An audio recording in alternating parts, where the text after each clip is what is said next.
1980 is the year that this incident happened, but I'm going to go into it just a little bit before. I was 17 years old when I entered the U.S. Army, and the job, or should I call the MOS, that they assigned me for after we took the test, and they figured that this is the best job that you're going to get. They assigned me to is what they call a 63 Fox. And what that is what they call a recovery specialist. I took my basic training up in Fort Dix, New Jersey, and it was I shouldn't have went in the time I went in.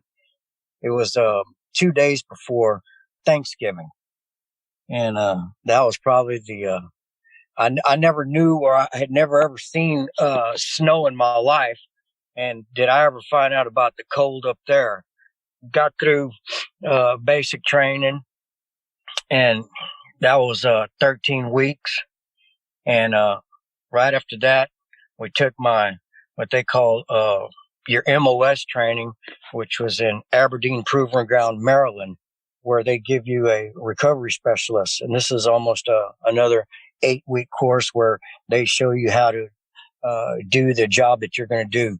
Now, the vehicle that I was specialized in was a M578. It's a recovery tank.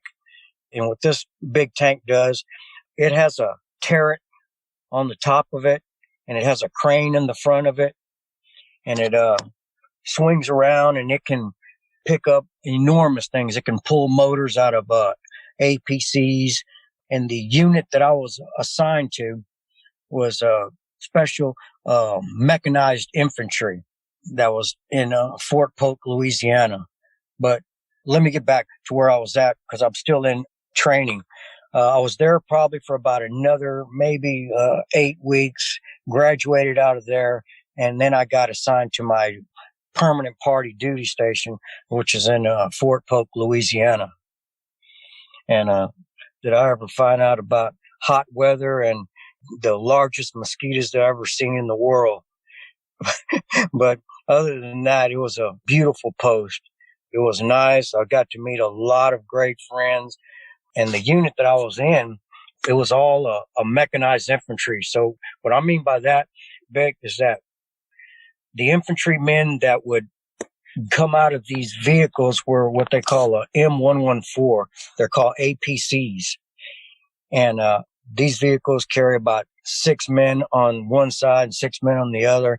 And what they would do is that they would, I guess, go into combat situations, and they had a door that would open in the back, a hatch that would open in the back, come down, and the guys would come out there and ground pound. These were all infantrymen. Now, my job was just a recovery specialist, and say, for instance, if one of these vehicles broke down, or the motor went out, or a track went out, my job was to repair these vehicles and get these vehicles back to running, and get these things back where they were on the road again. That's what my job was. Well, being that I had just got to Fort Polk, and I wasn't probably there maybe 2 months, the M578 that I was assigned to, it was beat up and broken down, and it was just tore up. So they had put in for another rebuilt M578. And they ended up sending my vehicle, this big tank, to get it rebuilt. And this was going to take almost about maybe 3 months. 3 months it was going to get taken care of. And that was okay. I was happy with that. So at this time, I was just being put on standby. Well, at this time where I was at, I was already probably there, probably my 3rd or 4th month. There was a very large exercise that was being put on in Fort Polk, where there were different divisions that were going to be coming to Fort Polk. And there were probably for like different divisions, like from the 101st, the 1st Cavalry Division, the 2nd Division out of Fort Hood, the 82nd Airborne was also there. There was about 6 or 7 big divisions just having like a big war game, or a big war exercise, should I say. and it was going to take almost 30 days, 30 to 35 days of being out in the field. Well, I didn't know what was up. I was in a headquarters platoon that I was assigned to. And my headquarters sergeant, his name was Sergeant Scott, he comes up to me and four other guys and he says, he has 4 straws. And he says, okay, guys, I need y'all to pick straws. And he didn't tell us what the job was for. And I ended up picking the shortest straw. And lo and behold, I ended up being the driver for my first sergeant. And nobody wanted this job, and everybody was laughing at me after I knew that I was going to be the first sergeant's driver, because he was such a mean guy. He was just there. I guess we had just got him. He had just came over from another battalion or another company, but he was already a lifer. I think he had already did 24 years and was just, I think he was liking about another 4 or 5 months until he was fixing to retire. Now, all of our first sergeants, Vic, we all called him Top. You know, Top is always the name, regardless of the first sergeant. They're a master sergeant, really is what they are. And they are the head sergeant or master sergeant of the whole entire company. And he was a new guy, but he was a very mean guy. You know, I'm a very small guy myself. At the time, I was almost 5'4", and he was about 5'3".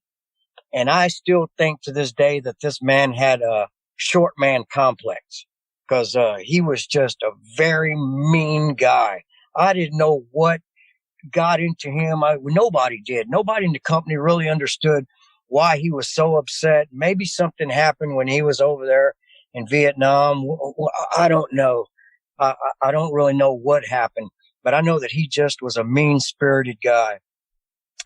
I can remember that all the time. You know, he would, I don't know if you ever remember the cartoon Dastardly, where there was a little dog named Muttley, and he was always talking to himself. You know, he was always snickering and, you know, always talking to himself. And if you looked at him when he was doing this and he caught you, he would say, well, what are you looking at? You know, I'd say, nothing, Top. He would really get upset with you catching the way he was talking to himself. And he would talk to himself all the time, which was, you know, okay. I had a couple uncles who were kind of sideways like that. It came back from World War II and was kind of the same way. But, you know, to be treated less than anybody else, you know, and always being chewed on for something, you know, I could never do anything right for him, or always chewing me for something. But that was okay. I still hung tough. I did my job, and he knew that. No matter what he tried giving me, I was always a yes, sergeant. Yes, whatever you want, Top. Not a problem, Top. You know, no matter what he threw at me, I was still there for him, no matter. And it wasn't until that night of the incident that things went awry. But now I'm going to go ahead and put it in perspective, where we're just now getting out, we're to the field, and we're setting up out in the field, because this is a big operation, and we're just kind of the backup guys. We're always staying around the mess hall or the company area around the mess hall, because that is our area. And we usually did all of our motor pool jobs out in the field if we had to do anything there. My job as a driver was to drive is what they called a deuce and a half. It is a M35, I believe. It is a very large truck. It's a cargo truck. They used them a lot in the Vietnam War. They carried 12 men on one side and 12 men on the other side, with some foldable benches that go down on each side. So it's a big truck. And it also had a tarp along the top of it. And it had like maybe 6 rafters that go across the top of the tarp. Now, the top of the deuce and a half, where you're driving at, the cab, it also has a tarp there also. And I'll talk about that later. But me and Top's job was to bring the mess hall food from Garrison or from the company, which was back in Fort Pope. And what we would do is we would give the soldiers out in the field 2 hot meals a day. They would get breakfast, and then they would get dinner, which was, or supper at night. So that means that we were traveling in the morning. At 3 o'clock, we would leave out, and then we would also leave out at 3:30 in the evening. This was consistent every day until the operation was over. Our job was to go back to the battalion mess hall, pick up the food, and usually what they would give us are maybe 10 containers, these aluminum containers, and inside these containers, there were 3 smaller containers, and these things would carry, whether it was, say, for instance, if it was breakfast, it would be creamed beef, or it would be scrambled eggs, or they would be pork chops, or they would have pancakes were made, or whatever it was, eggs, different ways, sausage. It was just different food that were put in these containers. And our job was to get these containers and drive back out to the field, which was almost 35 miles. And we would do this twice a day. Now, the evening times, we would leave at almost 3:30 in the evening, and we would pick up the food and then also top off the vehicles. I was pulling also is what we called a water buffalo. It's a big tank of water that the soldiers used to fill up their 5-gallon water jugs or their canteens. They called it a water buffalo. And I would usually park that out where the company mess hall was. And I would usually have to take that back every 2 days because they really went through a lot of water when they were out there. Now, also, the amount of food that we carried out there was an enormous amount of food. If it was in the evening, we would be bringing all chicken, pork chops, you name it. These guys were fed the best. Cakes. I mean, cakes, when they brought you out cakes, these cakes were in these trays that were at least 4 by 4 feet. And there was probably at least 4 or 5 of them stacked. There would be different cakes. And then we'd also carry the igloos, which were about 6 different igloos with different punches and milks and coffees. It didn't matter. But our job was to transport chow back and forth. Now, the incident that happened, the encounter that happened, we were probably already 4 or 5 days there. And I never heard nothing. I never saw nothing on the way in to where the mess hall was at in the field. From the hardball, and the hardball, when I say the hardball, is what we usually call the 2-lane road that they use for the, whether it's the tanks or the cars that go in there, because there's a lot of ranchers that have property out there that I guess let the military use their properties so that they can do these big field exercises, and it's not a problem. The company mess hall in the field was probably about 3 miles in from the 2-lane hardtop was at, blacktop, or it was just like I said, we used to call it the hardball. So we were all the way into the mess hall, and it was just a regular normal night. And I think it was a Wednesday night, if I'm not mistaken. It was Wednesday night, and it was 3:30 in the morning. And my first sergeant says, okay, let's go. So next thing I knew, I had to go over there. I had already loaded up all the containers from the mess hall, because what the mess sergeant would have me do after they would finish serving chow, I had to bring back all the containers. I would also take back all the trash that was to be taken back and put those in the dumpsters once I got back. I would take back all the igloos, and if the water buffalo had to be refilled, well, I had to load that back up, and it wasn't a big deal. Anyway, I didn't have to bring the water buffalo home, but I did have 8 of the aluminum containers on board with me, and I had 4 trays, and I had a lot of food. Some of the soldiers were out, I guess, doing maneuvers. So a lot of the soldiers didn't get to eat that night. So there was a lot of food that was left over. And it was just another night, Vic, just another night that me and my first sergeant had to hit the road and go back to garrison or back to the company mess hall when this incident happened. And it was 3:30. I can remember it was hot. It was very hot at night. I can remember the moon was shining bright. It was shining very bright. And we're going down the road. And you got to remember, in these field operations, you're not allowed to have your lights on at night. Anytime it's a field operation or an exercise like that, you had to have your lights off. And that's when they call a night light mode. So there's a switch on your deuce and a half, and you have to put on light mode. And you've only got these two little bitty small lights that shine on where you can just barely make out the road. So the most we're probably doing is maybe 10 miles an hour, just drudging along, making sure that, because you have to really train your eyes in order to see what's in front of you. Thank God I had this, before this first sergeant was assigned, I had another first sergeant who taught me. He was a 17-year Green Beret, and he taught me how to look at night and to train your eyes at night to really look very, very focused at night. He said, you can almost see everything as if it's almost like day, and I didn't at first, I questioned him about that. And he says, no, you have to really, really train yourself. And I did. It took me almost 3 or 4 nights to do it, but he was right.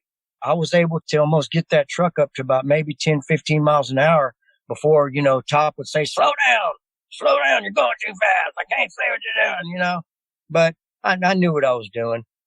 So anyway, we're probably about maybe, 2 miles out from the mess hall. We're coming back, and it's 3:30 in the morning. We're coming back, and we're going back to Garrison to take back all the containers back so that we can load back up for the morning breakfast. Now, as we're getting probably about maybe a mile and a half before the hardball, my first sergeant says, pull over. I need to take care of some business. So I pulled over. All right, Top, no problem. I pulled over, and he opens the door. And I think he goes back to use the restroom, relieve himself on the rear back tire. And he kept the door open, and both of our windows, I can remember both of the windows being down because Top was a smoker. He would light one cigarette up, and right off the bat, he would smoke another one, Vic. He was just one of those guys that would just constantly smoke after smoke after smoke, and which was really was killing me, to tell you the truth, but I really couldn't tell him that without getting chewed out.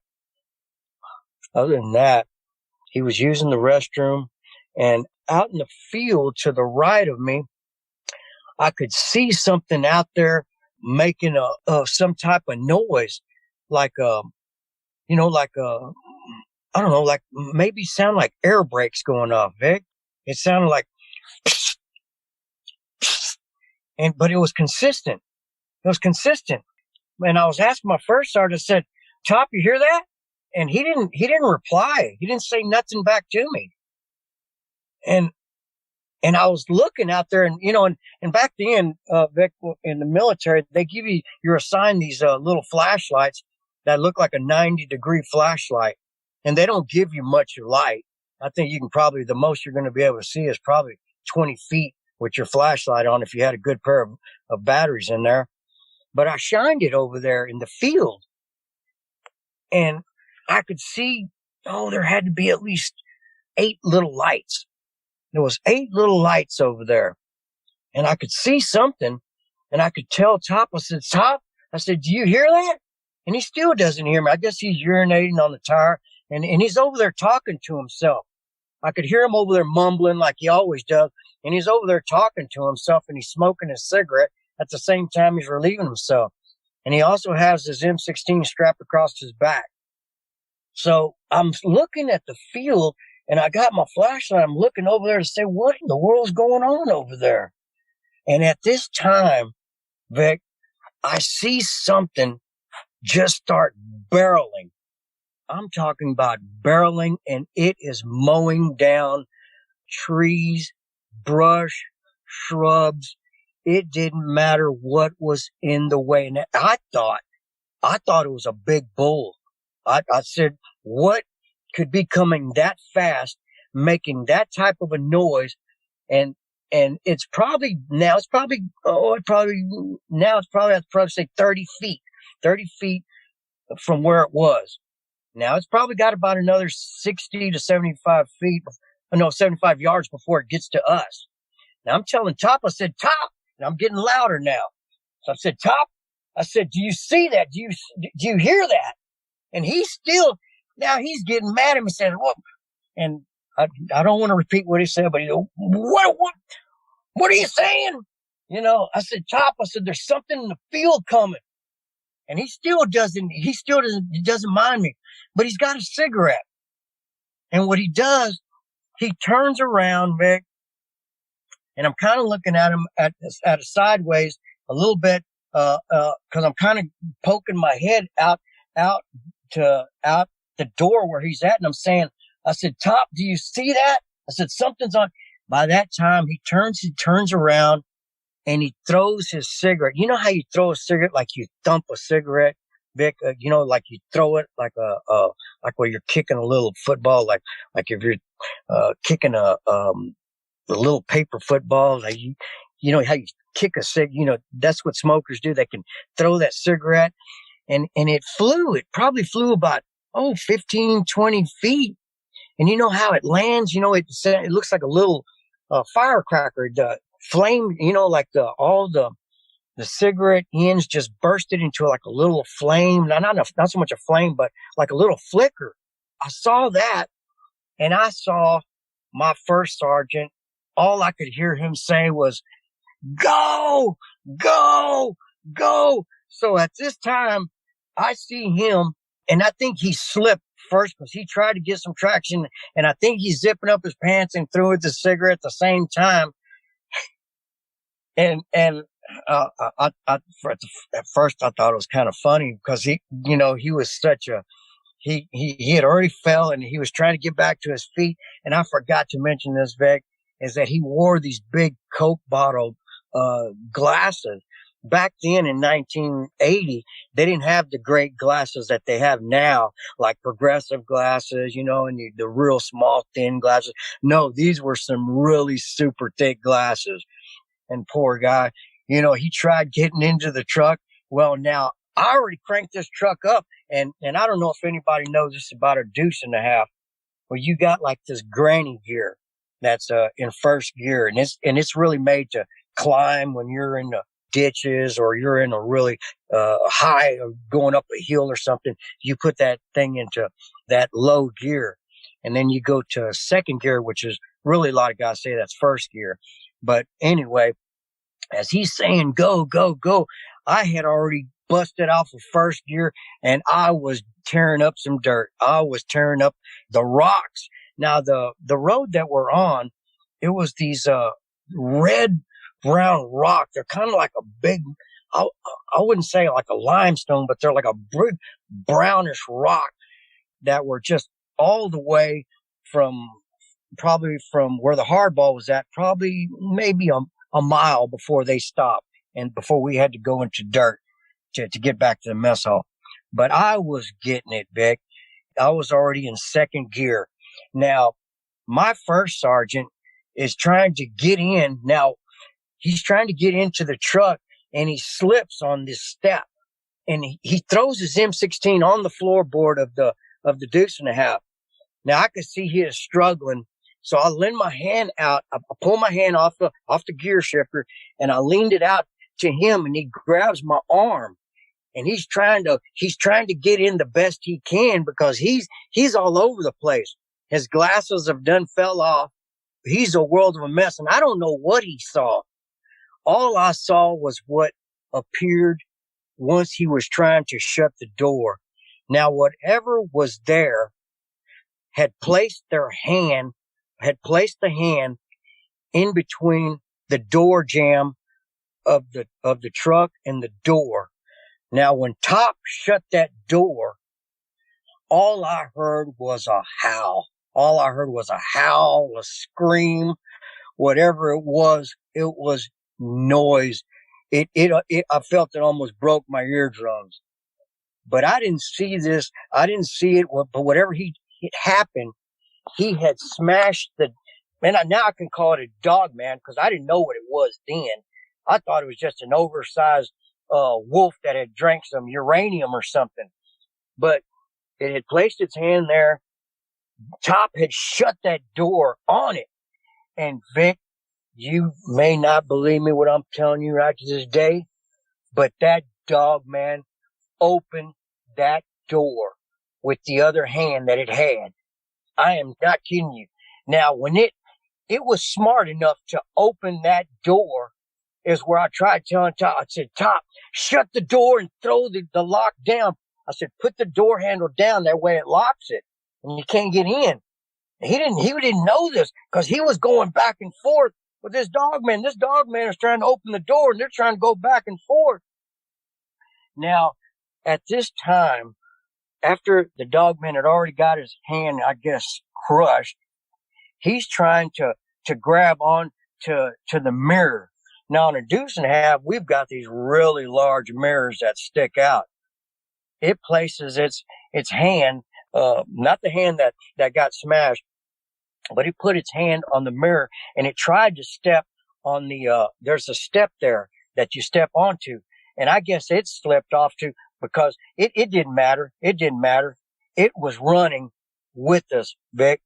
This big old thing was running. Now, I didn't really see the head until it came up. It came up and it's now right next to Top. And Top is trying to find his glasses and he's looking back. And when he finally gets his glasses back on him, he's looking at this Dogman. Vic, I cannot tell you how large this thing's head was. This Dogman's head was the entire size of the full window. From nose to the back of the ears, or should I say, not the mane or the back of the hair from the ears. It took up the entire window, Vic. That's how large this head was. And let me talk about mad and angry. This thing had to have canines that were at least 3 inches long. And it was getting its point across by chomp. It was just steadily snapping, just ta, ta, ta, ta, ta. It was snapping at Top. Now, Top is trying to stay his distance from it.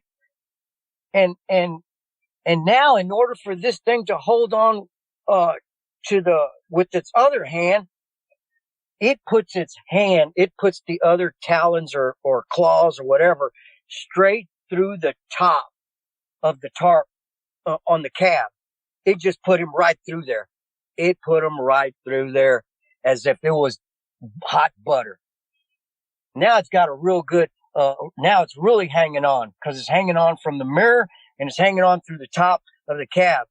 Now I'm over here trying to go from second and I'm trying to get this thing to going into third. At this time, Vic, this thing looks at Top and it goes off with this half bark, half yell, half scream, which was, it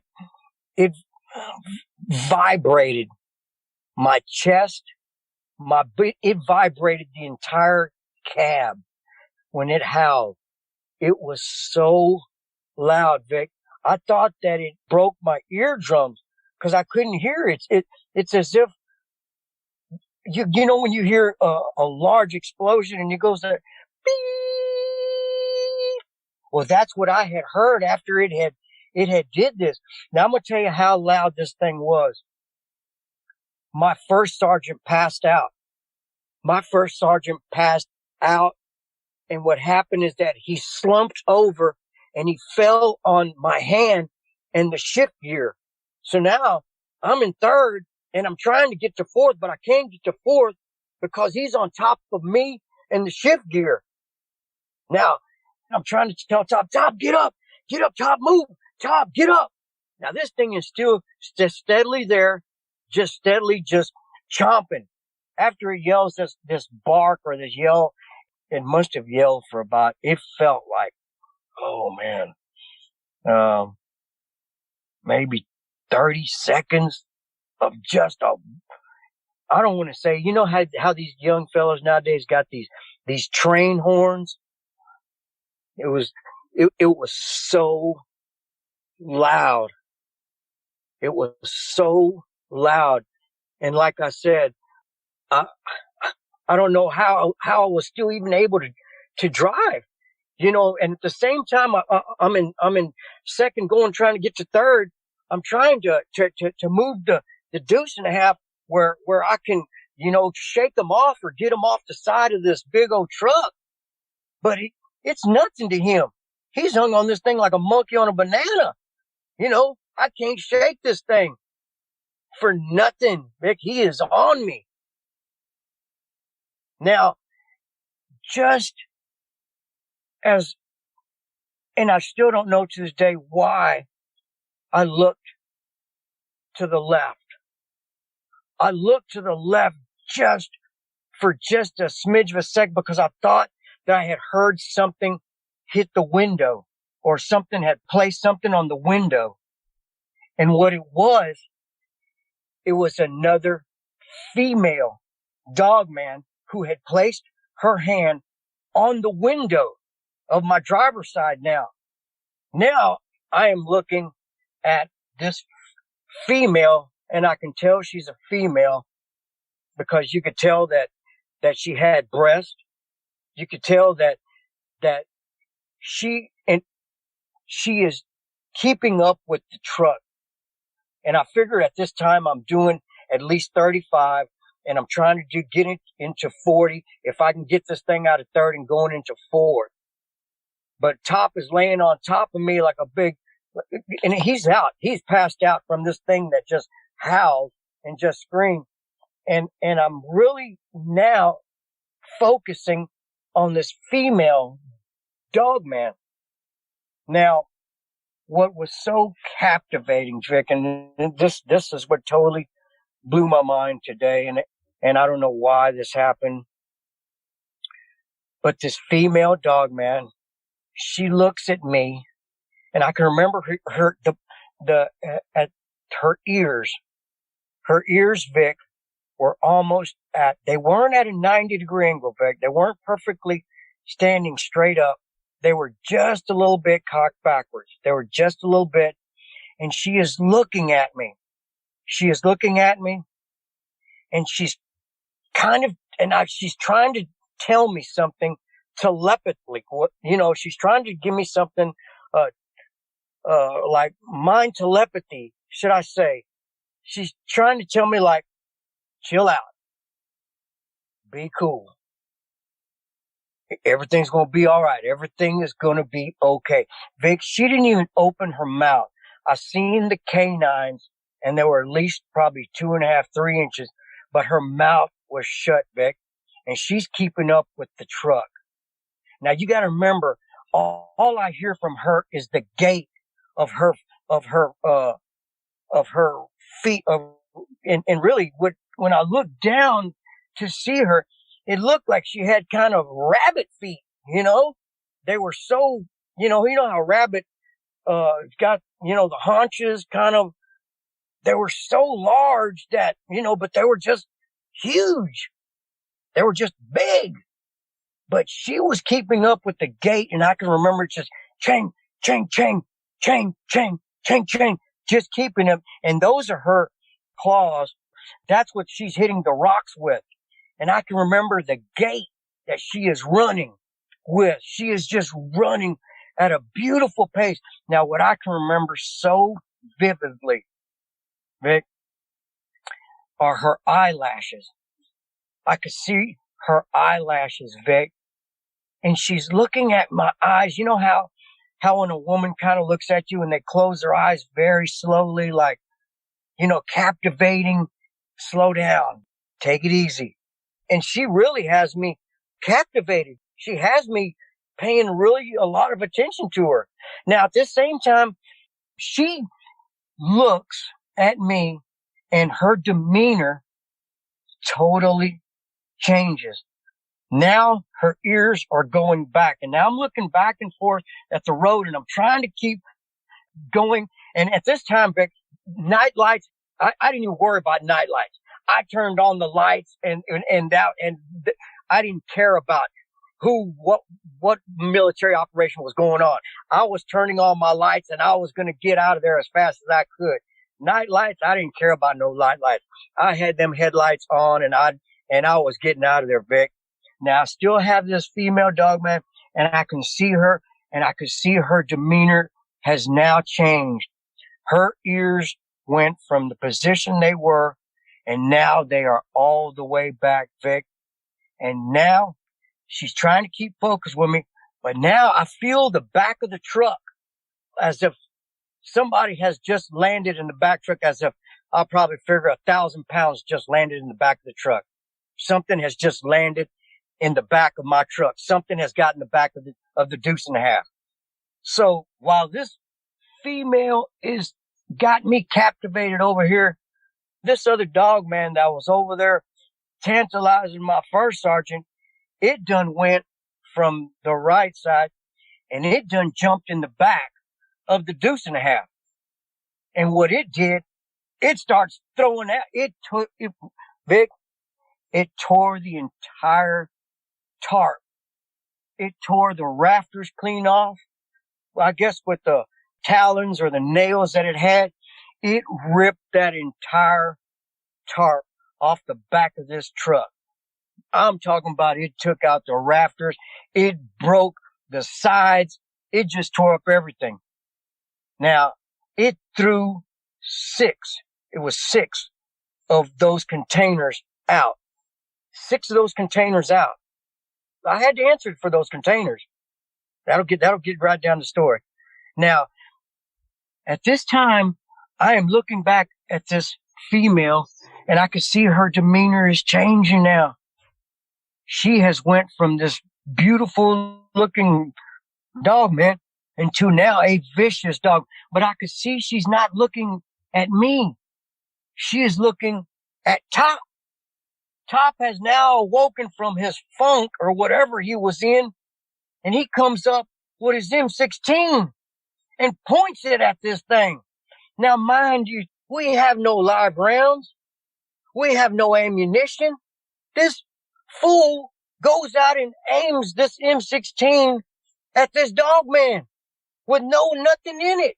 But I guess he was just in that much fear. I guess maybe he must have thought that was the right thing to do.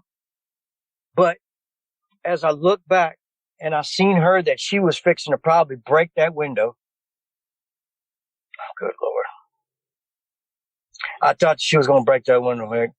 I thought she was going to come through there and get me. I thought she was going to come get me, and before she was going to get Top.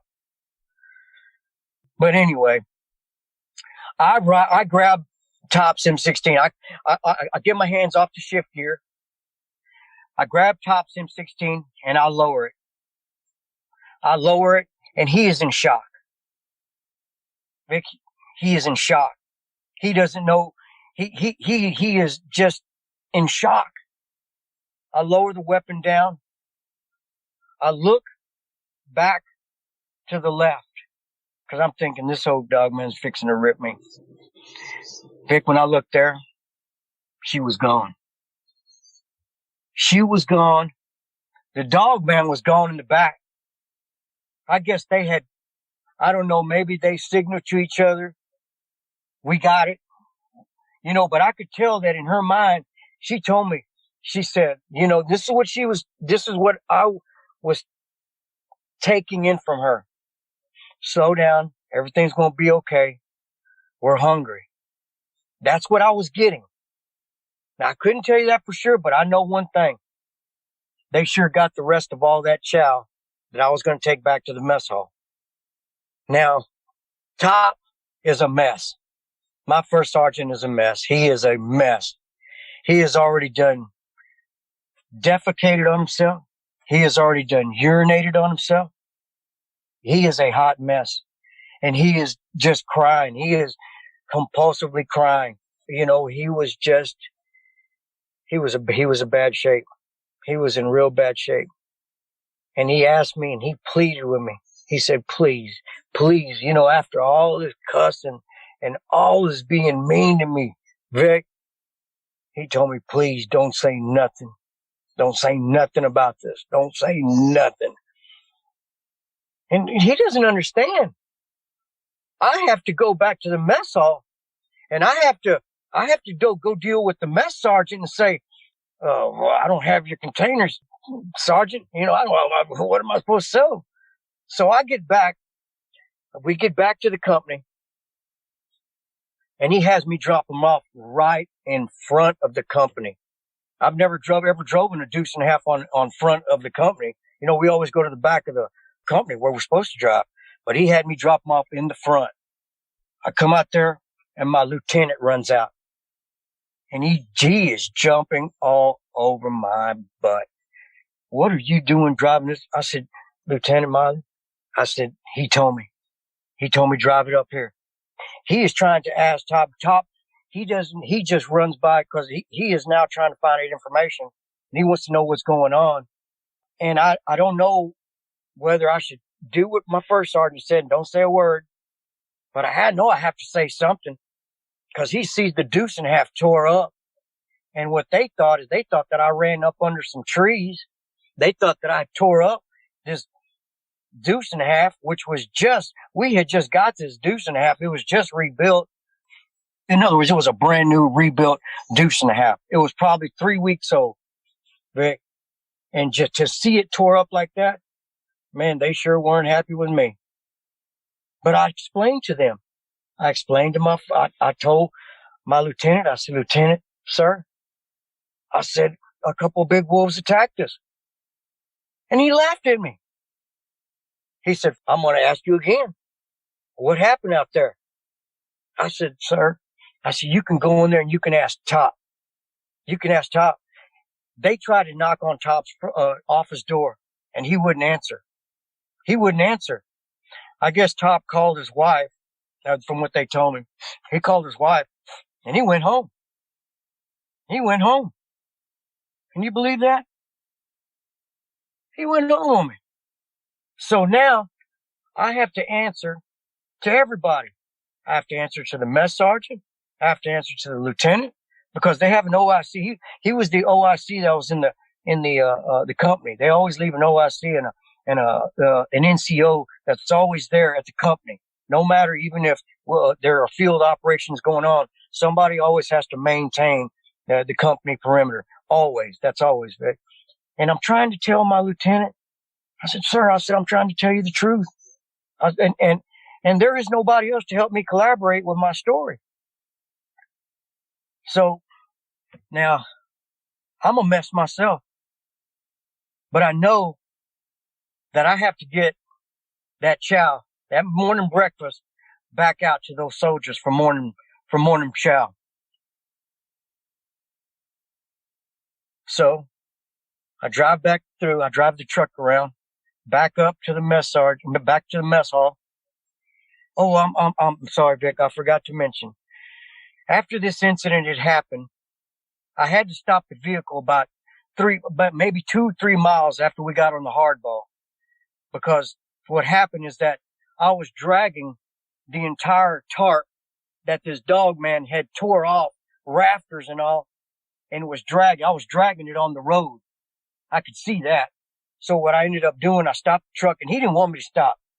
He said, if you stop this thing, he said, I'll have you court-martial. I said, sir, I've got to get this stuff. I said, we left those things, I said, at least 3 or 4 miles back. I said, you don't have to worry. I said, let me just stop this truck. I said, let me put these things back in the truck. And he didn't want to have it, but I had to do my job. I stopped the truck. I put everything back, what was left of the tarp, the rafters. I got back in the truck and we made it back to like I said, we made it back to the company. And that's where that part went before I had to go and see the mess sergeant. Now I go to the mess sergeant and I said, Sergeant, I don't have your containers. I said, you may not believe me. I said, but we were attacked by some big wolves that that were standing running on their 2 feet, back 2 feet. And he doesn't believe me. He said, come on now. He said, you're going to come off with some stuff like that? He said, I need my containers. He said, I need to get y'all's chow. He said, Mo, Lord, I said, I need some containers. He said, I got this breakfast already hot. He said, I've got to load them up. He said, I got to get you going. I don't know what to tell him, Vic. I don't know. And I told him, I said, I don't know what to tell you. I'm telling you what I'm telling you, man. I said, this beast got into the back of them and they threw out the containers. I'm telling you straight up. I'm trying to be straight with you. But no, they didn't want to hear it. So anyway, I said, look, I said, Sarge, I said, I've got to go top off. Now, as soon as I topped off, I had to do my PMCSs, which is called a preventive maintenance check service, where you go out there and make sure your oils are up, all your operations are up. So I had to make sure that the vehicle was roadworthy to get back on the road. I ended up having to take the tarp off, take off all the broken rafters off, and I drove it back to the motor pool, and I put them right there because I had a key to the motor pool. And I opened up our bay door, and I put everything in there. And when I went back to my lieutenant, he says, you have destroyed this deuce and a half. And I tried to say, I said, sir, I said, I'm trying to tell you, man. I'm trying to tell you that there was a big old dog, and he saw that the window had been broke on the right side. And I forgot you mentioned that, Vic, that the dog man had also broke the window on the passenger side as it was trying to get to my first sergeant. He was trying to pull the window down, and my first sergeant's trying to roll it up. This big old beast could have easily snatched him right out of there with one hand. Its arms had to have been at least 6 feet, the chest on this dog man that I saw that was running next to us looked like a 55-gallon drum, if not bigger. When it was running on the side of us, Vic, this thing was bending down. Now, a deuce and a half is almost 8 feet tall. It's a little bit, I think it's about maybe 8 feet, 2 inches, if I'm not mistaken. 111 inches. It's a big truck. Now, this thing was bending down. Both of them was. The female that was on my side was also bending down and running next to me. Both of these had to have been at least 9 feet easy. Easy. But I know it's the one on the right had to have been because that was a male. That one looked a lot bigger than this female. It was a monster. Now, I'm back at the motor pool. I ended up topping off my vehicle, doing my preventer, make sure I did everything I was supposed to, close up the bay door, and I'm going back out. And I'm trying to tell my first lieutenant, I said, sir, I've got to have a TC. I've got to have somebody go out there with me. But you're on your own. I said, on my own, sir? Now, I figured I could either do two things, Vic. I could either wait a little while and wait till maybe the sun comes up. And I said, no, I can't do that. I said, I know I've got to be there at a certain time. So anyway, the mess sergeant, he goes out there and he says, I want my 8 containers. He said, no, I want my 6 containers back. He says, you signed for them. I said, yes, sir. I said, I'll try to do my best to get them back. I could care less about those containers, Vic. I really could. I couldn't give what a hoot about them containers. Anyway, my first lieutenant had already radioed my captain, which was out in the field, about what had happened and what happened to the first sergeant. So I load back up. I get all the food back in there. I get all the breakfast, hot coffee, orange juice, everything that has to go back out to feed this battalion. And there's only one way in and one way out, Vic, where we had this encounter. The only thing is, it was a straightaway, but there's also a left-hand turn right there where my first sergeant had urinated. It was kind of a turn right there. So I knew that if I was going to go through there, I had to be doing at least 35, 40 miles an hour to hold that turn. Make sure that I didn't go spilling anything in the back, and make sure that I was still, able to control that deuce and a half so that I didn't flip it or end up on the side of the road or something like that. But anyway, I had also forgot to mention, Vic, that when we stopped on the side of the road when my first sergeant had asked me to pull over, there was a barbed wire fence. And I guess maybe the ranchers had put them up and maybe they must have had cattle out there. I never saw any, but I know that there were barbed wire, all the way. And the barbed wire was almost, I'd probably say 4.5, maybe 5 feet. Now, whatever this dog man did, it had to have jumped that entire barbed wire, because I never saw it. I never saw it. I never heard it jump. All I know is that it was right there on my first sergeant's, on his tail. I didn't know if it had grabbed his leg. I didn't know if it had cut him. I don't know if it did anything, but I know that when my first sergeant shut it on its hand that first time, it broke 3 of the claws. It broke 3 of the claws, and there was probably about maybe a half inch of one of them on 2 of them, but the biggest one was probably about maybe an inch and a half. Think about maybe an inch and a half.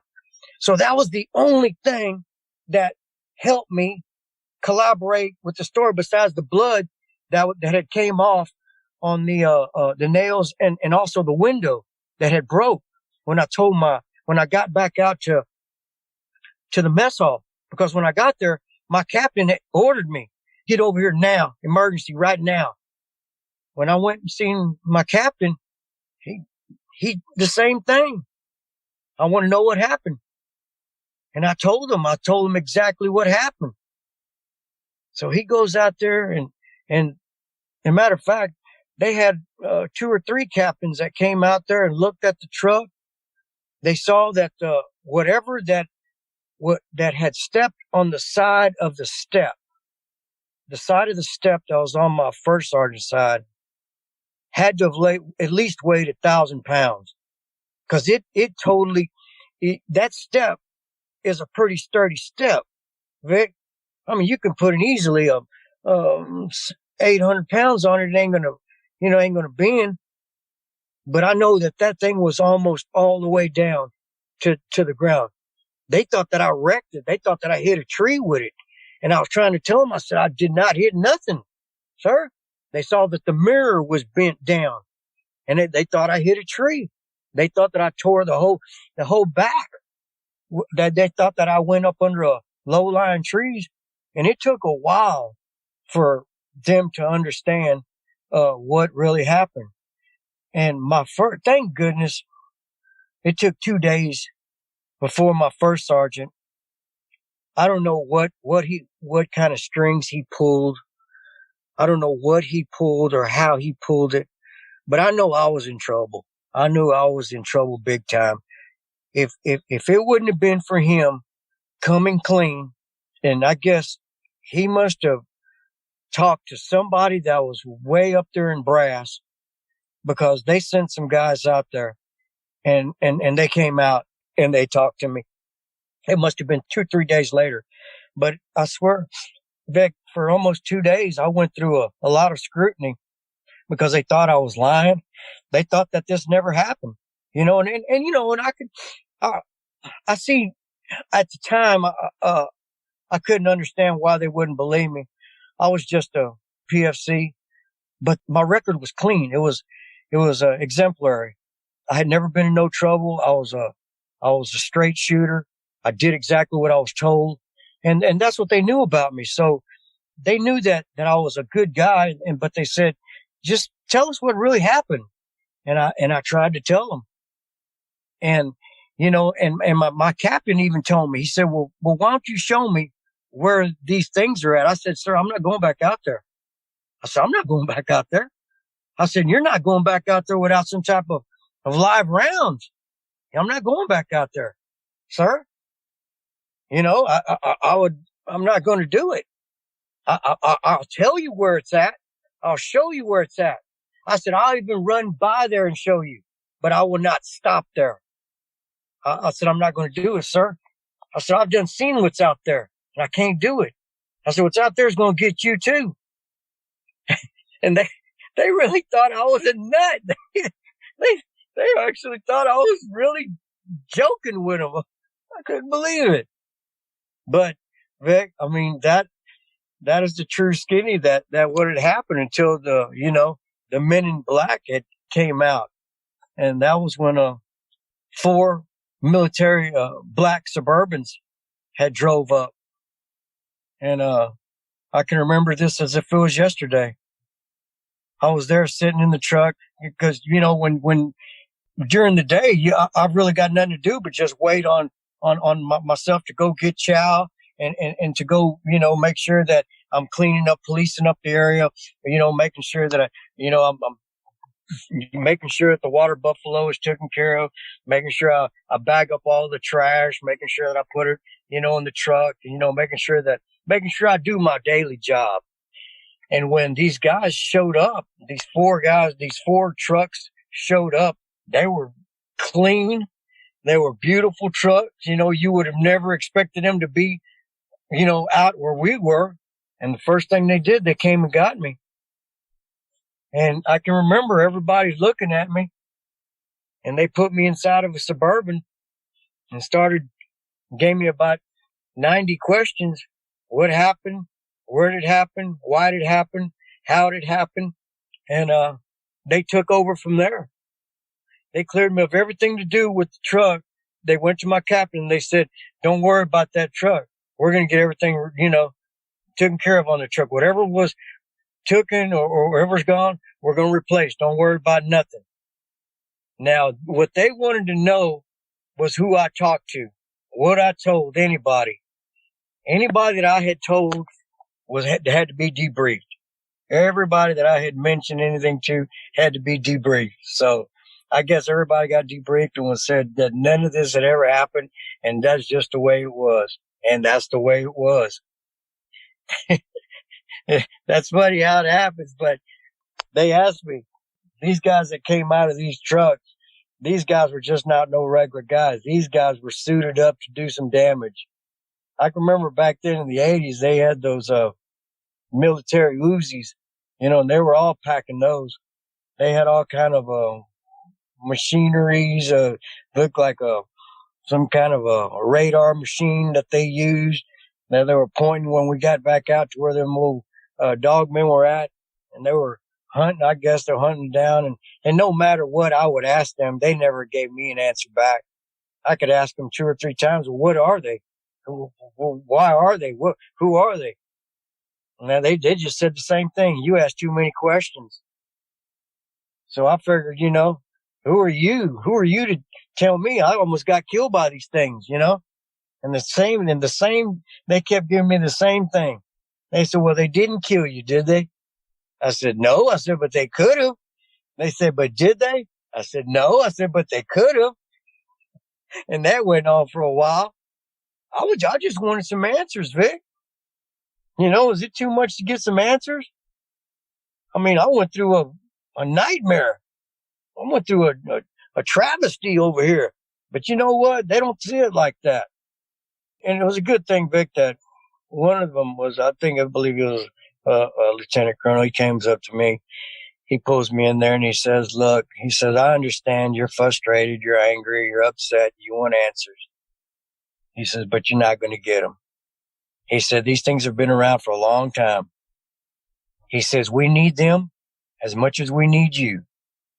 He told me this, and he said, what really puzzled me, he says, there are things out there that these things have to take care of. He says, you don't know anything about it? He says, it's none of your business. He said, but that's all I'm going to give you. He said, if that will satisfy you, he says, well, then that's all you're getting. He says, until then, he says, you won't say another word about it, and that's just it. And I said, yes, sir. He says, as far as everything else that happened, It never happened. Well, I had kept those claws or that talon that it broke off, and I don't know how word got around that somebody said that I had them, but they showed up. They showed up, and they said we want them, and I knew exactly what they were talking about. I had them wrapped up in a handkerchief in a little box inside my room. I said, "You talking about these?" He said, "Yep." He said, "Are you sure that's it?" I said, "Yes, sir." He said, "Oh, we don't want to." He says, "We don't want to come out here again." I said, "I don't have anything else." I said, "But think about it." I said, "Nobody believed my story. Nobody believed me." I said, "You know how many times I got laughed at?" He said, "I understand." He said, we get it. We get it. But, Vic, that's my story. And, that's how it went that crazy night. Okay. As I mentioned earlier, when I spoke about a little bit of my background, we are a developing firm. I started as a builder, and obviously building is what developers do. And in the last few years, we've been blessed enough to expand to land developing. For anybody who's familiar with Southern and Central Ontario, you would know that there are vast amounts of woodlands and lakes and rivers and streams. I think Ontario, if I'm not mistaken, has a few 100,000 different lakes just on Ontario alone. And surrounding those lakes are vast amounts of land and forest. And this one actually happened in an area where some people might be familiar with.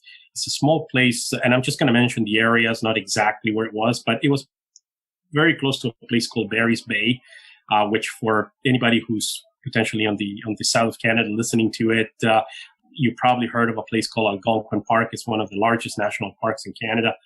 And that area is, in my opinion, one of the most beautiful places in the world. I mean, it's absolutely stunning. There's massive amounts of rocky islands and beautiful trees, tremendous scenery, which is actually one of the reasons what makes it so appealing to some of the people I serve, to some of my clients. A lot of my clients literally like to go out there and build what they want to humbly call cottages, but I call pretty large homes. They're all four-season style homes. Some of them are somewhat business owners or semi-retired, and sometimes they live almost year-round in these places. So they're not cabin in the woods or anything like that by any means, but it's pretty thick areas where we are. And me being the age that I am, I'm not exactly a kid. I'm in my mid-40s, almost closer to 50 than 40. I'm not super technological. So in my office, a lot of the time, some of the guys and the girls here, whenever we're looking at a property, they use Google Maps and Google Earth, and which is all fine and dandy. And, they can take a look at an area, they can mark it down. And obviously from there, we move into surveying the area and staking it out. I'm, on the other hand, a little bit more old-fashioned. I like to drive up to the places if they're obviously within, 1 to 2 hour drive or maybe 2.5 hour drive. And I like to just go out there and do my own survey. And I like to check things out, and I like to walk the lots. Now, this is literally the blessing in the sky, I guess, if you want to call it, as to what happened. Because as soon as I found out that my client wanted to build in that area, that's one of the areas that is truly, truly, truly a place that I love to go any chance I have. It was in the summer of 2018, probably around June or July. I'm going to say probably June, late June, probably. And I said, you know what? I'm just going to pack some lunch, and I'm going to get in my car and I'm going to drive up there. Usually I'm an early riser, but this time, because it's only about 2.5 hours drive from where I am, actually a little bit less, maybe between 2.5, depending on traffic. I decided to live a little bit later because I didn't want to get stuck in the area that I was. And I said, okay, well, you know what? If I leave maybe around 9, I'll get there around maybe 10:30, 11. Beautiful. It's a sunny day, really nice warm temperatures. And, I'm just going to enjoy my trip up there. And I was even thinking, if I have a little bit of time, I might just get some time to walk around and, maybe do a little bit of a trail walk or something. I just wanted a day that I could just go and do some work and at the same time enjoy. So long story short, I got everything ready. I got into my car and I decided to drive over. So I started driving, and It was a beautiful, beautiful scenic drive.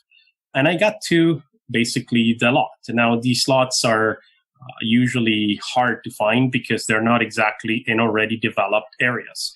So I remember having to pass through a street that was actually paved. And then at the end of that street started a gravel road. And in reality, the only way I was able to find it was basically by the coordinates that were given through surveying maps of the area. So I drove up there, which I would say from where the end of the pavement was basically maybe 10 minutes away from the nearest house. It wasn't really a cul-de-sac because it didn't end, but they kind of ended the road in a bit of a loop there so people can turn around if they didn't want to keep going into the gravel road. So from that area, which was still open road, from that area was already about maybe 10 minutes or a 7-minute drive to the nearest home. And I drove another 10 minutes in, maybe 15 minutes in to get to the lot. Of course, I wasn't driving 100 kilometers an hour or anything like that. So I was driving probably 40, 50 kilometers an hour for another 10 or 15 minutes to go to where I needed to go to, which was the lot. So as I got there, absolutely beautiful area. Left my car on the side of the gravel road. I didn't think I would have any issues with parking. And what I liked about it, there was a clearing between the gravel road and the tree line. So the lot is literally practically totally treed, quite dense. Although, mind you, the trees are rather mature in that area. They're nice, big, large trees. There's also some ingrowing vegetation and stuff like that. So it wasn't super, super, super clean. It wasn't just all big trees and pine needles. There were some getting towards from the road all the way to the tree line, and a little bit, I would say maybe 10 or 15 feet into the tree line, and then started to get a little bit denser, but clear enough that when you look into the lot, you can actually see how big this place was and how open it was. So as always, before walking into the lot, I changed my shoes. Again, I'm usually going to be wearing construction boots or steel toe boots or something that I can get into the mud just in case. Because I've never been there before. I also pick up a hammer. Again, I might get a little bit detailed and boring on this, but I literally just use that in order to tap down on the ground if I see any bedrock, just to see how deep we are. This is all basically work. So I took my notepad as well, my spray can, just in case I had to spray a few lines for boundary. And I think I was even whistling or had a tune in my head, and I picked up my stuff and I was happy. And I'm starting to walk into this and I started to do my work. Absolutely beautiful day. It was warm, but the breeze was blowing simply because you're in the tree line. So not a lot of the sunshine was getting through. Quite a bit of sunshine, but not so much. It was nice and cool to the point where I was very, very comfortable. And I started doing my work.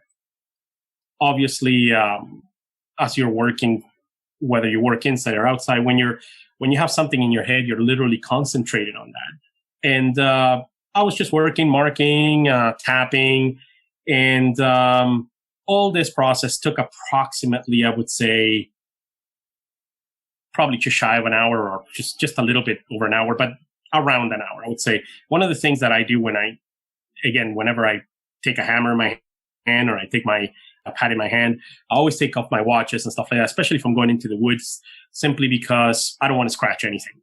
I might be climbing trees or grabbing branches or so on and so forth. So I would say a good hour had passed, give or take.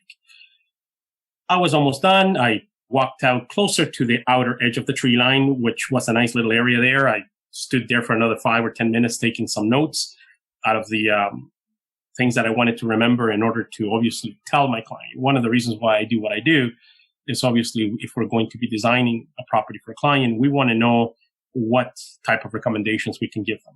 We want to know that what they're planning is viable or feasible, or if there need to be any changes to their foundations or so on and so forth. So obviously taking a look at where the dwelling is going to be sitting, it's vital.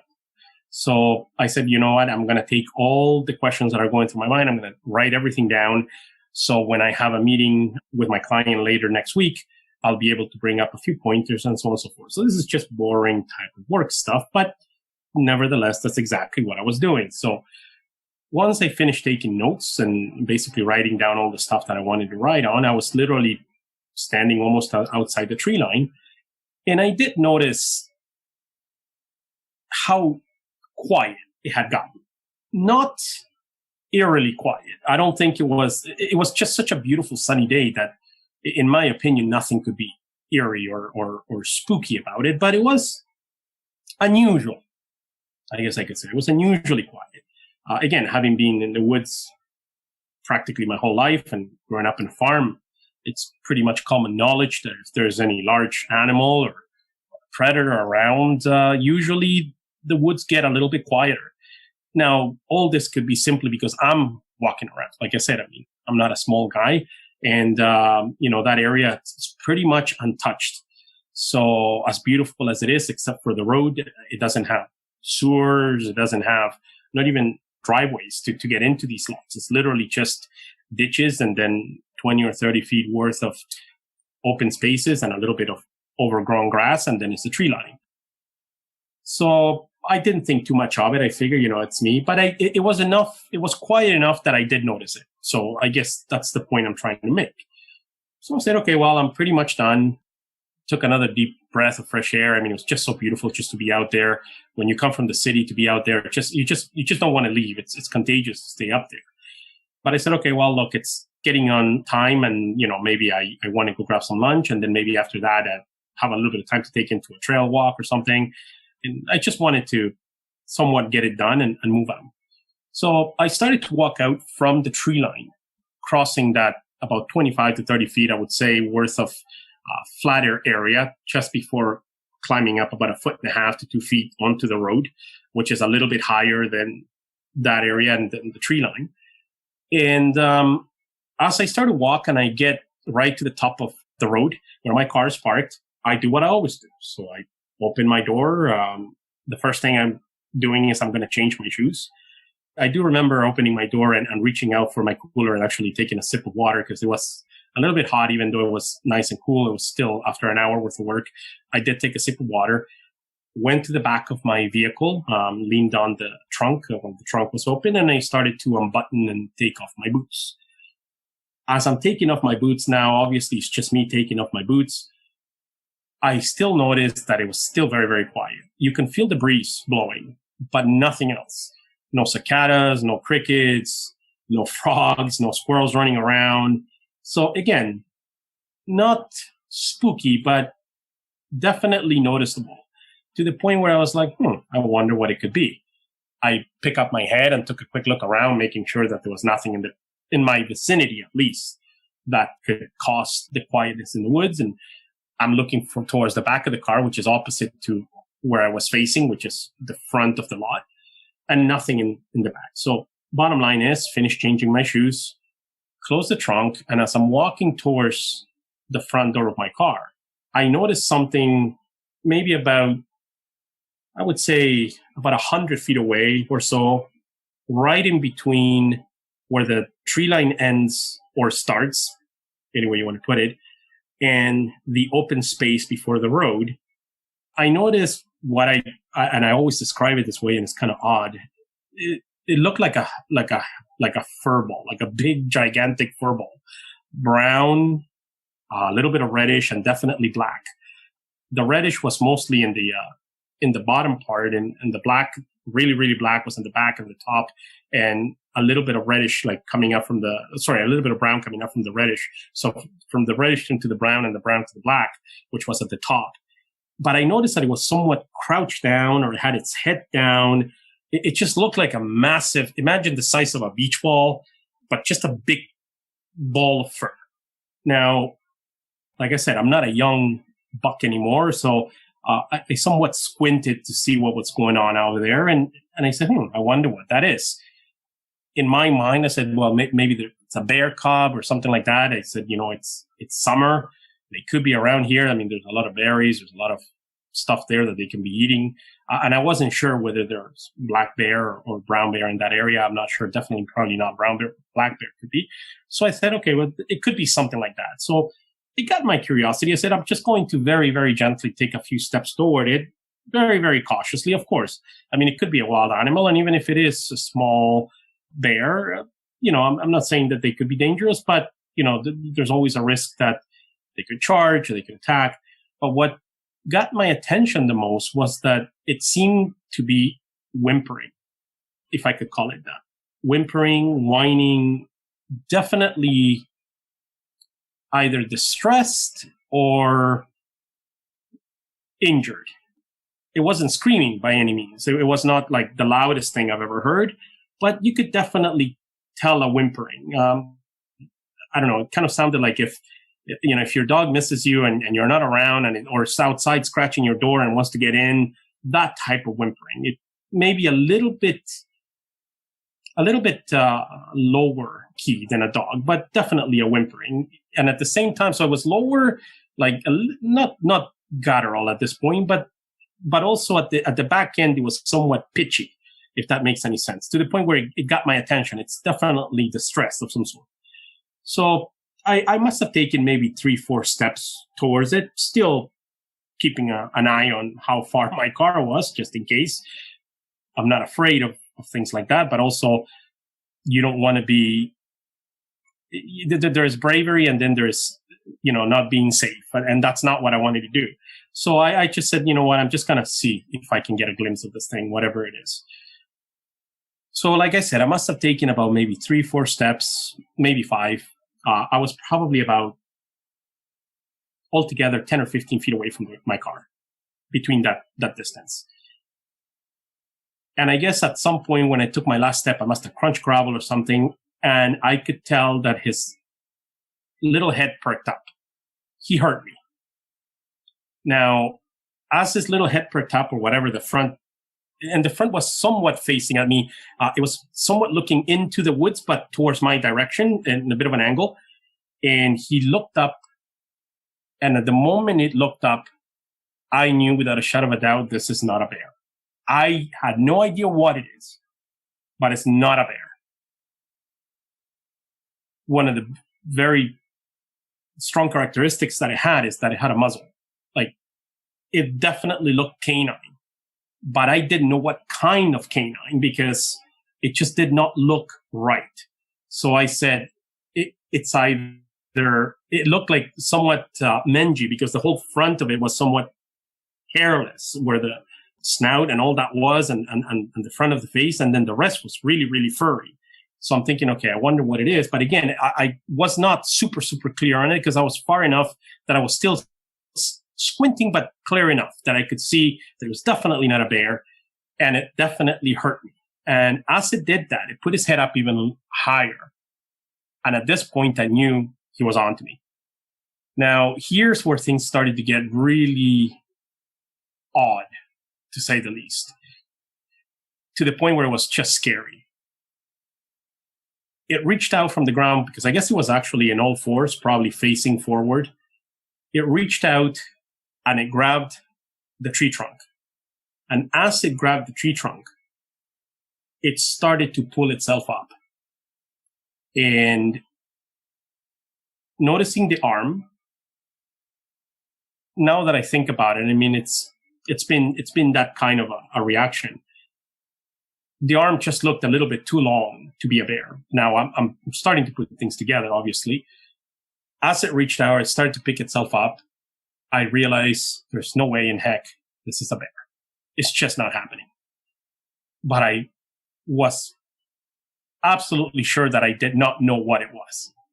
All I knew is that it's small, it looks canine of some sort, and it's definitely stressed, because it's looking at me and it's standing up, and bears just don't do that. Okay, if a bear is going to stand up, they look awkward. Now, I did not hear, I've heard in your show a lot of the times that people hear bone cracking, stuff like that. Maybe because there was a bit of a breeze blowing behind my head. Maybe because this thing was actually not very big. And this is where things get odd, because this was whatever it was. And obviously after talking to you, I realized it was a Dogman. It was a young one. As it stood up completely, it could not have been any more than maybe 4.5 feet, 5 feet at most. Now, not to say that that's a small creature, because at this point I didn't know any better. But now that I know better, I could tell you that it was definitely a young Dogman. And I'm standing there practically petrified, because this thing is standing on 2 legs. a little bit awkward looking, a little bit, I wouldn't say shaky, but you could tell it was trying to gain footing as it's holding on to the tree line. But now it's fully standing up. And I cannot move at this moment. I'm like, what in the heck am I looking at? This is just not supposed to be. I have been outdoors my whole life. I have never seen anything like this. What in the heck am I looking at? Now, this is where things go from bad to worse. I mean, it did not make any moves towards me. It did not growl at me, but it let out a screech, and a mourn and a cry at the same time, I guess, all together, as it's saying, help me. But it was definitely not to me. I remember because my ears were ringing at how loud this pitch was. It sounded it just did not sound right. If I have to say, I've never heard anything like, I've heard coyotes, I've heard wolves howling, I've heard owls screeching that sometimes can sound terrifying, but nothing like this thing. The pitch in which this thing was screeching, I guess you want to call it, was unreal, unheard of. And this is where things got really, really bad. As if knowing that something was about to happen, I was dead on my tracks, but I think I might have put 1 foot back already, like saying, okay, what's next? And all of a sudden, even though everything was dead quiet, I heard only what I could describe, because of the kind of work that I do, a bulldozer just crushing through, coming from the tree line out towards where this little dogman was. But it sounded like stampeding buffalo. It was unreal. I mean, the stumping was so heavy that I could not react to it. It was just massive. And just as this little thing is standing in front of me, thank God it was far enough, this thing comes charging out of the wood line into the clearing right in front of the thing. I actually thought it was a buffalo or a bison or something that big. I mean, the shoulders, the hair, and the head on this thing, which, by the way, was on all fours. It was not standing up at this point. It was massive, massive. If this thing's head was to be next to my vehicle's window, it would cover the whole window. Again, like I said, like a bison or a buffalo. I mean, just if anybody has ever been charged by one of these things or has been near any one of these animals charging, that's exactly what it felt like, but bigger. The front legs, the chest, the shoulder, and the neck muscles and the head, it was just completely unreal to me. And it, just as quickly as it literally thrashed out of the wood line, came to a dead standstill in front of the little one. And I don't know, but I think pretty much everything in my body started to shake.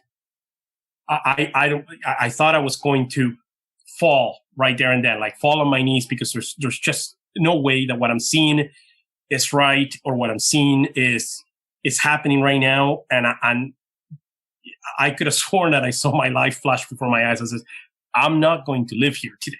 I'm done. This is the end of me.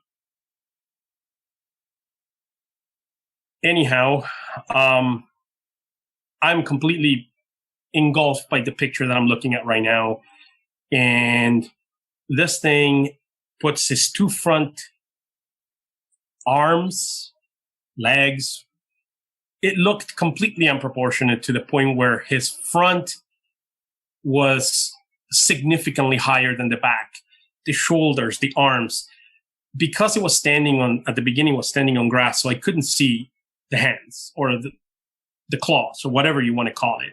But you could just tell that the forearms and everything was completely different than what you see on a bear what you see on a buffalo. This thing was just stacked, massive, bulging. And on top of that, I could, like I said, it was probably about 100 feet away, and I can actually feel his breathing. This is how massive this thing was. It kind of turns over to where the little one is standing. It does a couple of chops with its teeth, like, and then it looks sideways, it looks up, it does the same thing.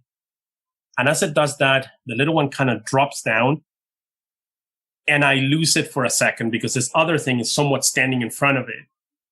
And then it looks in my direction.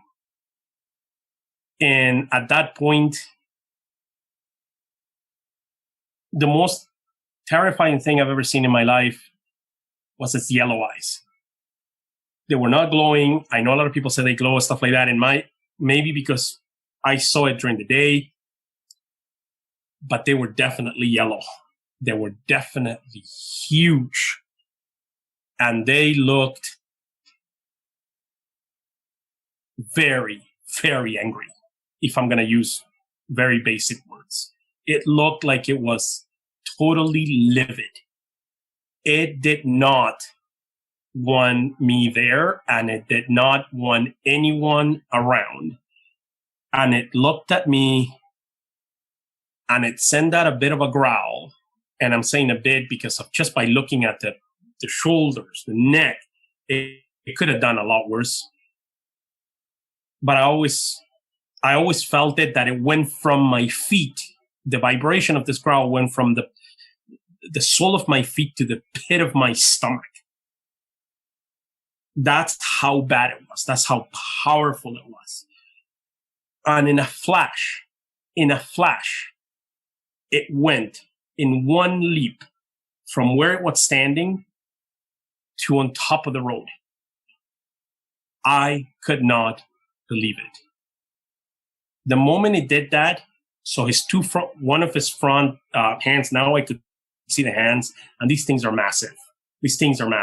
They got to be, I don't know, 10 inches, 12 inches. I'm not sure, because you could tell they're long and clawy and just huge. One of them is on the gravel road. The other one is just on the line for where the grass mat starts going down, and its two back legs are on the lower side, but literally just on the upper side, just touching the road. And his two front legs are just grabbing, like this thing is about to grab into dig into the gravel and push. If it would have made one push and one leap, I would not be here telling you my story. I honestly believe that if this thing wanted to kill me, it would have killed me. There is absolutely no doubt in my mind. When he let out a growl, of course, I guess unconsciously, I'm already backing up. I don't know how my body's moving. I don't know if it's that fight or flight type of instinct that somebody gets when you see your life flash before your eyes. But I guess I'm walking backwards at this time. I quickly move my head around and look back to see how far my car door is from me. And even though it was probably only about 3 or 4 feet away, it seemed like a massive distance, especially after seeing this thing jump. I said, if it wants to take one leap, it'll be on me way before I can get to that door. It'll be on me way before I can close that door. And even if I did, the size of this thing, it can flip my vehicle in a heartbeat. Now, I'm not sure how close have some of your listeners ever looked at a beast like this, but this thing was massive. Now, I never saw the big one stand up. It always had that kind of football player position just before they're about to run the line, kind of crouched down. But I did notice that he had both front hands or paws, whatever you want to call it, somewhat dug into the gravel road and one into the, a little bit into the, between the grass and the gravel, and it was ready to pounce. And that's probably why it never stood up. But it looked at me for what, in my In my mind, it could have been an hour, but it was probably 5 to 10 seconds. And his eyes literally mesmerized me. I could have very easily been hypnotized by the way this thing looks, because you don't want to take your hand off of that, your eyes off of these things. You really don't. They're so intimidating that you don't want to look away. Because if you look away, you feel like, even if I look away for a second, and another thing crossed my mind, that as I'm telling you these things that are coming to my head, I also started thinking, what if there's one more? What if another one is flanking me? Obviously, this thing is a predator. What if I'm being flanked? Now, at this point, it let out a second growl, and his upper lip lifted up. I mean, the snout on this thing was probably, 8 to 10 inches long, and the upper lip stood up. It went all the way up, the way dogs do when they're, about to bite you, or when they're being aggressive. And it literally melted me. I'm like, okay, there's no way this is a dog. There's just no way this is a dog. A dog would have large front canines, but the rest of their teeth are not too bad. This thing was all canines. They look all pointy, all sharp, all big, and I was literally ready to get out of there. And I said to myself, okay, if I just take one more step back and I reach to my door, I can maybe get out. Now, it looked at me, and as it did that, as it perked up its lip, his ears finally came up. They were all the way back. They came up, and as I reached down for my door, they went back down again, as if it was ready to pounce or telling me, gotta go now. I don't know at what moment I was able to plop myself into my car. I closed the door. I didn't even bother to turn around. It was basically facing the front of my car.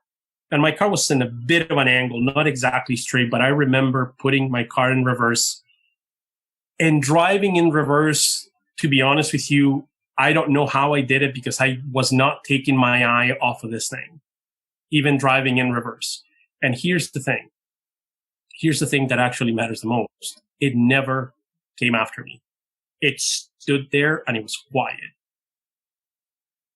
I don't know how long it took me for me to actually turn around and literally drive away facing the right way, but it must have been at least 2 or 3 minutes driving on reverse as fast as I could go on reverse.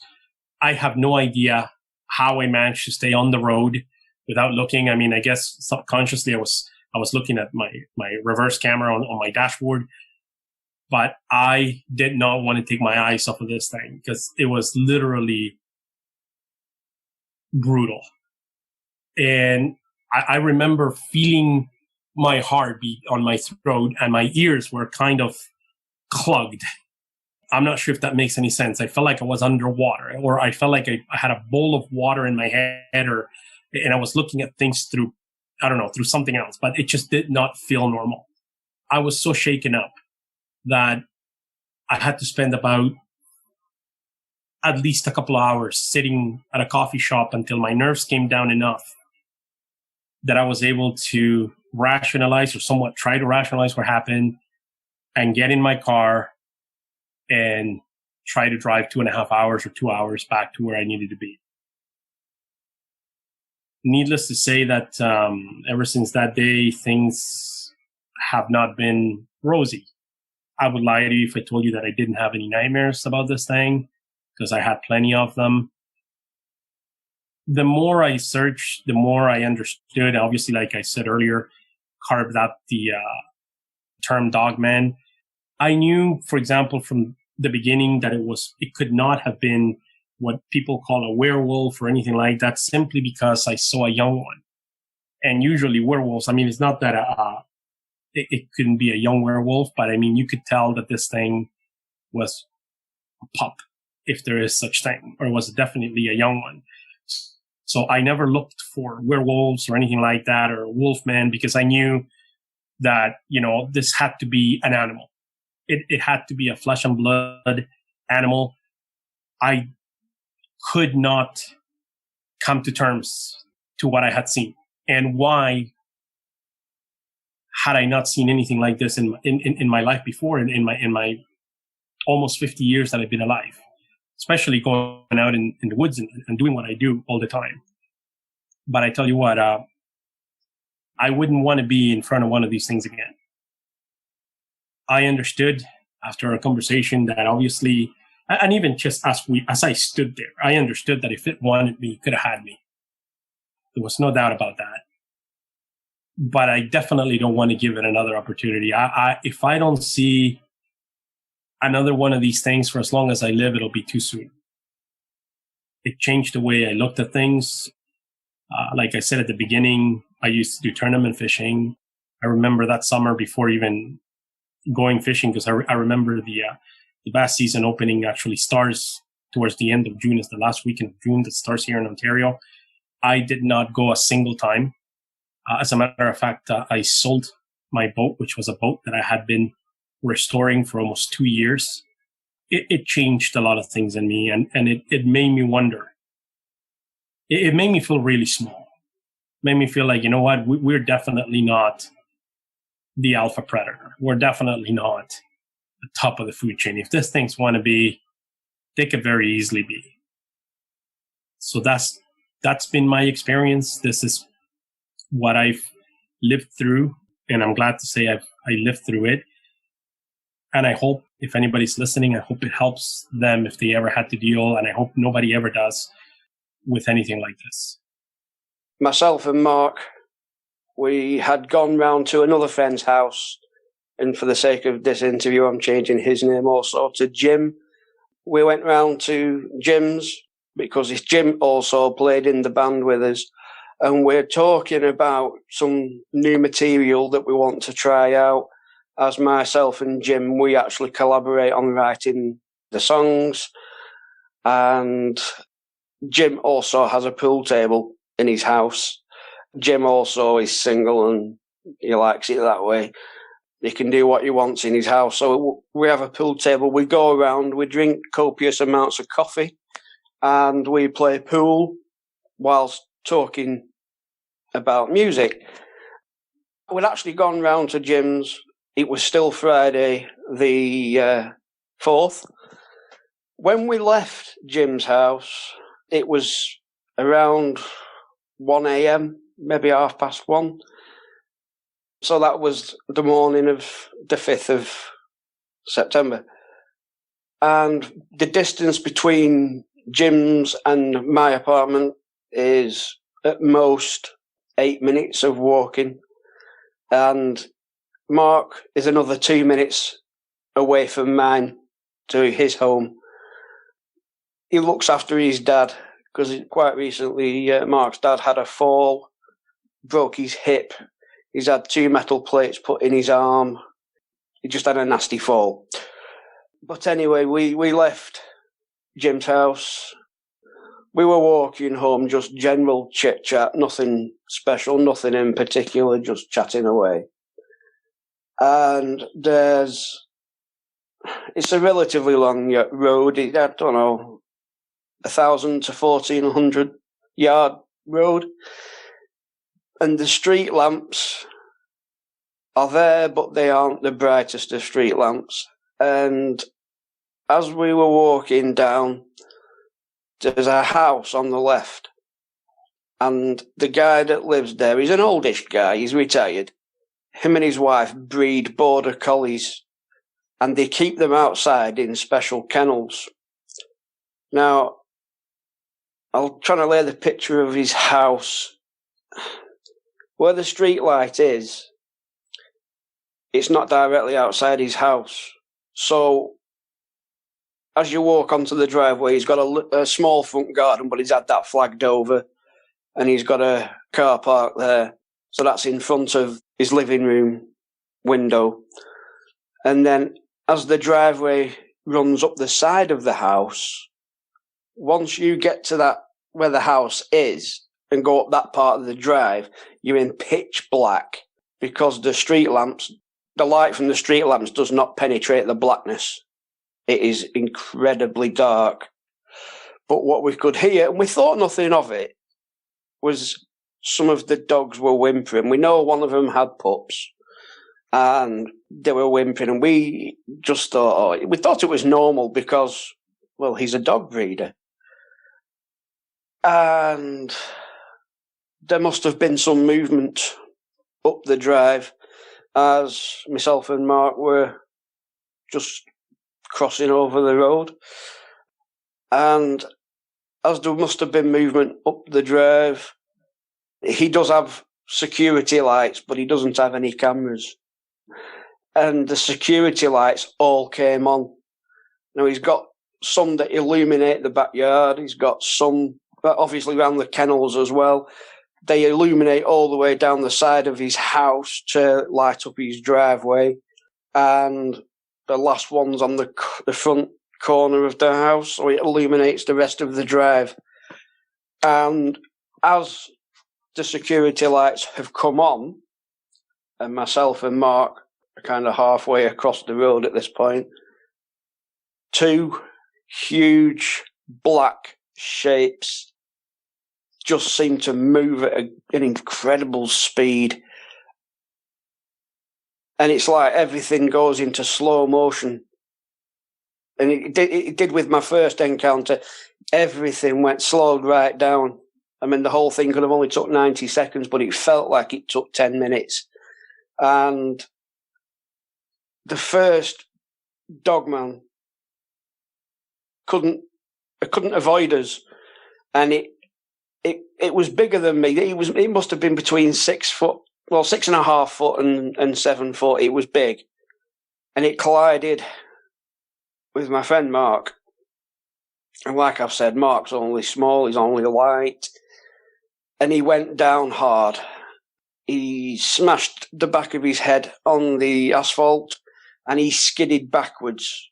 And he ended up with the top part of his torso, just his legs sticking out from underneath a parked up transit van.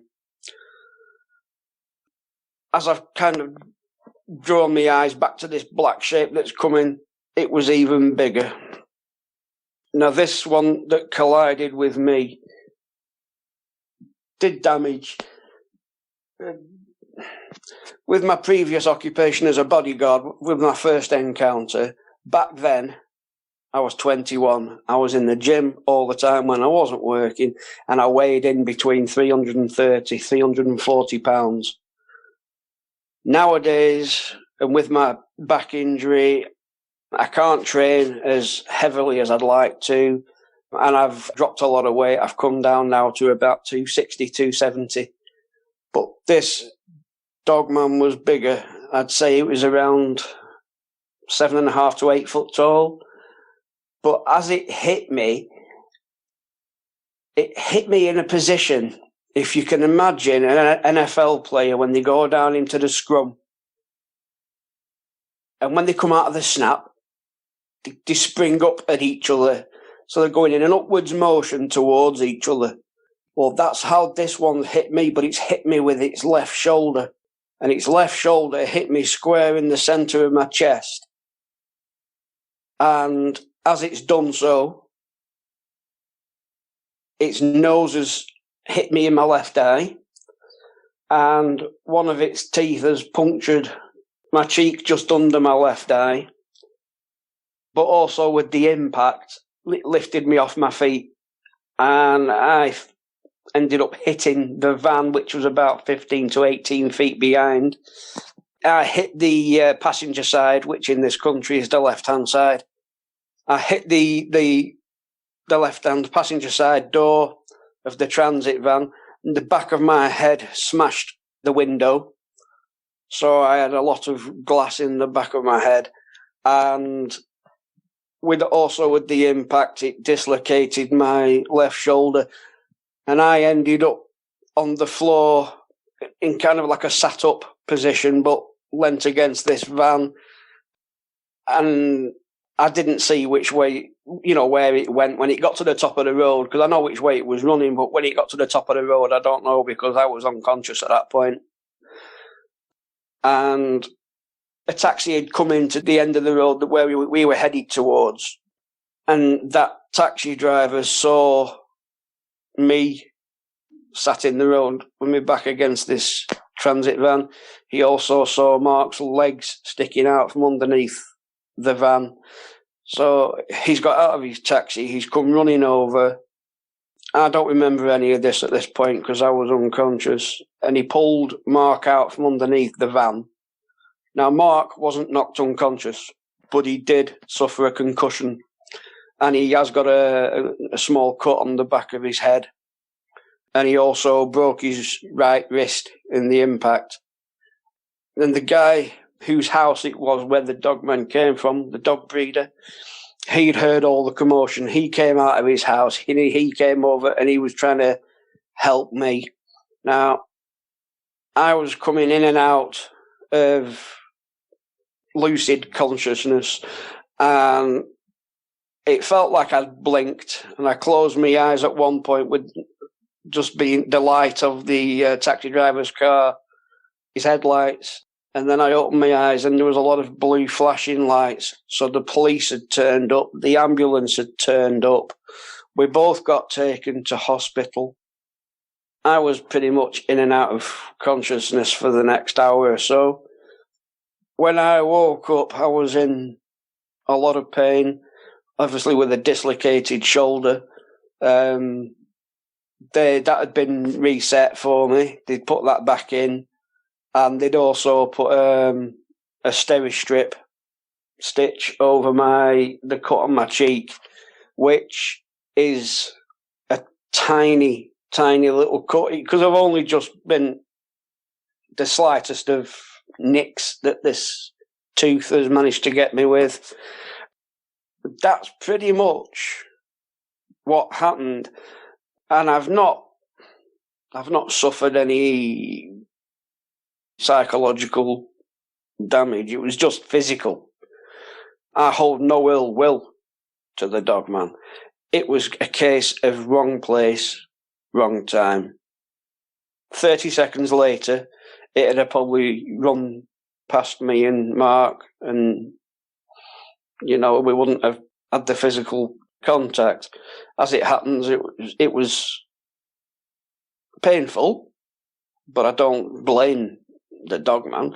Obviously, they were up to no good near the dog breeders' dogs, but none of them have been hurt. They're all still there. They're all doing fine. The guy that's the most annoyed about all of this really is the transit van owner. The police have obviously helped him out with that, but they say that we've been fighting. And that's the last thing that we wanted to do, but the police don't believe anything, so I don't know. Other than contacting Vic and the show and putting this out there, I didn't know any other way of getting the story over for people to actually believe what's happened. Because if I turn around to somebody in the shop and I said, "Oh yeah, a werewolf ran into me the other day," then no one's going to believe me. So the only way to deal with it really is contact the show, make people aware. It could have quite easily stopped, turned round and finished me off. And same with Mark, but it didn't. They carried on, both of them carried on running. And like I say, I don't hold any ill will. I can guess pretty much which way they did run when they got to the end of the road. But if they did or not, I don't know. I couldn't tell you. But that's the state of affairs. That's where I'm at the moment.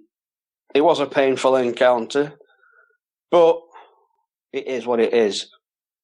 The first encounter is not my encounter. It's my mother's. And she did tell me about it. I recently have been recording her, asking her questions about her childhood, things that she remembers. I just kind of want to do a bio on her. And that way I have a story, not just for myself, but for my grandkids and my great grandkids down the line.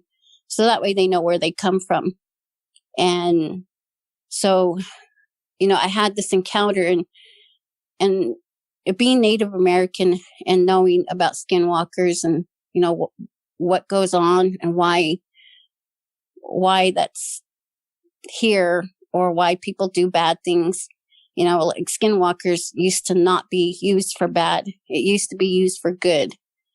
But as time went on, people that end up becoming negative in some way, they started using skinwalking in a negative way to harm people. And before, it used to be used to do good for our people, but not anymore. It's not like that anymore. Now it's more because of jealousy and greed, things like that. That's where that went. That's why it's so dark now. So, but with my mom, asking her these questions and then telling her about my encounter, I had asked her, being so young, and when I was growing up, I grew up at my Nully's place, which is my paternal grandparents, my Nully lady. I used to spend my summers over there, and I would herd sheep, help take care of the cattle, things like that. And we didn't have running water, so we had to haul our own water, do all that stuff, chop our own wood, and we didn't have a stove or anything like that. So every time we cooked, we would use a wood stove. So that's how I grew up. And so when I had asked my mom, I did tell her sometimes about some of the encounters we'd have out there at my Nully lady's place, because where she lives or lived is in Shanto, Arizona, between Shanto and Tall Mountain. And that area there's wooded. It has a lot of pine trees and cedar. And then there's a lot of sagebrush. So that's where I had my encounter as well. But when I had talked to her about some of the things that I had encountered before, and when I was interviewing her about her memories as a child, she says, well, I did have an encounter once. And she talked about when she was a lot younger. I think she was about 12 or 13 years old. It was during the winter time, and she used to go to a boarding school when she was in school, and she happened to go home for the winter break, and she was asleep. And then in the middle of the night, she woke up to her parents whispering over her, because where she was asleep was kind of almost right underneath the window. And my grandparents were standing at the window looking out and whispering to each other. And she wanted to know what was going on. So she kind of got up, and not knowing what was going on, she kind of woke up, and in a loud voice, she's like, what are you guys doing? What's going on? And they told her, they hushed her and told her to be quiet, that there was something outside. So she got up and she looked out the window. And when she looked out the window at that time, it had snowed. And with the snow being on the ground, it being so white, and the moon was out. I think it wasn't a full moon, but it was between a half moon and a full moon. So she could see. And she said that what she saw, she couldn't believe she saw. She had to rub her eyes and then look at it again. And her grandparents too were amazed, and they were trying to figure out what it was. And so what she saw was there was something sniffing around their clothesline. And then there was a trash can out there where they would burn their trash. And then they had some water barrels out there as well. And on top of those water barrels, they had some seeds that they were getting ready for planting when springtime came around. So it was sniffing around, and it was looking through things. And she said what caught her eye, what she just couldn't believe, was that it looked like a dog standing on its hind legs. And she thought that it was a dog leaning against the trash can and looking in the trash. And then she said that it moved back. And when it moved back, she thought that it was going to go onto all fours. But instead of going on all fours, it leaned back up, and it took a step or two backwards. And then it turned towards them. And then it started walking on its hind legs. And she said it never went down on all fours. And she said it was very tall. And I guess my grandma was in shock that she just kind of did this thing. And when she did that, my grandpa kind of grabbed her shoulders and trying to comfort her and let her know it's okay. But at the same time, trying to have her not make noise because they didn't want to alarm whatever that was, that they were aware that it was there and that they were looking at it. And when she did that, my mom said she swears the dog's ears had kind of shifted.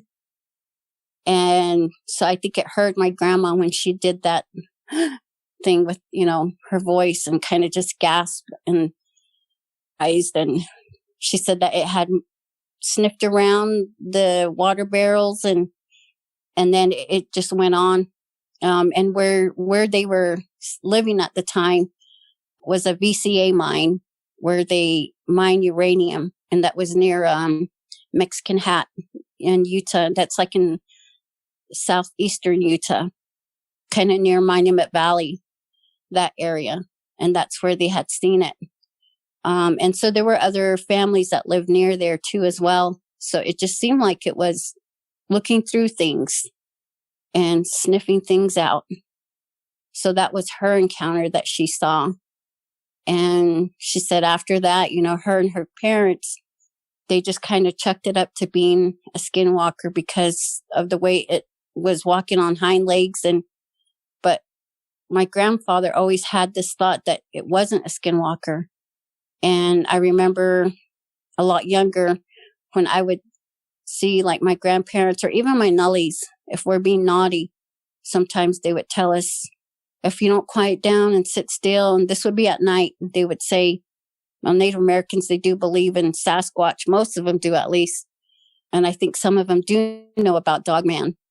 But at the time, what my grandparents used to say to me is, telling us to settle down, be quiet, don't be noisy, don't be naughty, because the big ape man's going to come and look at you, or they're going to come around the house or come get you, things like that. They would say that. And not once did I ever really know exactly what they were talking about when they would say big ape man. I just thought of a big ape. And I've heard them say too, especially on my Nelly side, my dad's side, they would say, if you're naughty, Dogman's going to get you. And I always wondered why they would say that.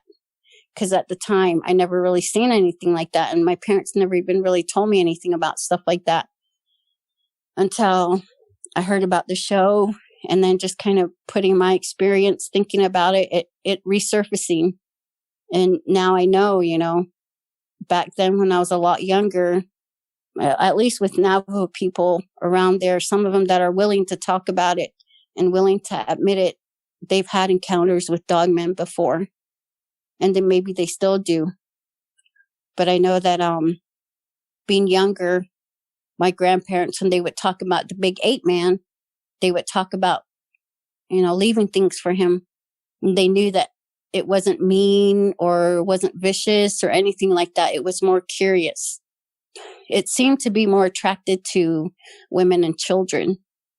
And I know that there are some stories I've heard where kids used to play with Sasquatch, like kind of throwing pebbles and stuff at first to get their attention, and then playing with kids by maybe throwing pebbles back and forth. And then also they would leave fruits for them and they take the fruits. And it was more of a kind of a peaceful encounter than anything negative. Those are stories that I've heard from a long time ago, from before technology and more people settling in this part of the U.S. when it was a lot less populated. That was my mom's encounter. That was the one she told me about. And I played one of your shows for her, and she was kind of shocked. And she says, yeah, I believe it. I think that's probably the only time I've seen something like that. But she says, I wouldn't ever want to see that again, because to her that was unnatural and it wasn't something that she could process in her mind. But my encounter, when it happened, I did speak about my Nully's side, my dad's side of the family. I grew up in that area in Shanto, Tall Mountain.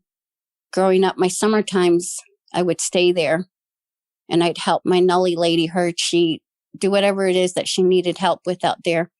And usually it wasn't just me. My younger brother would be with me too. And he's about 5 years younger than me. And then there were 2 of our cousins that would always be out there too. And they were older than us. At the time, I was 10. So they were like in middle school and high school when we used to go out there with them. And they were kind of in charge of us. Whenever we would be out there, they were the ones that kind of took care of us. We were with them all the time, from sun up to sundown. We'd get up so early, get ready, get the sheep out there, herd sheep, and then come back in the afternoon. And if there's more chores for us to do, we'd be doing those chores. So most of the time it was the 4 of us out there a lot. And every now and then, some of our other cousins would show up too, and they kind of help us out as well. But they also had other grandparents to help take care of, like maybe on their mom's side. They helped out their grandparents on that side a lot. So what happened this particular summer, we had actually been down in a canyon that day. We were getting ready to, we were taking care of the crops down there, making sure they were being watered and all that. And my dad came and picked us up and took us home. And that evening we were having a get together, and I can't remember exactly what we were celebrating, but it was a celebration, and we had butchered a sheep. So that night, it was pretty late by the time we were cooking everything, by the time everybody got there.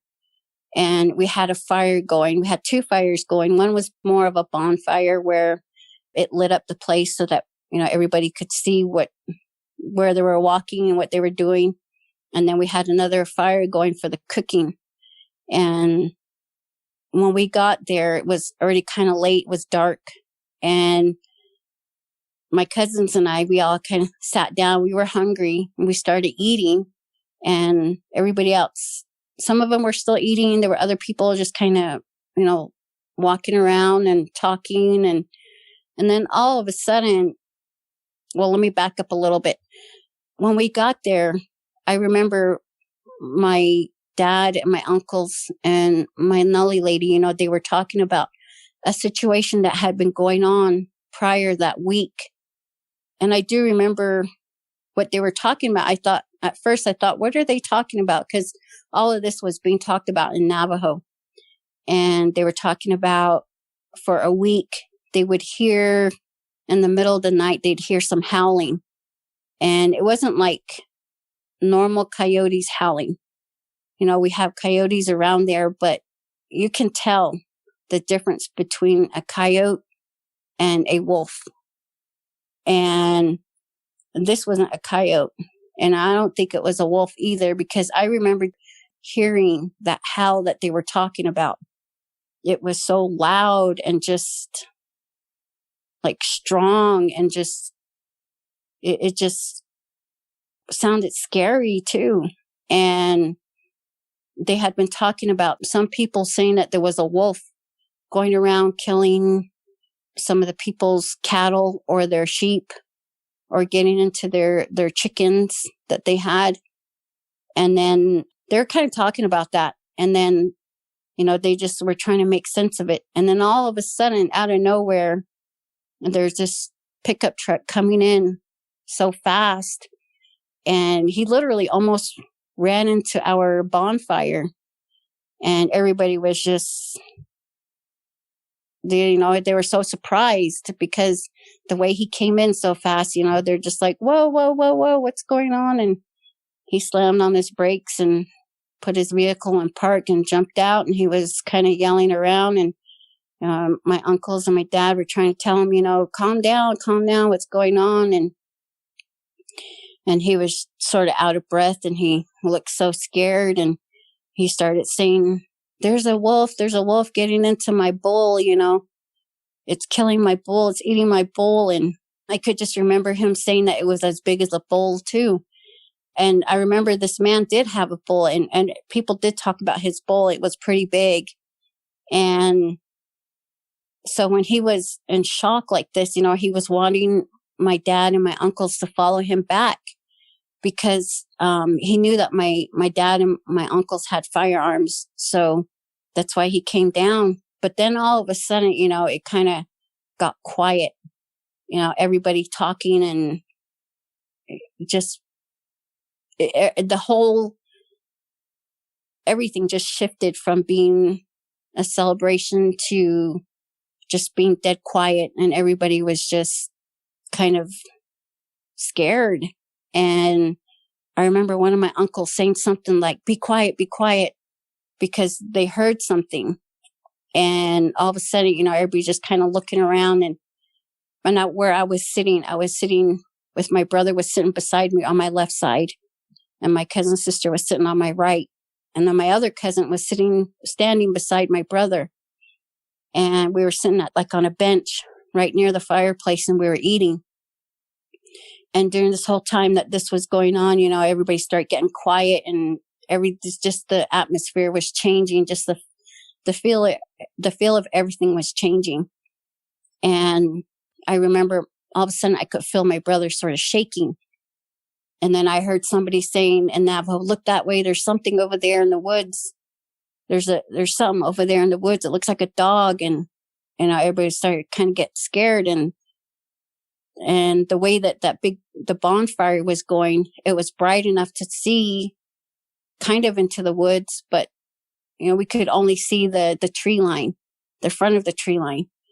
And in the back, there was something walking from one tree to the next, sort of kind of hiding, but not really. Sort of like it was slowly introducing itself or something. And at the same time, it moving from tree to tree, when we could see it, it was looking at us, looking at all of us. And when it was doing that, it was like it was counting us or something and kind of like sizing us all up. And all of a sudden I heard somebody say, there's another one behind us. And, it started feeling like we were being surrounded because there was another one again, that someone had seen another one again. There was one off behind us to the left. And then another one again, sort of behind us to the right. And then the one right in front of us. So they were all just sizing us up, it felt like. And this man he was so scared. He was shaking. And all of this that was going on, it was all going on simultaneously. But at the same time, it's like it was so slow that everything was kind of going in slow motion in a way.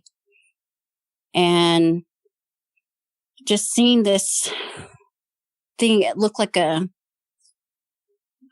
Doberman Pinscher kind of, and a hyena. And at the time, I never, at that age, I hadn't really seen anything like National Geographic or any of those things at that time. So I never knew what a hyena was.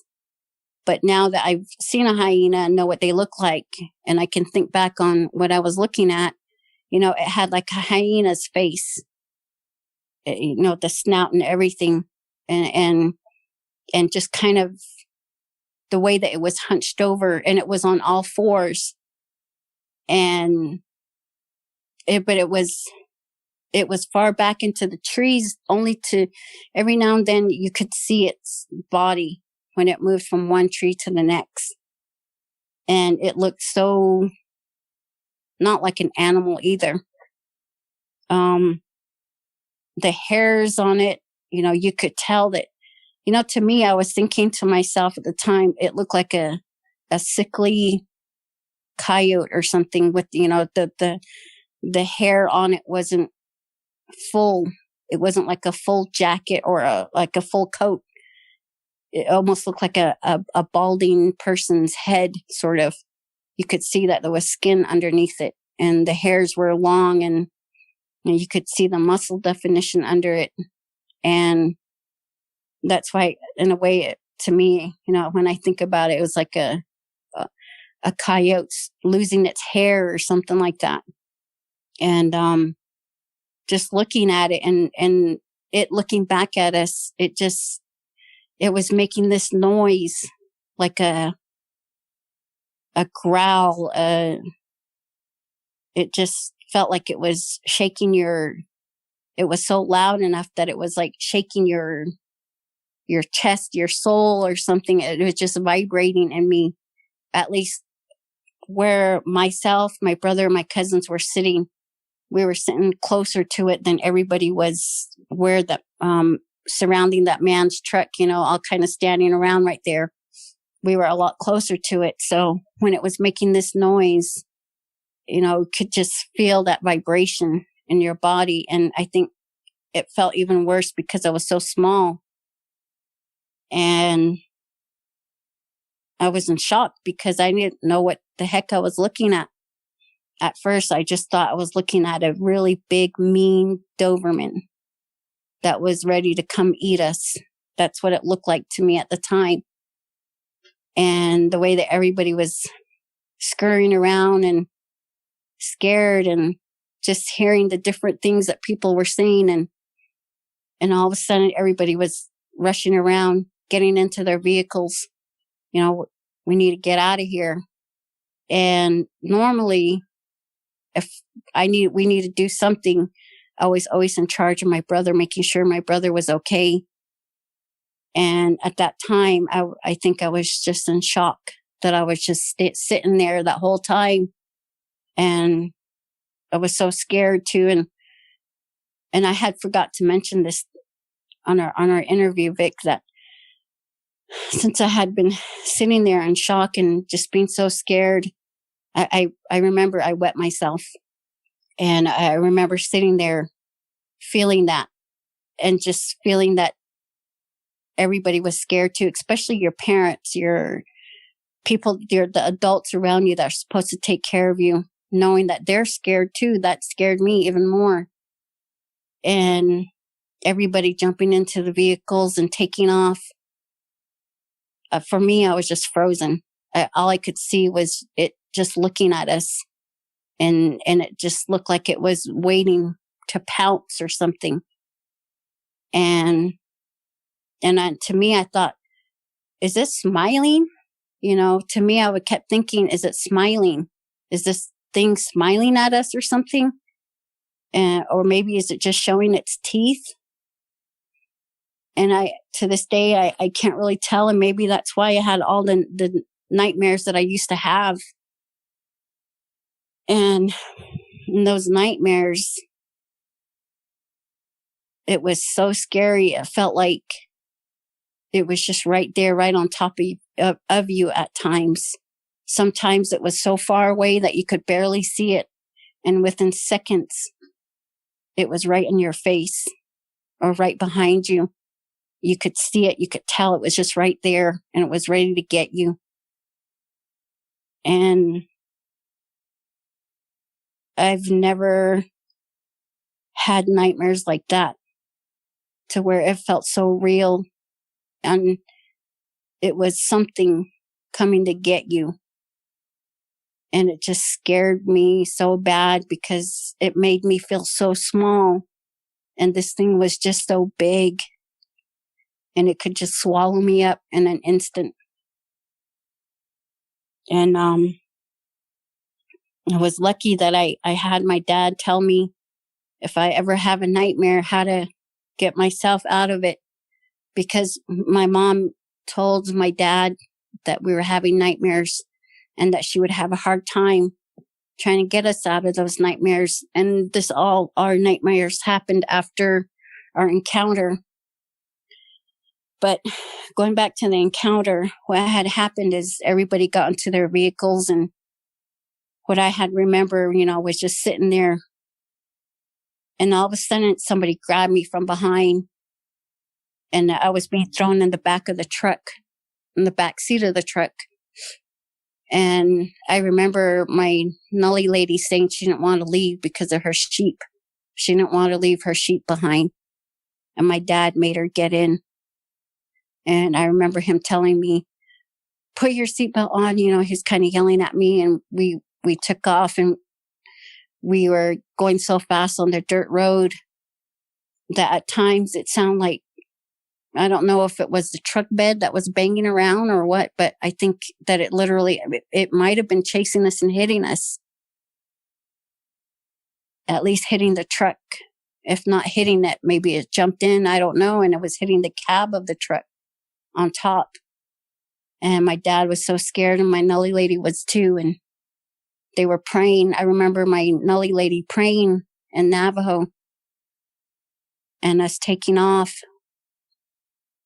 And since it happened when I was so young, there's some things that kind of I suppressed that sometimes some of it's slowly coming up now. I remember bits and pieces, but just that instant, that moment right there, what I had seen, I didn't get to see anything below like the legs or the arms or anything like that, the way that it was walking back and forth or pacing back and forth.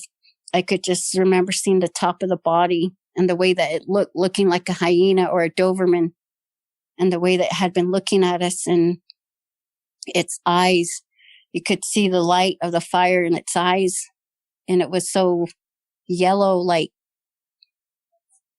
gold yellow or something, that was shimmering back at us. And the way that it was smiling at us, it seemed. And then just all of a sudden being yanked from where I was sitting. And then when I was thinking about it, my dad was leaving with my Nully lady, and everybody was gone. I was the only one sitting on that bench, and he happened to see me. He was turning the truck, and as he was turning the truck, the headlights of the truck went on me, and he saw me sitting there, and he grabbed me and he pulled me into the truck. And I was trying to ask him recently about it. I was trying to ask him, trying to refresh his memory and asking him what happened, and wanting to get more of, what we did afterwards, how we handled it.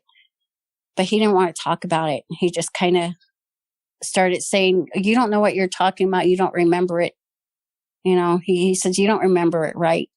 And I was thinking to myself, I know I didn't make things up. I saw what I saw. I remember what I went through. Okay, well, as I was starting to talk about, it was the summer. I was 15 years old, but in Youngstown, like a lot of other places in the United States, even though it's Northeast Ohio, we are less than an hour away from Lake Erie, one of the biggest lakes in the country. It gets extremely hot. We have had some horrific summers, and we get very, very hot summers with extreme humidity, which anybody that knows, say you have 98 degrees and then 100% humidity, or even 90 degrees with 100% humidity, it is absolutely miserable. So I will always remember how hot it was and how humid it was, and we were all sweaty. So that stuck out to me that night. Where we would go and where this occurred is if you go online and you Google Youngstown, Ohio, that's spelled Youngston, and you go to Youngstown, Ohio Steel Mills. They are basically, although there is a company that still is making steel down there, for the most part, 75% of all of the industrial areas from the steel mills, they're just rusting away. They're falling apart. But we would, as young, adventurous, very wild young guys, we would go down to the steel mills, and, it was, looking back now, there could have been some really bad things that could have gone on down there, not just from the experience we had, but just in terms of, who knows who we could have ran in down there. And during this time, this is when there was a lot of gang violence going on. The Bloods and the Crips was going on during that time. So many shootings.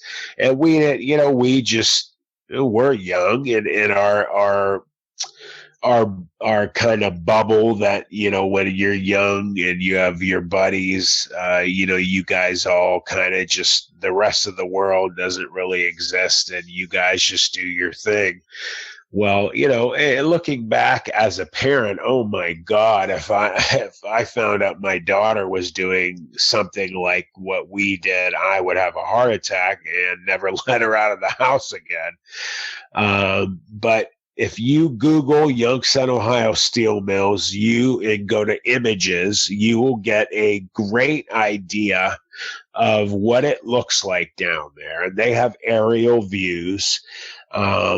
So we would go down there. A buddy of mine actually another friend who wasn't there that evening lived right across the street from this big drive that the semi trucks filled with whatever kind of supplies would drive up and down out of the area there, and either take steel from there or bring supplies in there to make steel.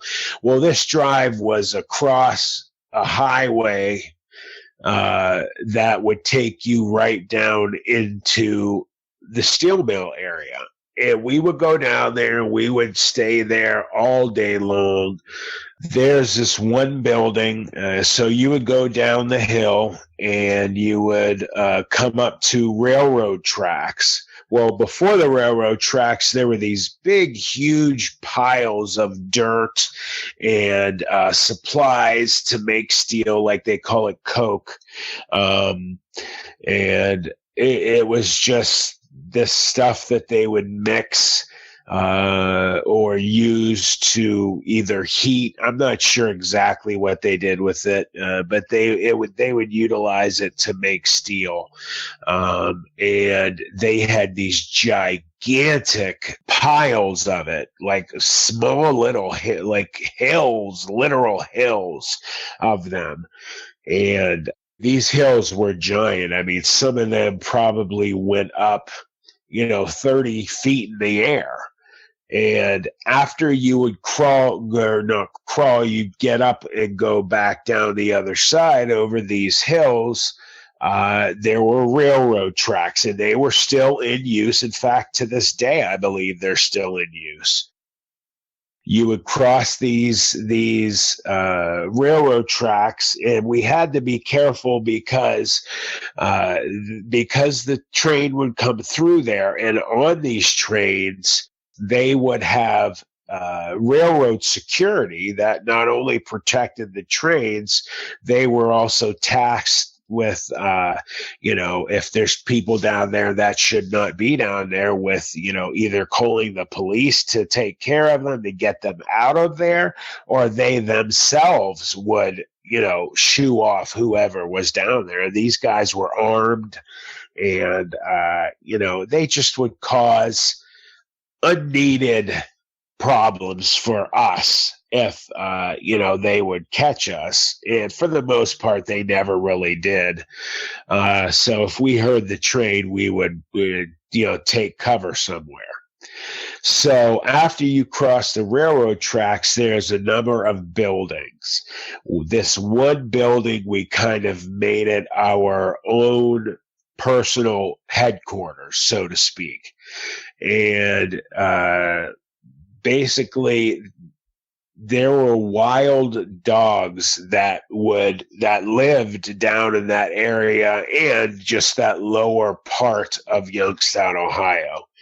And, we picked this building because there were no stairs that you could walk up to get up to go into this building. I forget if they were just so deteriorated, that's why, or if they took them out or whatever. But we would have to jump up and kind of roll once we got up onto it to get up into the building. So if these wild dogs that live down there were, say, chasing us and were trying to get us, once we got up off the ground onto the opening area, they couldn't get up there.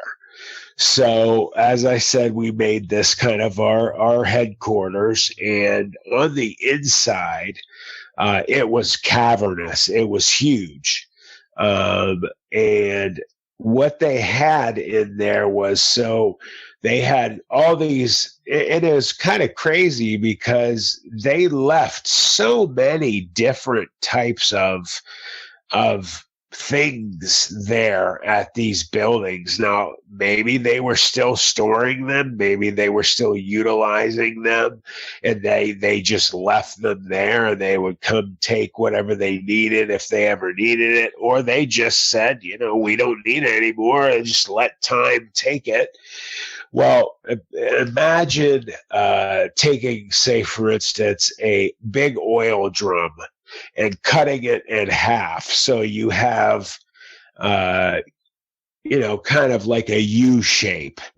And there was a ton of these all over. They had rows of them. So what we did is, since there was at one end or the other of this big building, there was just big open walls. So you could look through. Once you got up onto the opening, you could look through the entire building out the other side and see, this all the way down. There was all kinds of other buildings down there. So what we did is we did go in there, and we took a ton of these pieces of metal, these kind of U-shaped, like I said, like a barrel cut in half, metal, very thick metal too. And what we did is we made rows of them going from one side of the opening to the other, and then we started stacking them on top of each other, kind of,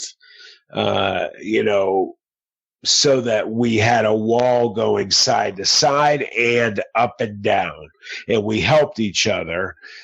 So what we would do is we would, three of us would stack these pieces of metal as high as we could get them, so that we had these makeshift walls that would most importantly hide us from these trains and these security guards that would ride on the outside of the trains. And, also at night, we would stay down there at night, as crazy as it seemed. And looking back, it was crazy what we were doing, but we just did not see, the stupidity of what we were doing. We just were young, tough teenage boys. And, we just wanted to hang out down there. So we got pretty solid walls from side to side and up and down. And we sealed ourselves in at night. And what we would also do, since the inside of this building was so big, we would make big bonfires inside. And again, I apologize anybody listening about my sinuses right now. I sound terrible, but it's that time of the year. So we had endless supplies of wood pallets that we would be able to stack up, and we would light them on fire and would have great bonfires in there. And you want to talk about, it would turn night into day inside of these buildings. So getting to the evening that the experience happened, we had a really good fire going. And while we were in there and we were doing whatever we were doing, and let me also mention, it was, it was between 4 to maybe 6 stories high. And they had this staircase that was a combination of both cement and metal. And that will come into play later. But it would light up all the way to the top. And each level had an entire floor. So you could go up one floor and you could walk around and then go up another one and another one. You could even get up to the point where you could be on the very top roof of the facility. And at the bottom, for maybe the first 6 or 7 steps, the stairs were basically destroyed. They were falling apart. And to get up those stairs, you had to walk on the outer part of it, which was the metal part of the stairs, where they obviously poured the concrete into that part of these structures so that, you had a stair. Well, they were all destroyed, as I just said, so we had to be really careful. And again, looking back, they were very dangerous. We could have fallen and gotten killed. Thankfully, nothing happened like that.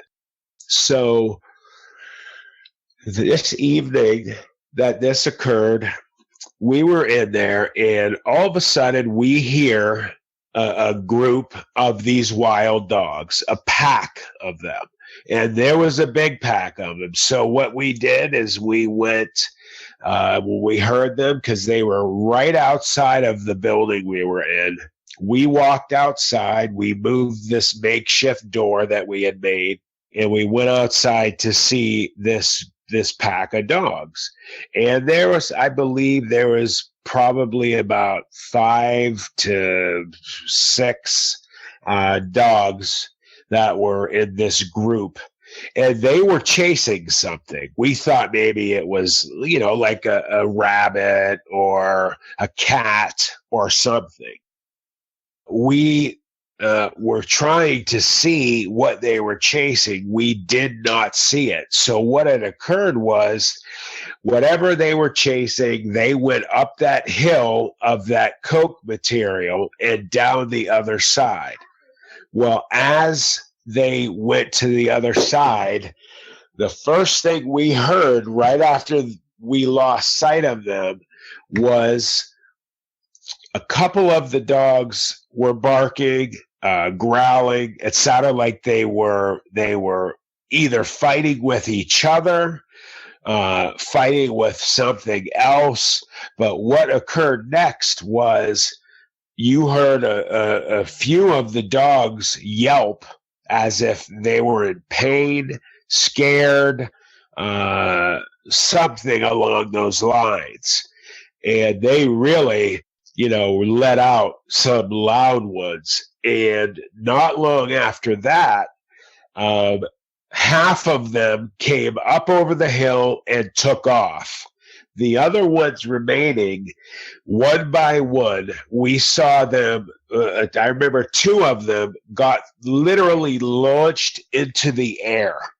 One got thrown over the hill, hit the ground, rolled, and got up, and it was running away, but it was limping at the same time. And another one got thrown. We didn't see it, but we heard it hit the ground. It got up and it ran away, and then another one yelped, and it just came running over the hill and took off. They all were gone. I mean, you want to talk about gone? It was like a Lamborghini Diablo taking off. They were gone. All of a sudden, as we're watching them run away, wondering what they were seeing or fighting with, my one buddy says, "What is that?"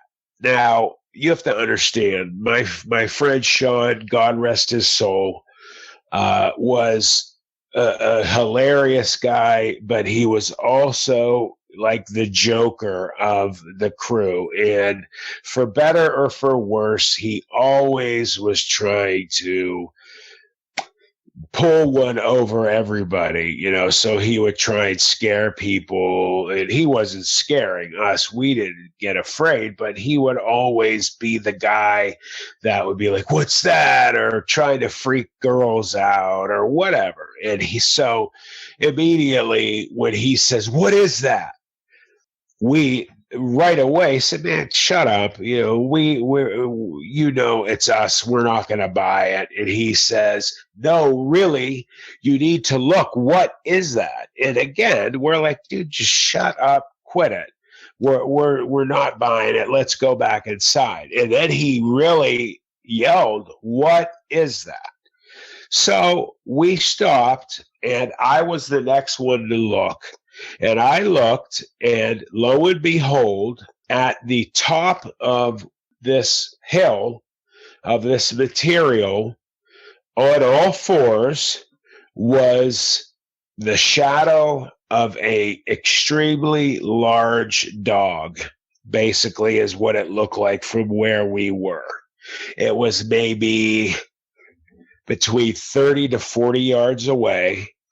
And, the light coming out of the building from the fire was super bright. And what we saw immediately was eye shine. And I noticed that right away, eye shine. And it was very pronounced, very bright.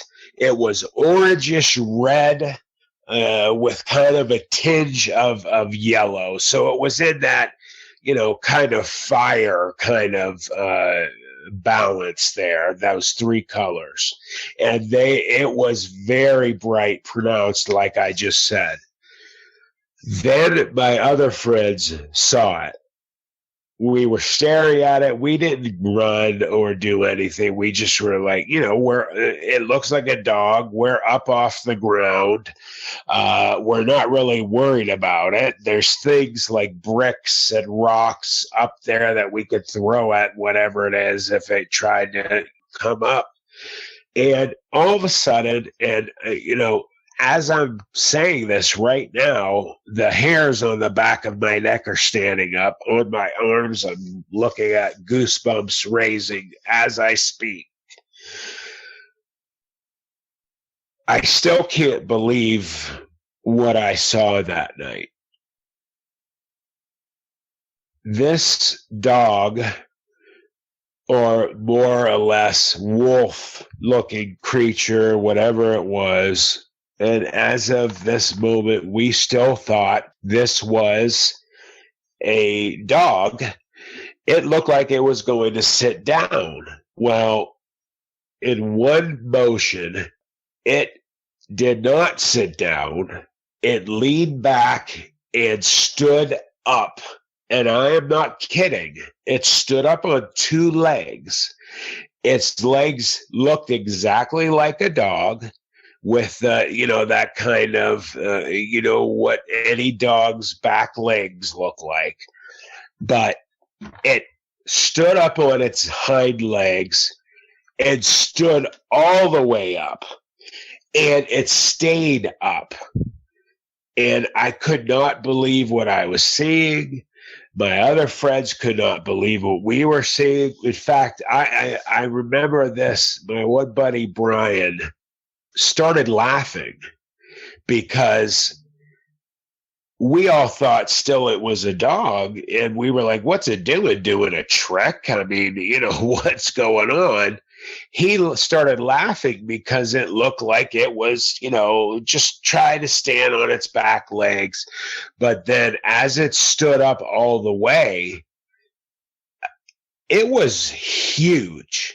It was tall. I'm not going to venture to say yet how tall I think it was, because in a little bit I will be able to explain why I think I had a better idea of said height. So it stood up, and my one bud Mike freaked out and ran back inside. Not long after that, my buddy Brian ran back inside, and then myself and my friend Sean at the same time followed them. And as we were going in, it had started running towards the building and running at an extremely fast pace. So we started to panic.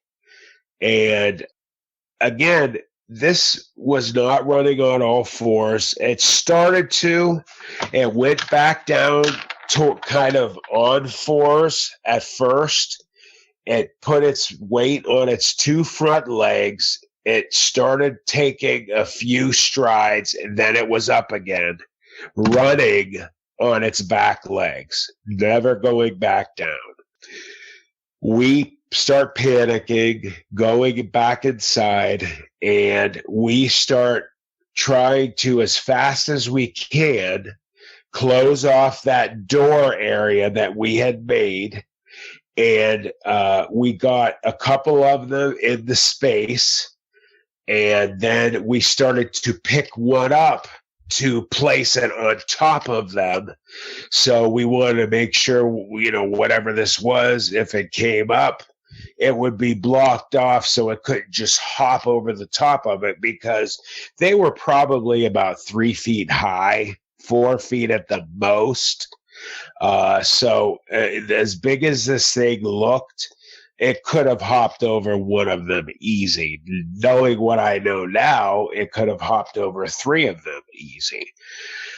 So we start trying to get it up, and we're panicking, and they're screaming, get it up, get it up. And we hear, at the same time, we hear nails scratching to get up. And then all of a sudden we realize that it's up on the opening. And as we set that last wood, we only got 2 of them stacked on each other. We left it because we knew it was right behind it. And we started running and got up onto those stairs, and we ran up to the second floor. Once we got up to the second floor, which wasn't easy, if you recall, I had talked about the stairs were destroyed, and the only way up was kind of walking up the outside part of these stairs on the metal. So we went up to the stairs and immediately turned right. When we turned right, there was a concrete kind of barrier, half wall, so you could turn around and look directly down at that first floor. As soon as we got up there, we hear super loud boom, bang. Well, either because we did a terrible job at stacking that second one, or this creature pushed the top one and the bottom at the same time, causing the top one to fall and the second one to move enough from the one on top. Since it fell, it pushed the other one kind of out of the way too. Again, we are panicking. We're terrified. We don't know what's going on, but we're staying quiet. It, all of a sudden, and I'll never forget this, it was like something out of a horror movie. We notice from the light from the fire, once this thing starts coming in, you could see its shadow against the far wall being displayed as it walks into the middle of that space where the fire was. We started to get a good look at it. And what it was basically the description that I grew up being from the movies I saw. It looked like a werewolf, basically, for all intents and purposes. And again, we are looking at each other, our eyes, I'll always remember the sheer terror in two of my buddies' eyes. Their eyes were just as big as saucers. I was on the verge of a breakdown. I couldn't believe what I was seeing. My friend Mike dropped down, so he was hidden out. Once he did that, we did that as well and dropped down, but we were still low enough that we could still see what it was doing. And it was looking around the room. It almost immediately looked right up at us and saw us and started to walk towards the middle of the room to the farther point around the fire where it would be able to be almost directly under us, looking up at us. And one of the things that will always stick out in my mind, I will never forget it as long as I live, is it started baring its teeth, which were huge, very large canines, and they were very big, very white. The two large canines on top went out to the sides a little bit. So they went straight down, not straight, but they went down, but at an angle outwards. And then the bottom bigger canine fangs, or whatever you want to call them, more came up more straight. It was salivating. Now, be it either it does this on a regular basis, or it was hungry, or it was displaying, some form of intimidation. But it was salivating so much. There was so much just saliva dripping from its mouth that I'll always remember. I could hear over the fire, over, my own heart beating in my head so loud it sounded like drums, that you could hear the slobber hitting the ground. You could hear it hitting the concrete.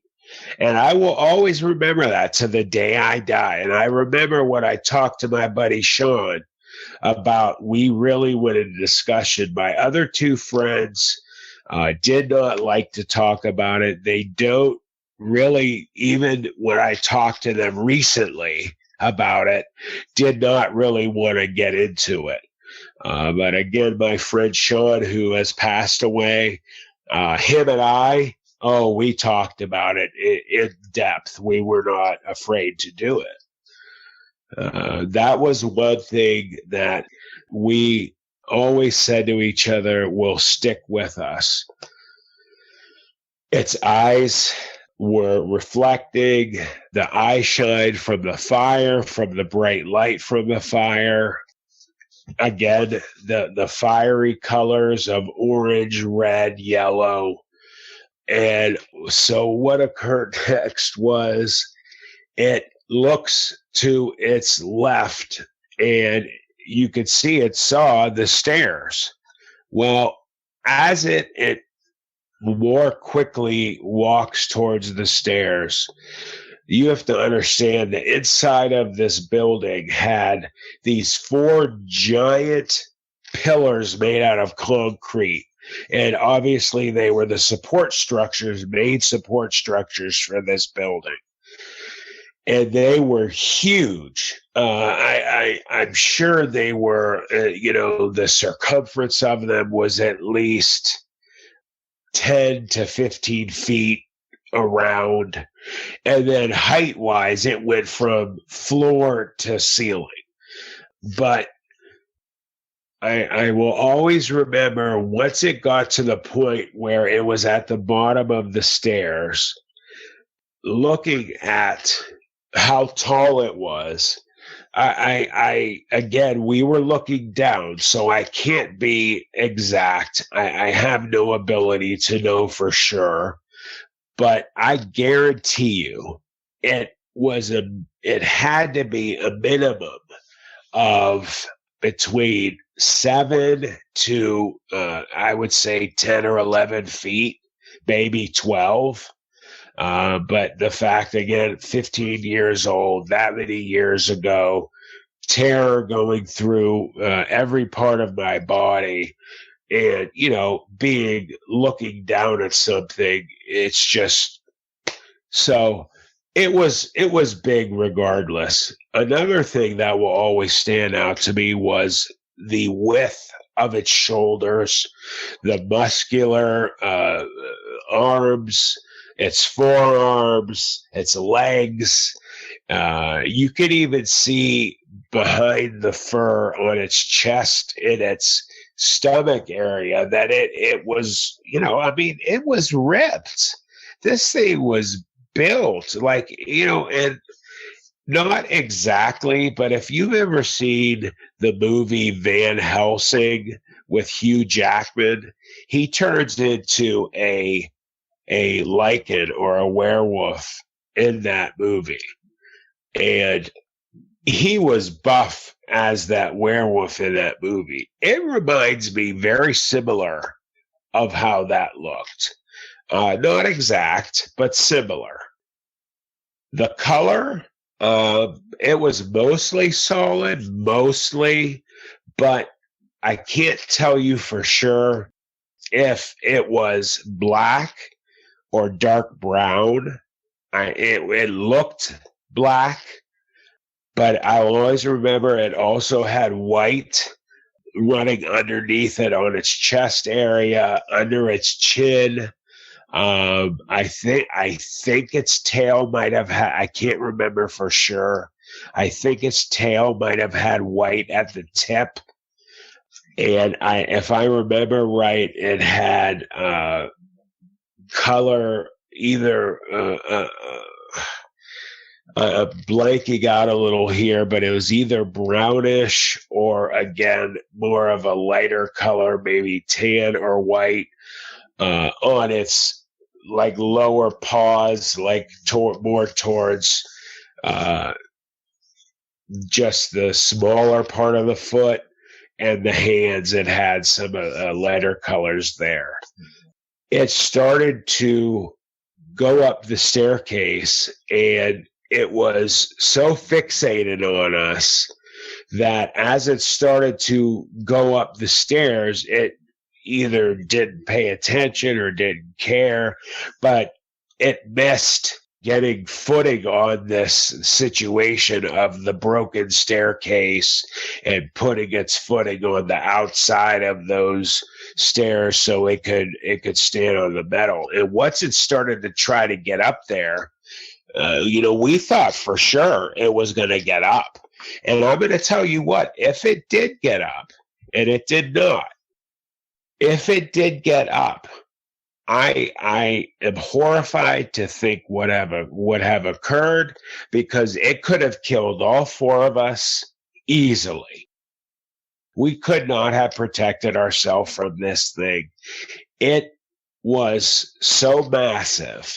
It was so big. I don't recall, a lot of people, I've heard stories of them saying, they remember the claws on these dogmen. I don't remember that. So I did, as I said earlier, I heard the claws in the claws on its feet when it climbed up on the outside of the building when it came in. I would assume they were big, but I don't recall exactly how big they were or even noticing them. It was looking up at us, and as it started to climb up again after it slipped, it fell, and it fell forward. And this is how I also knew that it was extremely tall, because when it fell forward, its two hind legs were on the floor, on the bottom, at the bottom of the staircase. And when it fell forward after missing the stair, it put its front legs down on the first step that was still together. And like I said, you know, there was a few of those first stairs, like 6 or 7, maybe, if I remember right, that were broken. And we could not have had our feet on the bottom, at the bottom of the stairs, and put our hands up on that first stair that was able to be stepped on. We could not have done that. So it was extremely tall. It had a long tail. So just as it was trying to get up that last time and catch itself and getting its feet under it, we heard a train in the distance. Whenever they would come through that area down there, they would blow the horn on the train, and it would come through, and it was very loud. Well, be it divine intervention, just good timing, whatever, it was perfect timing for the train.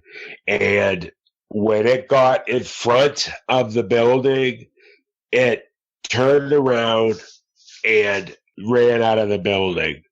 I do remember this too, and the first time you and I spoke, I did not remember this to tell you. As it was leaving, right before the last time we saw it, it turned and looked over its right shoulder up at us, and then it just ran out. It did stop, but it did turn around and look at us. It ran out, and we heard the train. They had to see the light down there emanating from that fire. They had to. They never stopped, and no one ever came down. We actually wish that they did. We wanted somebody to come. We were hoping that they saw it and they were going to send security, or some security was going to get off the train, that they were going to stop the train to come see what was going on. Or like I said, you know, that they would send police down there. We prayed that somebody was coming. Now, back in 1989, during this time, we did not have cell phones. So we had no ability to contact anyone. And we had about a half an hour that we did not move from that spot up on that second floor. And all we did was stand there and stare. And when we could not hear the train anymore, we were horrified, because we thought for sure this thing was going to come walking back into the room, and it was going to come up there and it was going to kill us. We were in there for about a half hour, 45 minutes, and that's when we finally decided we have to get out of here, because it was still relatively early in the night and we had to get out. So we decided, let's do it. Let's go. We did have flashlights. Again, back then we did not have, they didn't have LED flashlights. So it's not like they have those new kind of super bright flashlights. These were just regular old, you know, plastic flashlights. And I mean, they were semi-bright, but not great. And, we turn them on and we leave. And I'm going to tell you what, that was equally as horrifying as it was when it was inside of the building with us, because we could not tell where it was. We didn't know if it was behind us, in front of us, if it was waiting for us over the next hill. When we went over the hill, was it going to come up from behind us and get us? That fear of just leaving that area to get out of there and get to safety was it scarred me for years. And I'm nervous now thinking about it. So we get over that one, we cross the railroad tracks, then we have the hill of that material they used in the steel mill. And then we had to walk again more space, and you had to go up this huge hill of gravel. Like gravel and dirt and all that. And then once you got up above that, there was the road that led you out to the highway, to cross the highway to get to my buddy's house. When we were crawling, and you had to literally get on your hands and knees to crawl up this last huge hill of gravel and dirt and whatever else was on that. I mean, there was everything there, wheels from cars, tires, all kinds of stuff. But we're crawling up on our hands and knees, and all four of us kept turning around. There would be a point when one of us would start to slide back down because we would lose our footing because, we're trying to walk up on gravel and dirt, and we would lose our footing. And then one of us would start to freak out, and the rest of us would watch to make sure it wasn't coming up from behind us. And we had to a couple times form a human chain to pull us, one at a time up the hill. And it took us probably another 25 to 40 minutes to get, once we crossed those railroad tracks, it took us between 25 to 40 minutes to get, after we crossed the railroad track, to go over that hill of coke to up the big hill. Like I said, that was horrible. We finally got to the top of the gravel hill. We were so exhausted, we could not run, so we had to walk. We were soaking wet with sweat, dehydrated, basically in tears. We were so horrified. And I didn't mention this to you either.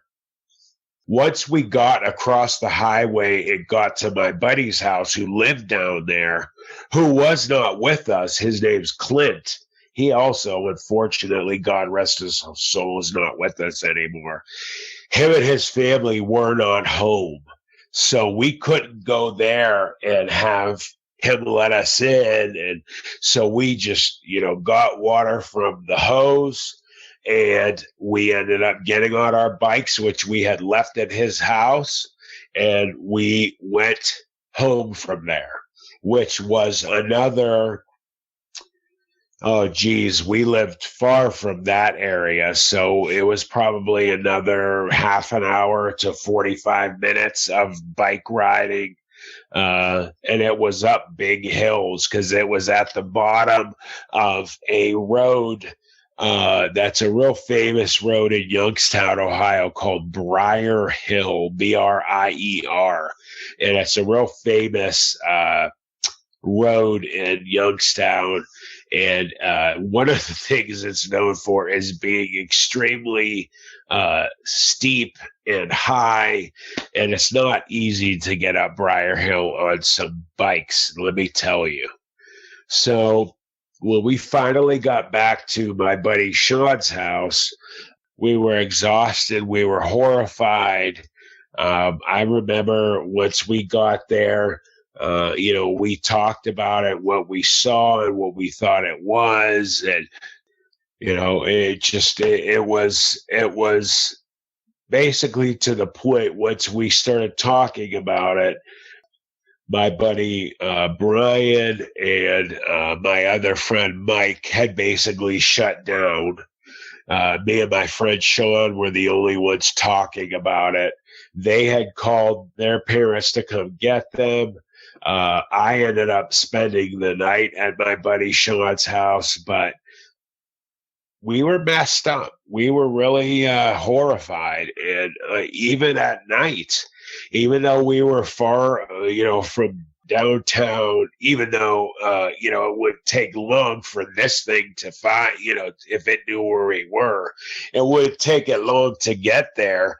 We felt we were far enough away that we weren't going to hopefully see it, but we were still all night long paranoid, scared that it was going to maybe show up, or, we even heard, I remember it got to the point later that night when we were watching TV at his house. It started getting real windy. And he had this wood tree right outside his window that the wood branch would always hit the window when it was real windy. And we kept thinking this thing was out there, and it wasn't. But I'm going to tell you what, Vic, that was a harrowing experience that really happened. And I'll never forget, when we woke up, I asked my buddy, the first thing I said to him is, did that really happen last night? And he said right to me, I was just going to ask you the same thing. And then we called our other two buddies and asked them, how they were, and they were freaked out. And, we actually, after that, had never gone down there again. And that, like I said, that was like one of our main spots. We loved to go down there. We spent years going down there, but after that happened, that was it. We stopped going down there. I remember years later, my buddy Sean and I had, driven near the area, but we did not go back. I have a number of friends that are police officers. I've thought about telling them and asking them if they would go down with me. So I didn't want to hurt this thing or try to kill it or anything. I just wanted to go back down and see if we could find it and at least just see it. But I never asked it, and I got into that mindset of, they're going to think I'm crazy, especially, even though they're great friends of mine to this day, they're police officers. Now, and I've heard this many times, that there are a lot of police officers or military that know all about Bigfoot and Dogman and other cryptids and, aliens and such. But, I'm sure you also have those that they just can't open their mind and they've never seen anything like that and had it happen or had it close to them, where someone they knew had an experience, or, so the majority of anybody that has ever mentioned things like that to most police officers, I'm sure they get scoffed at or asked if they're on drugs or drunk or crazy, or, we just didn't want that. So that is my story about what occurred when I was 15 years old with this Dogman experience, and it has stuck with me through the years. All right. Well, I recently moved to this part of town. We bought our house in 2017, and it's just a beautiful area. And on this canyon that's, not too far from where I live, it's a beautiful area. Inside the canyon, there's a trail. There's several trails. You go hiking, beautiful fishing spots. Me and my daughters go on daddy dates, and we go fishing and hiking down there. So it's a beautiful area. And on the canyon rim, there's also a trail where you can walk on the rim of the canyon or go for bike rides. And so just a really beautiful area. And when we first moved here, we walked down there, my wife and my two daughters, and we were walking on this canyon rim, and I wanted to kind of go down into the canyon. And there was a gentleman that lives closer to the canyon than I do. And I asked him, I said, hey, is there a trail that goes down to the canyon from here? And he says, no. He goes, you don't want to go down to this part. He goes, you want to go to the main entrance of the canyon, which is you have to drive a ways and go across a bridge and go to the opposite side, and it goes down. And so for me, I just was like, oh, all right, thank you. And we just walked anyway down there just to look. And sure enough, we found a trail, which I thought was odd because it was right there where this guy was at. And we go down there about halfway, and the terrain starts getting pretty rugged. So we come back up and we go back home, and then we go walking again about a week later. And I believe it was a city that put up a giant fence on that part of the canyon with these big welded bars, and they have a bunch of signs of you cannot cross, no trespassing, and it was really strange because I was like, wow, that's odd that I was just down there and all of a sudden they put this giant fence there. And I was at church on that Sunday, and I met a good friend of mine who had a Bigfoot sticker on his truck, and we began talking about Bigfoot and exchanging stories. And he's a man of faith and I'm a man of faith, and we both believe in these creatures. And so then I started telling him about this canyon, how they put this barred fence down. And then he began to tell me about all his encounters that he's gathered of Bigfoot sightings down here in this canyon, because he's a federal investigator and he works for the Department of Environmental Quality. So his job is outside all the time. He's always outside and doing investigations and so he hears a lot of stories, and that's one of his hobbies. He gathers a lot of info, and it's pretty cool because he approaches it through an investigator's standpoint, which is pretty cool. And so I began to tell him about this fence, and he's like, oh, that's strange. Maybe we should get together and go down there one day and just check it out. And also between this time, on the opposite side of the canyon, like directly on the opposite from where I live, is the Livestock Commission. And so they have a lot of beef cattle that they keep on the top of the canyon. They don't let them go underneath the canyon, but oftentimes I've seen the beef cattle have escaped somehow and they've gone down in the canyon. And I remember hearing one evening, just as one of these beef cattle sound like it was just getting eaten alive. It was just screaming and screaming, and I could hear like gurgling. It was really, really shocking. And so I told him that too. And he goes, oh man, we should definitely go down there just to see if we have any evidence, or even to look for this cow if it's still down there. So we decide to go down there, and it's, we don't want to be down there in the dark. So we didn't take flashlights. We weren't planning on staying down there till nighttime, but we meet at my house, and again, the canyon's 300 yards from my house. So we jump in my Explorer, and we have to drive around to the opposite side to the main entrance of this canyon.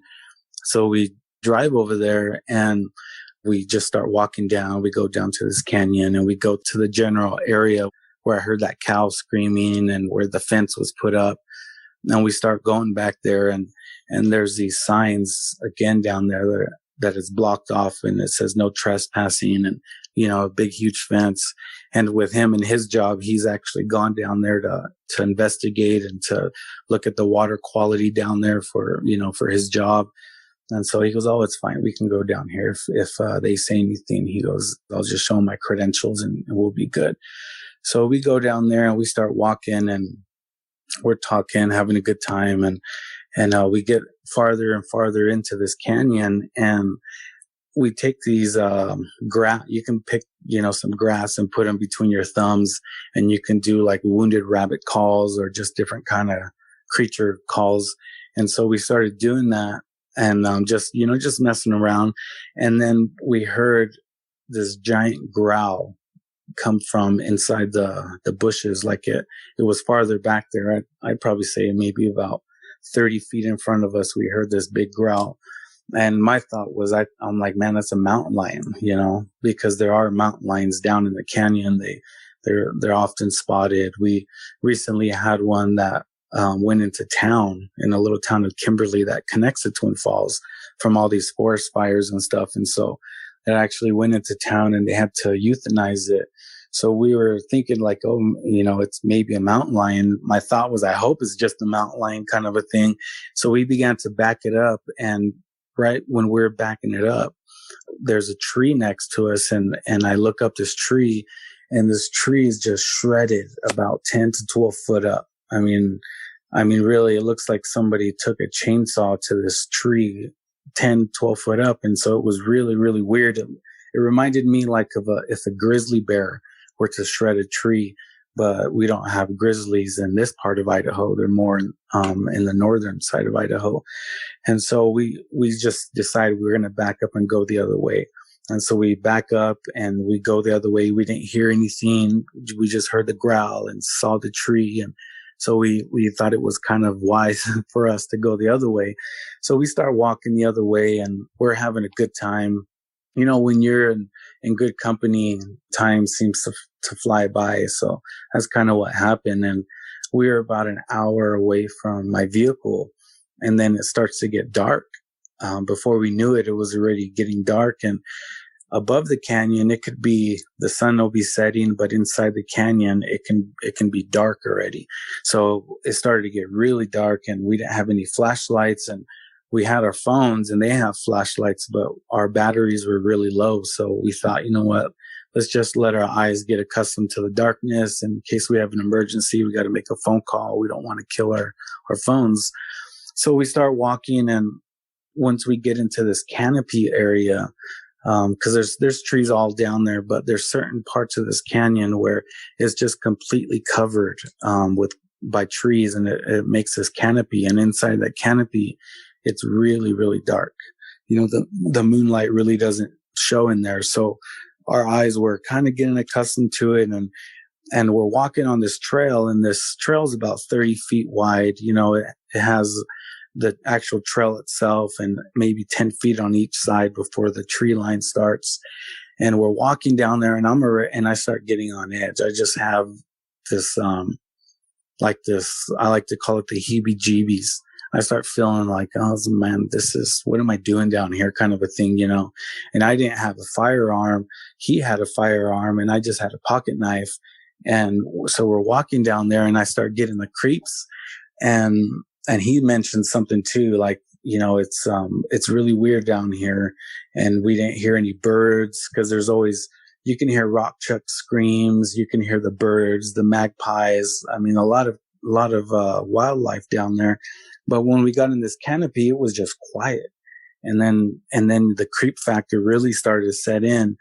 And so I'm pretty close to him, and because he's done this several times, this is not his first rodeo, and this was my first time. So I didn't want to be the guy that's like, okay, I'm getting scared, let's go now, and we're just wanting to see if we found any tracks. We're looking in the dirt, in the mud. We were looking on the creek bed, and we saw a bunch of, coyote tracks and raccoon tracks and stuff. And so we're walking, and maybe about 50, 75 feet in front of me, I see this giant black mass on the side of the trail. And I'm looking at it, and I'm like, man, this is, it has to be a stump or a small tree or something. And that's what I was thinking in my mind. And we're just walking, and all of a sudden this black mass, what I saw, and again, it's black down there, it's dark. But this thing was so dark, it was darker than the darkness around it. It was really weird. And all of a sudden, it just took I could see it was bipedal. Took three steps, and it crossed this 30-foot trail. And so my heart dropped, and it was so dark. I'm like, no, my eyes are playing tricks on me. Please, Lord. And my friend says, a creature just passed the trail in front of us, and my heart just dropped. And I want, when somebody confirms your worst fear, you're hoping you're not seeing what you're seeing, and you don't say a word, and somebody stops you and they confirm what you saw. So my heart just dropped, and I turned around, and I was going to run, and he grabbed me. He's like, don't run. He goes, don't run. It's going to make it worse. And it crossed, when it crossed, it went into the deep brush and the trees, and we stopped in our tracks, and then we could hear a growl, like I could hear a growl, like a low growl, and and we started backing it up, and we could hear it breaking. Sounded like it was breaking branches or something. I don't know if it was stepping on the fallen branches or what, or if it was doing that just to let us know it was there, or I don't know what it was doing, but we could hear it, and it was paralleling us. And so we were backing up, and we could hear it, and it sounded like there was more than one, like it was coming from more than one spot, but it was so black. We just couldn't see anything, but we could hear it, and we knew it was there. So we backed out, and we just kept walking and walking, and we'd stop, and it would stop. And then we'd back up again, and then we could hear it walking again. And so we knew that something was there, and it was following us. And so, and again, I'm already terrified. And, you know, he's the one with the firearm, and I just have that pocket knife, and I just want to tell you guys, my pocket knife was out. It was in my hand. I don't know what damage it could have done, but I had it just as, I guess, security for me. And he had his firearm in his hands. You know, he wasn't pointing it, but he had it in his hand, and we're backing out. And this thing followed us all the way out of this canyon, and it did not come out of the canopy. You know, once we got out of the canopy area, the moonlight, you could see a little better, and it would not come out. It stayed back there. And once we got to where we thought it was a safe distance from this canopy, we booked it out there. You know, and you know, when people say, I'm a grown man, I don't run from anybody or anything. Well, I tell you, that day we ran back to my vehicle, and we got in, and we drove to my house in a shock kind of. So we came here to my house, and, you know, for special occasions, I got a nice bottle of some bourbon, some nice bourbon. And so I open it up, and I pour me and him a glass, and we start sipping on it, and we're in shock. And I'm telling him, like, dude, what just happened? You know, did that really just happen? We just saw that thing, and it followed us. And he's like, yeah, man. He goes, we saw it. And it was in a shock. I was so in shock because it's down the street from my house.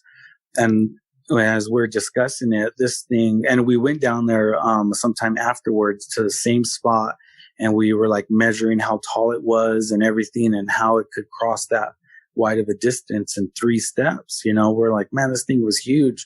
So we estimated it to be around 8 to 9 feet tall, and just the bulk of it, man, it had to be like 400 pounds or something, just from the bulk of it. And he's hunted his whole life, and he knows, and he gave me those estimations too, as how much it weighed and how big it was. And we didn't see any tracks there, because of course we waited, I think it was like we waited a while before we went back down in the daytime. But that's what we saw that night. And I came home. When we came home, I didn't tell my wife really anything. My wife, she didn't believe in this stuff. You know, she thought it was just kind of like a hobby where, you know, like she really didn't take it seriously. And so, I told her, hey, we had a little bit of action down there. We saw something. And she just kind of brushed it off like, okay, you know, I'm glad you're making friends or whatever. And you guys are having a good time out there in the wilderness. And so we leave it at that. And about a week later, in the morning, my wife tells me, she says, hey, she goes, Chewy, something was on our roof last night. And I tell her, like, what do you mean something was on our roof? She was like, I heard a big thump on our roof. It was right above our bedroom, like right where our bed was at. As a matter of fact, she said it was right above us, and she could hear it walking. There was something up there, and whatever it was, she said that she was frozen in fear, that she couldn't move, she couldn't talk, she could just hear this thing walking, and she was was going to try and wake me up, but you know, she couldn't move. And so she waited a while, and she said that she was kind of in a weird, like a trance. Like if you go to, like she was wondering, was I dreaming or was I just coming out of sleep? Like what was going on? So she kind of just brushed it off and went to sleep. And so when she told me, it was snowing all night, you know, so I go out there and I look, and there's tracks right on my roof, right where she says, and of course the snow covered them, but I could still see them. And I looked on that house next to me, and there's also, the same tracks are on that roof, and it's like going towards the canyon. And so I'm blown away. I'm trying to figure out, like, no, this has got to be like a bird or something, because I have vaulted ceilings. My house is really tall. And so I just can't figure out how something can get up there, how it can jump or whatever, what could have been. It had to have been a bird. My thought was, because I put Christmas lights on every year, and I have a huge ladder, and even going up there is really, I'm not a fan of heights, but it's really high house. It's tall. And so I just was like, kind of brushed it off, and I was like, man, it had to kind of unexplained thing, it had to have been an owl or something. And so another week or so passes by, and something wakes me up about 3 or 4 in the morning, like a thump. I hear the thump, and I wake up, and I don't hear anything, but I know something woke me up, so, that saying, the thump in the night, or a bump in the night, that's what was going through my head. And of course, I thought about the week before of her hearing something on our roof. So my mind was thinking, did I just hear something? Is that where I heard the thump from? So I go and I check my daughter's rooms. They're sleeping like, little bugs in a rug. They're all cozy. It's winter time. And I check the doors. The doors are locked. The windows are locked. And I open the blinds. Don't see anything outside. I turn off and on my outside lights. No, I don't hear anything, see anything. So I wait a little bit, and I go back to bed. And in the morning when I wake up, the snow has stopped. It was still a lot of snow, but I decided just to go out there and look again. I just had like a feeling like, man, you know what? I'm going to go look. So I go out there, and sure enough, man, there's these tracks on my roof again, but this time the snow didn't cover them. There was no fresh snowfall after the tracks. And like I said, my roof is so tall. I didn't want to get up there with all that snow. It's really slick and all that. So I kind of I went to the other side of my fence and took a picture of these tracks, and I zoomed in on them, and they were just the weirdest tracks. They to me, they look like triangles. Like there was the top part was wide, and it narrowed down to like a really narrow, almost like a point on one end. And I could see them like it was walking on 2 legs, and there was a lot of, like the snow was moved around a lot, but you could see where there was footsteps, and it looked like it was like at the time I was like, man, are those like dog prints? Or my thought was like, no, they look more human. I just couldn't get a good look at them. And I was freaked out. I was like, man, what the heck is going on here? So I called my good friend who I went down to the canyon with, and I told him, I'm like, hey man, you need to come over here and check this out. A couple weeks ago or whatever, something was on our roof, and I heard something last night, and I found tracks up there. So he comes over, he takes one look at these, and he's like, oh my gosh. And I tell him, I think Bigfoot followed us home. I think it followed me home, bro. And it's been on my roof a couple times. And that one look he took, he goes, Chewy, those are not Bigfoot tracks. He goes, those are Dogman tracks. And I'm like, whoa, what? Dogman? And I've never heard the term Dogman before. And he told me, he's like, it's like a werewolf. It's like a wolf that walks on 2 legs like a person. And I'm like, what? Like a werewolf? And he's like, yeah. And I'm like, no way. I'm like, not. My mind is just like, what the heck is going on here? So I get online and I Google it, and I see the term Dogman, and I listen to a podcast on YouTube or something. And like the first one I pull up, man, talks about a winter encounter where this Dogman was on somebody's roof in the wintertime, and it left tracks up there. And so my mind was just blown.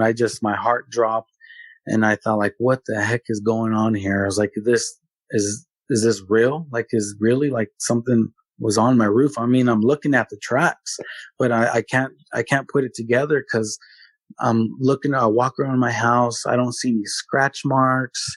There's nothing. And I'm like, how in the heck if this is one of these creatures, how can it get up there? Like, do they jump that high or what? Like, what's going on? And so my mind just blew, and I started researching, and it opened up a whole new world to me, because I believed in Bigfoot, but I had no idea there were other types of them. Any of that. I didn't know that, these dogmen were real. Like I said, my grandma's told me about the Wolfman in Michigan. When she lived there as a kid, she said that their town of, I think it was Saginaw, Michigan, that she lived on the outskirts, but she says that her family and the locals believed wholeheartedly that a werewolf or a wolfman, she called it, would eat the homeless people there. That they would find the remains of homeless people that would travel the railroad system, and it lived in the woods, and it would hunt on the railroad tracks. And so I've heard that before, but never the term dogman. And so it just really shook me up, man. It really did. And I didn't say anything to my family. I didn't want to freak them out. And cause I still wasn't sold on it 100%. I was like, this is just way too out there, man. It's Bigfoot is one thing, but a wolf that walks on two legs and has hands and stuff and it follows you home, like what does that? What follows you home? That was really started messing with my mind. I'm like, well, this thing, if it's that thing I saw in the canyon, then maybe it tracked me, because I live 300 yards, maybe it tracked me or something. And then I started thinking, did it come that night and saw where I lived? Or all these scenarios are going in my mind, and I didn't want to freak my family out. So I didn't say anything to them, man. And I just kind of kept it as that. And little things would happen in between. Like my daughter would wake up at 3 a.m, 4 a.m, and she would say that there was tapping on her window. And I'm like, well, what did it sound like? What do you mean tapping? And she said, it sounded like somebody picked up a rock and was tapping on my window. And my mind was like, that's like a claw. Like why would somebody pick up a rock? And her mind says, oh, it's something hard that was tapping. So my mind thought it was a claw. Like maybe it was one of these creatures that is still coming around, and it was tapping on my daughter's window. And so again, I go into researching and Googling and doing all this stuff. And I hear all these stories about these creatures trying to draw kids out, or, wanting them to come out or whatever, like it was kind of predatory. And for me, being a pastor and being a man of God, I believe that one of the darkest things you can do is hurt kids in any form or way. If you abuse or hurt kids, in my book, that's predatory. And that directly relates to evil. And so for my little 8-year-old saying that something was tapping on her window at night, I kind of went into daddy mode. I started like, well, what the heck? I started getting upset. Like, and part of me wanted to tell them and tell my family like, hey, this is happening. But I didn't want to sound crazy, going to my wife, cause I'm a pastor, and, a lot of people look up to me in my community.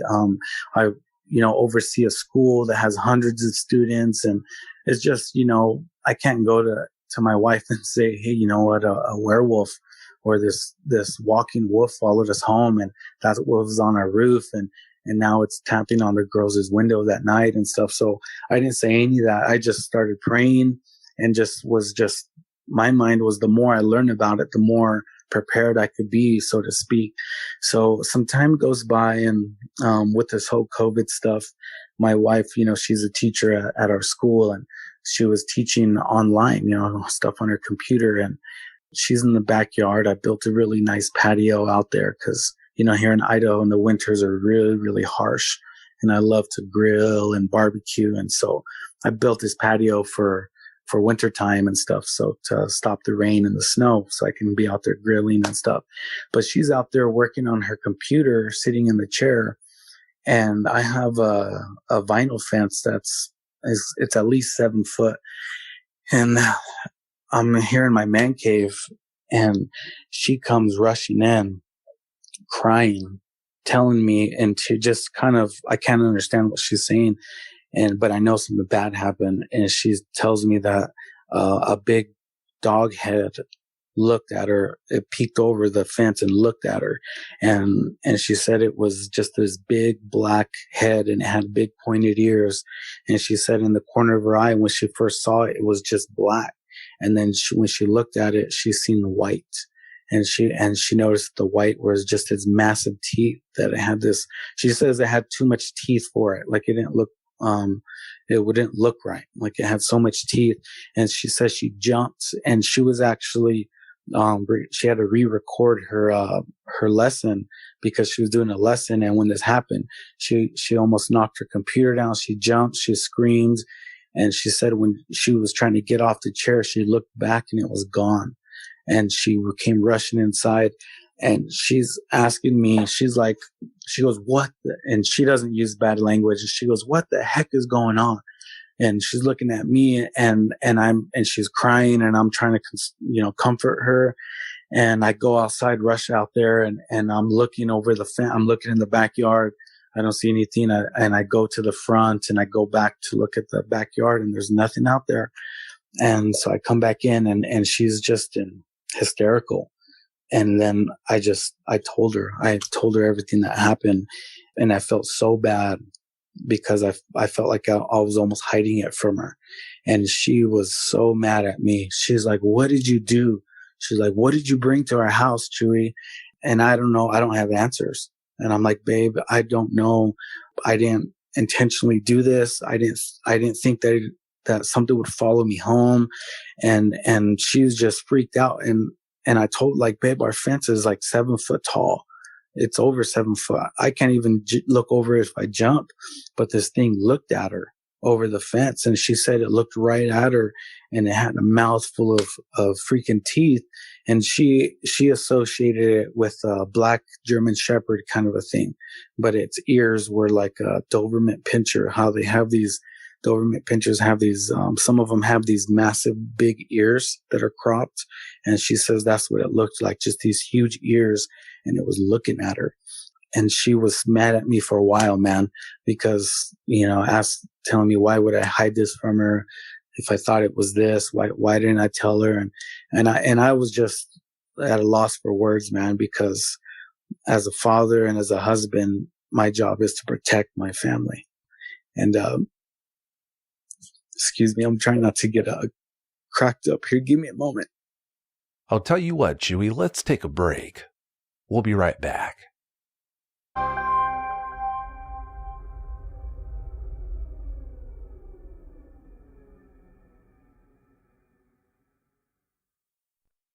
So, my wife she's just in tears. She's crying, and I don't have the answers for her. And I'm just, I don't know what to do. What do you do in a situation like that?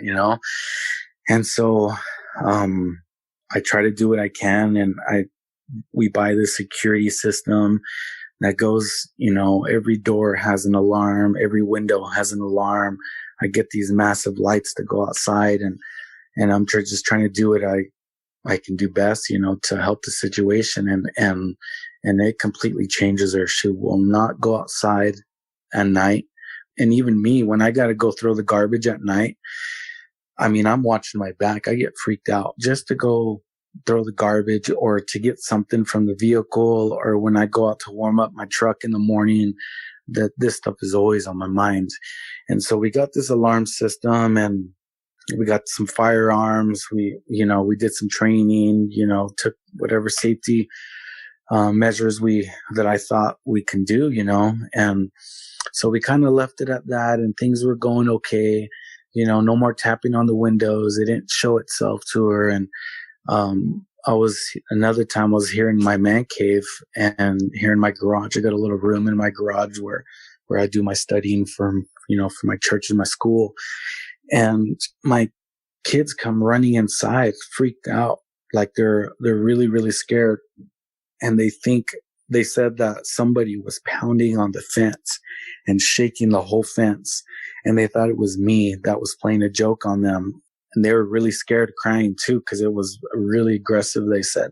So I go out there and I look, and it's in the middle of daylight, man. And there's nothing out there. There's nothing. And so they're convinced that it was me.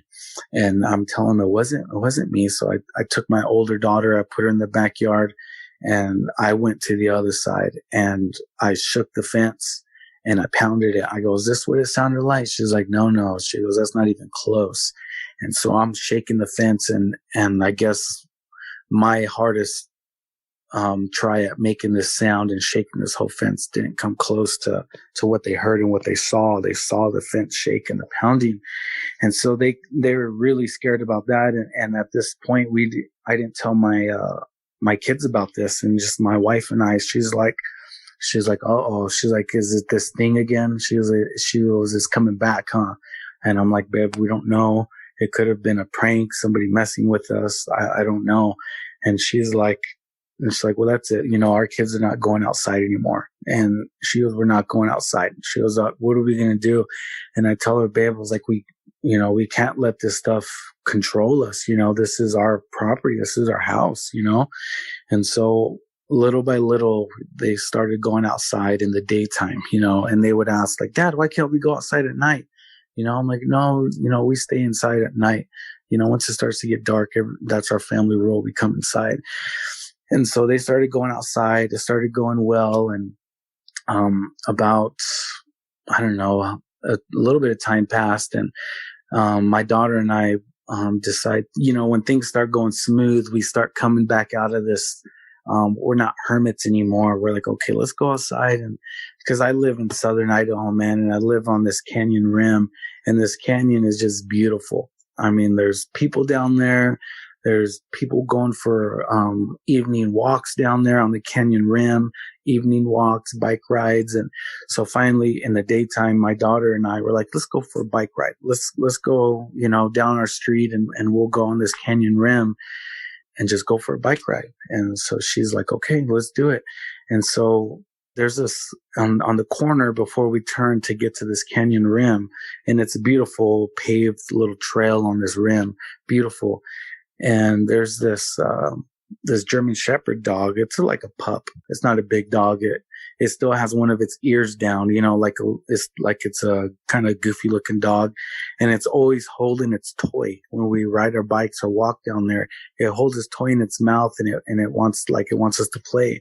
But this house that's pretty close to the canyon doesn't have a backyard. And so the dog is always playing there and stuff. And so he never barks or anything. So as we come around this corner, this dog is just barking and barking. And I've never heard him bark before. And he's just fixated on this certain part of this canyon. And there's raccoons, there's rock chucks, there's all kinds of critters down there. It's pretty cool because we often have deer that come out of the canyon, and they literally will just walk by our front yard. And then, groups of them and stuff. And so there's all kinds of critters down there. So this dog is just barking and barking. And I don't really, at that moment, I don't put two and two together. Like it's kind of been a while since anything as weird has happened. And so this canyon trail, part of it has a downward grade. And I put my daughter in front of me because if she falls or something happens, it's downgrade. And so I will go to her. But if she's behind me, something happens, I have to ride uphill or run uphill or whatever. So she's in front of me and we're going down this canyon, or down this trail. And she's about 20, 30 feet in front of me. And we get to this certain part, the same spot across the street from the Livestock Commission where that barred fence is at. She just jumps off. I like to say she flies off her bike. I've never seen her move that fast. She flew off her bike and she fell in these goat heads, and she had all these goat heads on her side, and that didn't stop her, man. She just rolled and ran the opposite way towards this German Shepherd dog, running to this dog, and she's screaming that it's there. She goes, it's there, it's there. And by the time I get down there, I stop my bike and I look and I see black fur, and it's going down into the canyon. And again, this canyon, this part is pretty steep. It has this tree line and brush line on the rim, and then it's like, let's say a 15-foot drop off, and then there's a little bit of cliffs and another 20-foot drop off, and so on and so on. But it's all covered in trees and bushes. And so I just see this black fur, and it's going down into the canyon. And so I jump off my bike and I run, and I'm running with all my might, man. And she's still running, and I'm screaming to her to go. And we get to the end where this corner's at. And I ask her, I'm like, what happened? And we're looking at this canyon, and she says that when she came down that little area on the side of this bush or tree or whatever that was there, that she saw a black bear. She says that it lunged at her. She said it turned its neck and it saw her and it came towards her. And when it seen me, it looked behind it and saw me coming, and it ran back in the bushes. And that's what she said. She jumped off and ran, but she was really adamant that in her mind, she says that it tried to grab me. And I'm asking her, well, what did it look like? And she says it had big black ears and a big nose or a snout like a black bear. And I'm asking her, like, was it standing up or what? She goes, I don't know. She goes, it just so quick. She goes, and it had a big neck. She was really adamant about that part, like a neck. And in my mind, I already have an idea of what this thing is. I don't think it's a bear that she saw. And she said the neck was just huge, like if like a wolf has it, almost like it's not a mane, but it has thicker hair around the neck area. And so that's what I was thinking. And I called, we were like, man, we left our bikes there and we went home, we walked home. And so I'm wrestling, like, what do I do? Like, what do I do? I tell my wife, and my wife is, again, when these things happen, she gets really scared and really, upset. And again, I don't know what to do. And I'm just trying to see, how can I try and fix this or whatever, but who am I going to call? I can't call the police and say, hey, this werewolf has been harassing us for months now. And now it just lunged itself at my daughter, and, they're going to put me in the asylum and, I'll be mocked in my community and all this stuff. So I tell them what she said. My daughter said, I said, hey, my daughter saw a black bear and it lunged at her. And so the fishing game came to my house and we went down to the canyon area where it was, and I showed them, and they had rifles, they had dart guns, they were like ready to rock. But they would not go into the bush. They wouldn't go to the canyon rim, and I'm showing them where it's at, and they're looking, investigating, and they said, well, whatever it was, didn't leave any tracks. There's no mud here. There's no dirt in that area. There's no tracks. And the way the bush is, there was no snag. There was nowhere for its first snag, they said. And for me, hearing it, they're saying like this thing was intelligent, almost like it knew where to show itself, where it wouldn't leave any evidence. And the guy tells me, he goes, have you or your neighbors heard any encounters, or of a big black dog in the area? And I told him I didn't say anything about it, like big black dog. And he goes, oh, well, I'm just trying to see if maybe she saw a Labrador or something, a black Labrador. And I told the man, I don't think that was a Labrador she saw. And he's like, okay, well, we can't put bear traps here in this area because of the community. He says, so we're going to just talk to our supervisors and see if we can go down and track this thing and see if we can catch it. And I'm like, all right. And he goes, well, until then, he goes, don't come out here at night. If you come in the daytime, come in groups, and always make sure you make lots of noise. And so that was the end of that. But one part I did forget is my daughter was also mad at me too, about seeing this bear, because about a week or 2 weeks or so before this bike ride, my kids were playing in the front yard. We have our blinds open and we could see them, but she comes rushing in, my oldest daughter, and she says, Dad, a bear just ran across the road down the street. And I'm thinking, a bear? I'm like, are you sure? She goes, yeah, I saw it. It was like on 4 legs running like it was a bear. And I told her, babe, maybe it was just like one of the dogs or something. She goes, no, it was too big to be a dog. It was a bear. And behind our house, there's a really big field, and there's a big pasture where there's horses right on this canyon rim. And I told her, well, maybe it was one of the horses got loose, and that's what you saw running. And she says, no, Dad. She goes, it was a bear. And so I go, okay, and my thought, honestly, I didn't connect those dots then, that maybe it was this creature. I really did think she misidentified something. So she was kind of upset at me that I wasn't believing her, but I told her, I believe you saw something, but I don't think it was a bear. Maybe it was just a big dog or something. And so when we were going on this bike ride, and this thing lunges at her. My daughter's just crying, and she's upset at me, and she's saying, "I told you, Dad, it was a bear. I told you I saw a bear the other day." And I apologized to her. I said, "You know what? I'm really sorry for doubting you." I told her, I was like, "I know what you saw wasn't a dog, or it wasn't a bear." And she's like, "Well, what do you mean?" And I told her, "You know what? Me and Mom have to have a talk with you." And I wrestled with this, man. I did not want to say anything to her. I mean, because it's going to freak her out. She was only 8 years old, and I didn't know how to do it. I didn't know what to, I was just in shambles. So we sit her down and we talked to her, and her being, growing up in church and having faith herself. We believe in, in the good and the bad. We believe in negative, positive, light and dark. We believe in angels and the holy angels and the devil and the dark angels. And so there's a sense of already of there's more out there than what people kind of know about. We believe in paranormal, supernatural stuff. So that kind of opened the door for her to be more, susceptible to believing it.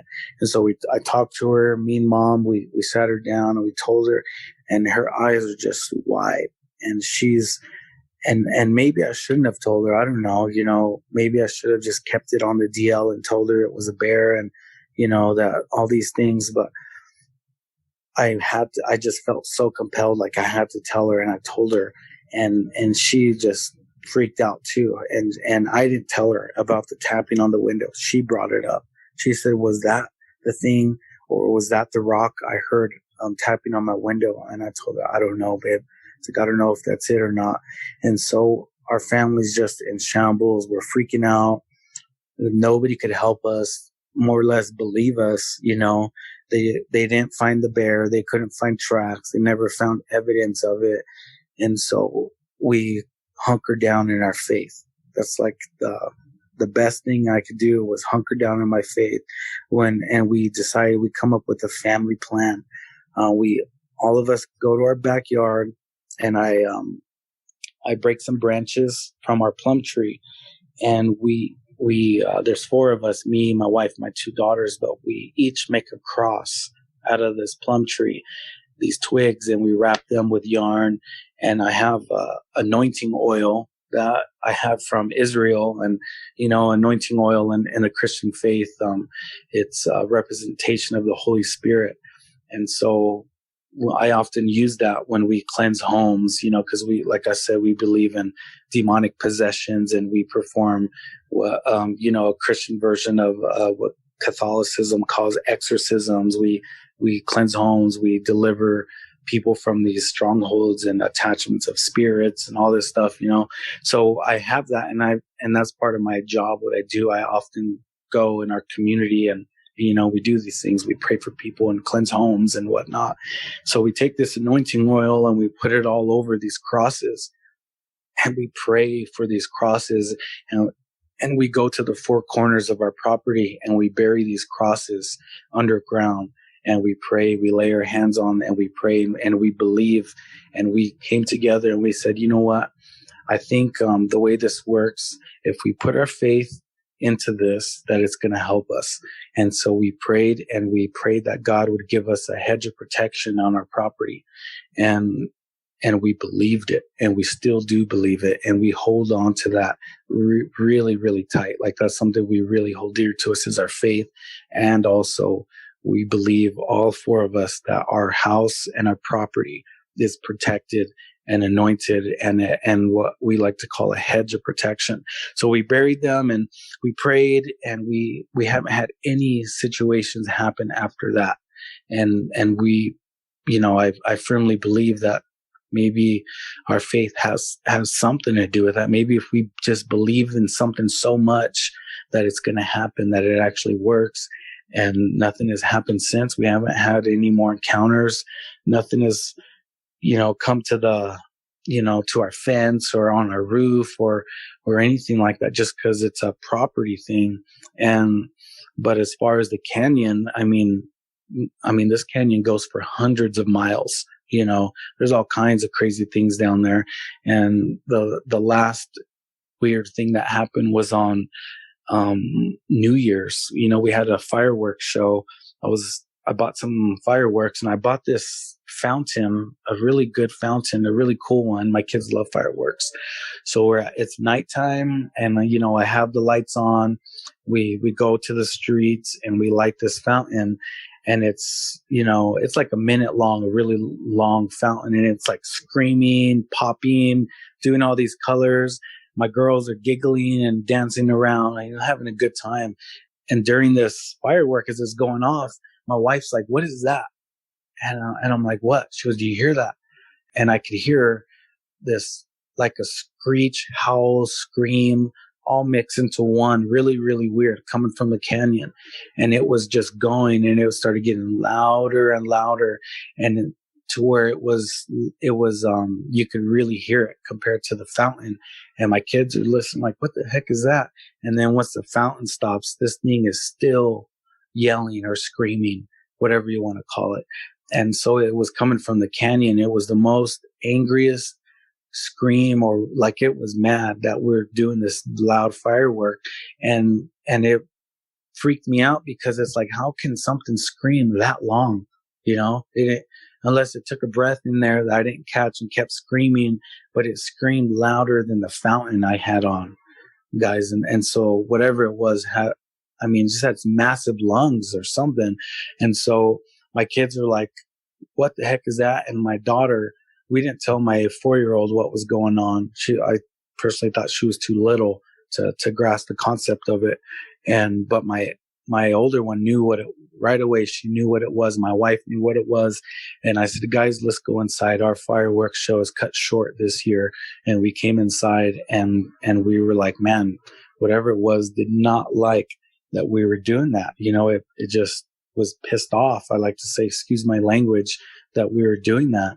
And that was the last actual whatever, like, encounter or odd thing that has happened. But absolutely nothing has happened on our property, and I know that for a fact, because like I said, we haven't seen anything, we haven't had the weird feelings. But before we buried the crosses, I would wake up at night random times, and my dog would be crying, and the dog would be looking up at the wall, the wall that goes outside. And it's just, my dog just whimpering, looking at this wall. And I'm like, in a half sleep, like, "What are you doing? Like, get away from the wall. Like, what's wrong? Do you got to go bathroom or something?"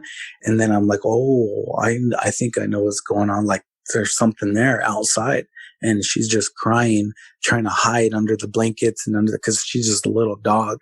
And that would happen a lot of times. As a matter of fact, all the time, 3 or 4 in the morning around there, the dog would be crying. And oftentimes my wife would be like, "Oh, she needs to go bathroom." I'm like, no, we're not opening the door. If she goes potty in here, I'm going to clean it up. I'll clean it up, but we're not putting her out there. And she won't go out. I have a king size bed, so she'll go to the very middle of this, so I can't grab her, because she knows that when, she wakes us up at night, it's for her to go potty. And so I'll try and grab her, but she'll stay under there and hide, and she won't come out. So we can't get her if we wanted to. We'd have to take off the mattress and, move stuff around to get her. So we just leave her under there, and then she'll come out in the morning and go potty. So once we buried the crosses, none of that stuff happened. Like, it just completely stopped. And thinking about it, all these things that have happened to me and to my family, it definitely changed the way we looked at things, for sure.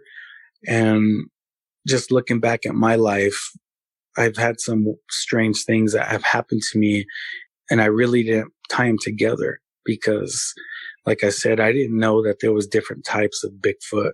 I didn't know that there was creatures they called dogmen. I didn't know any of that.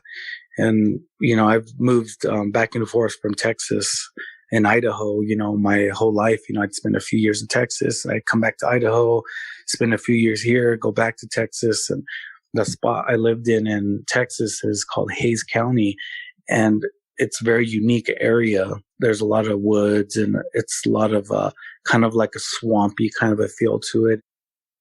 When I was about 9 years old, I was having a sleepover with a friend of mine, and we were in our living room, and we're watching a scary movie. I don't remember what movie it was. I think it was like a Jason or something. And we're eating, we have a bowl of snacks, and we're sitting on this bed. It's a couch that turns into a bed, and we're sitting there and watching TV, and my grandpa's room is right next to the living room. And in our back porch, my grandpa had a massive back porch, where there was another table out there, and then there was another porch behind that. And behind the house, there was a lot of woods. And we were watching this movie, and we heard like a creak, or like when you hear wood moving on the patio. And we looked up, the door had a big window in it, and you could see outside. And we looked, and there was nothing there, but we heard something. And I'm like, oh, it's just the scary movies that get into us, man. And we're laughing. And so I go back to digging into my snacks, and we hear the creak again. But I didn't look this time. I just was looking for my snacks. And the friend I was with just screams like bloody murder. He just screamed so loud out of complete fear. And I jumped, and my snacks went everywhere. And he's pointing at the door. And I look, and there's nothing there. And my grandpa comes running out, and he has a shotgun. And he's like, what the heck's going on? And my friend says, a baboon looked through the window of the door. And I'm like, well, baboon? I'm like, what? And my grandpa didn't hesitate. He turned on the floodlights, and he ran outside with the shotgun loaded, and he was looking, and there was nothing there. And he was a really paranoid man. He had a high fence. He would often have guard dogs and, the spotlights, and he always kept his shotgun by his bed. And my friend swears up and down that a giant baboon looked at us through the window, and he screamed, and it ran away. The whole time I didn't believe him. I thought, like, man, this movie's really messing with you, this scary movie. But now as an adult, and I think about it, I'm like, man, that was some kind of cryptid that heard us giggling and having fun. And it came out of those woods, and it looked at us through that window, and he described it as a baboon. And now I know there's different types of these creatures. Some of them, have snouts. Some don't have snouts. Some have square teeth like a human. Others have canines, just weird stuff. And so I believe that even back then that something did come out of those woods and look at us. And I believe in Bigfoot. I've always believed, being over there again in Hays County, my uncle, who's from Michigan, like I said, my grandma's from Michigan. And so my uncle was born there, and he lives here in Twin Falls now, but he's traveled back and forth with us. My whole family has. But he tells me that he was, as a teenager, was driving on one of those back roads in Hays County, and that they were, him and his friends were smoking pot, that they were doing something they shouldn't have been doing. And they pulled over on the side of the road, and they were laughing, telling jokes, doing what they were doing. And my uncle was about 15 years old, and he had his window down, and the reeds or the bushes or whatever were about a foot from his open window. And he says that all of them saw it, but right where his window was open, that two massive hands opened up the reeds. And he says the Bigfoot leaned down and looked at him. And he says that it looked at everybody in the car like it was sizing them up. And it was about a foot from my uncle's face. And he says that it had a big, nasty gash on its face. And it looked at him, and then it just moved his hands. The reeds came back to where they're at, and they heard it walking off. And it really traumatized him because it was like a foot from him. And he said it was the ugliest thing he's ever saw in his life. And of course, nobody believed him because they're getting high. And so everybody dismissed his story. But he told me that when I was about 8 or 9 years old. And so I believed in Bigfoot. I believed in cryptids and all that. But I had no idea that there were different types, or much less that there would be a Dogman or anything like that. So that's really interesting. And just thinking about my area I live in now, there is so many encounters, guys. And that's a big reason why I want to share this with everybody is just to be careful or practice caution. And when there's signs that saying that you shouldn't be there, try and heed those signs. I wonder what would have happened if I wouldn't have went where I shouldn't have been going that night when I went in the canyon, and we found some weird stuff too. I found some really large canine tracks. My friend who has a Saint Bernard, who was with me walking, we saw these tracks, and he's like, "Holy crap!" He goes, "Look at that!" And he goes, "My Saint Bernard is not even that big, and Saint Bernard he has a full grown Saint Bernard. So that Saint Bernard track is smaller than this one, and it was a giant, looked like a wolf track with these huge nails, and it's following these deer that are in this canyon. You can see it like following them into the bushes." And I found these massive tracks, what I think were probably Bigfoot, about 15, 16 inches long, twice as wide as my foot, in a place where nobody should have been, and we found down there, you're not supposed to camp in the canyon, but people do anyway. There used to be a lot of homeless people. There's literally no homeless people. Very, very seldom you'll see one homeless guy down there. They'll be fishing or something, but they don't stay night down there anymore. But we found a tent. Well, I didn't find it. My good friend who we went and investigated, who's kind of went through all this with me, he found a tent. And this tent, and I have pictures of that. It was a shredded up tent, and the campsite was scattered everywhere, and this tent was destroyed. And he found empty bullet casings around this tent, but there was no people. There was nobody there, and it was close to evening when he found this. So he hightailed it out of there, and because he said it looks fresh, like there was a fresh, whatever happened, somebody had a rude awakening at night. And so he got out of there, and he came back the next day in the daylight, and it was all cleaned up. There was nothing there. The tent was gone. There was no more of those possessions that were there. There was no bullet casings. Everything was gone. Like somebody just kind of cleaned it up or whatever, and then going back to the whistling bear, all the whistling bear encounters that we hear of this thing walking the railroad tracks and walking in the canyon, it's really interesting. And it really doesn't help that it's only 300 yards from my house, where my family is and where we live. And ever since this happened to me, I maybe I went a little overboard in investigating and just researching my area, because I want to find out, who else have seen this creature or creatures or whatever here. And there's a lot of mysterious stuff that happens, like missing people. And I didn't know about any of this stuff, Vic. But when I had my encounter and my family's encounter, this whole missing 411 stuff, like the first documentary film was filmed like an hour from my house. The first one with David Pilates, the first one he made. And I'm just like, what? Are you kidding me? I'm like, what are the odds of that? And it's like not too far from where I live. And I just my mind just goes everywhere. I'm like, man, this thing really opened up more. It's like way more than what I thought it would be. And this cave, the lava cave, which is the largest lava cave in the world. It goes down. It's just outside of Twin Falls, maybe 20 minutes from Twin.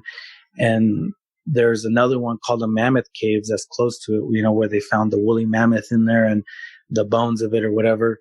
And there's a lot of ice in it. So back in the day before refrigeration, the ice industry was booming in Twin Falls because it was like one of the only places in the area where you could have a cold beer, because they would harvest the ice out of this cave and they'd bring it up and they'd sell the ice or whatever. But I went down there to this cave, and because you can go down there and take tours, it costs, I don't remember how much, like $10 a person or whatever, but you can go down there and it's just literally, this cave is huge. It is massive. It just goes and goes, but they only let the general public go down about half a mile. And so I made it about a quarter of a mile before I had to stop. It was just too much for me. It was really, really creepy. And there's a sign down there that says that there were reports of a cave bear living in this cave, but it was never found. There's just people saw it, and there's a sign on there. And as you're walking down in this darkness, man, everywhere there's signs that says "stay on the trail," an exclamation mark, "stay on the trail." And you go half a mile and it blocks off to where, the public can't go down there, but it keeps going. So I went down about a quarter of a mile and I came back up, and I was way too freaked out. And then I went back after all these encounters, and I just wanted to talk to this guy who lives on the property where this cave's at.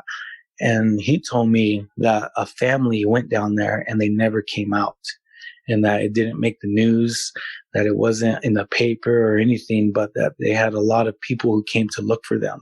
Like a lot of, he said, agencies or whatever came to try and find them. They never found the family. And it's still open. Like anybody can go down there, and it's not a guided tour. You go down there on your own and you can walk down there. But the family went down there and they never came out. And so, talk about adding to the creep factor after all these things that have happened. I mean, the rabbit hole just doesn't stop, just researching my area. There's a lot of, it just keeps going and going, man, of the whistling bear. There's a story that I know about that. I don't know the guy, but I have a good friend who knows him, and he's a photographer, and he gives his pictures to National Geographic, Discovery, and he lives in a town that's called Sun Valley.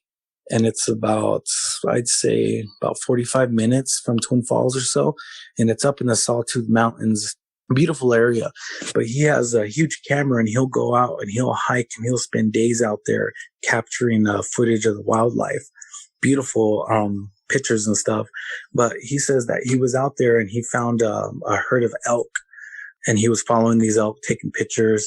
And then he found a small group of 4 big bucks, these huge males. And he's really far. He has his lens that's really, really huge. And so he's hiding, and he always wears camo because he doesn't want to be seen. He covers his scent, all that stuff. And then he's out there and he's taking pictures of these elk. And he says all of a sudden these giant wolves come running out of the tree line, and because they're in this little field opening. And he says that they run so fast that they grab these elk. There's like 2 or 3, I think he said 3 of them, of these wolves. And he says they were so huge that they were about the size of the elk themselves. And they were so big. But he says when they ran, he says that they had hands and they were ripping the legs off of the elks, that they weren't trying to dispatch them right away. He says that they would grab with their hands and rip off a leg and throw it, and they'd rip off another leg and grab the other elk and rip off their limbs. And he says his camera, that it's a really high-tech camera, and he was in shock. So he went to take pictures, and he says his camera would not get a photo of these things. He says it would go blurry. He'd hit to take the picture and it wouldn't take a picture. He'd take a picture and it'd take a picture of a thing on the other side, like a random spot. And he says whatever they were, that he believes it was some kind of like, and by the way, this guy is, he's a proclaiming atheist. Like he doesn't believe in paranormal or supernatural things or whatever. But he said that it made him wonder, how can something like that mess up his camera? How can it cause his camera to glitch? And he says that they were so huge too. He's like, and they had hands, and he's convinced that it's just some kind of undocumented, wolf hybrid or something. But he says that he's so far away that there's no way that these things would have saw him. But he's looking at through his camera, and he says one of them sticks his nose in the air, and he says it looks right at him, and he's far, far away. And he says it looks right at him, and they all stop. And they all look at him, and they start moving in his direction, and he hightails it. He says he leaves some of his stuff there. He just grabs his main camera and he goes booking it. And he's not too far from the trail that leads him to his vehicle, and he's running with all of his might. And he says when he gets into the vehicle, finally, that he could hear the crashing of trees out in the distance, and he just books it and he goes. And that happened just outside of Sun Valley, so it's not too far from where I live. But he thinks they are some kind of hybrid dire wolf or a buffalo wolf or something like that, And again, he's real adamant of what he saw because he does that for a living. And another weird thing that remembering as a kid, my aunt, my mom's sister, she had a boyfriend in Hayes County, and this when I was about 13. And I had a really mean pit bull. This dog was really mean, and I couldn't even feed it. It was so vicious. Like I would put its food in a bowl, and with a stick, I'd move it towards him, and he would just devour the food. Well, my aunt's boyfriend, he's a Hispanic guy. He looks at me and he tells me, he goes, your dog is actually a little sissy. And I told him, I'm like, man, this dog is vicious. Like he'll probably eat you. And he goes, nope. He goes, I'll prove it to you. He walks over to my dog, and my dog is growling at him. And he just kind of opens up his arms and leans into this pit bull. And my pit bull rolls over on his side. And he kind of like puts his ears down, tails between his legs. And I can't believe it. I'm like, what the heck just happened? And he tells me, and this is what he said. He said that he was walking in the desert in Hays County, and he saw a dog that was walking like a man. And he says that the dog talked to him in Spanish, and he didn't talk back to it, but he was out there doing whatever he was doing in the desert and saw it.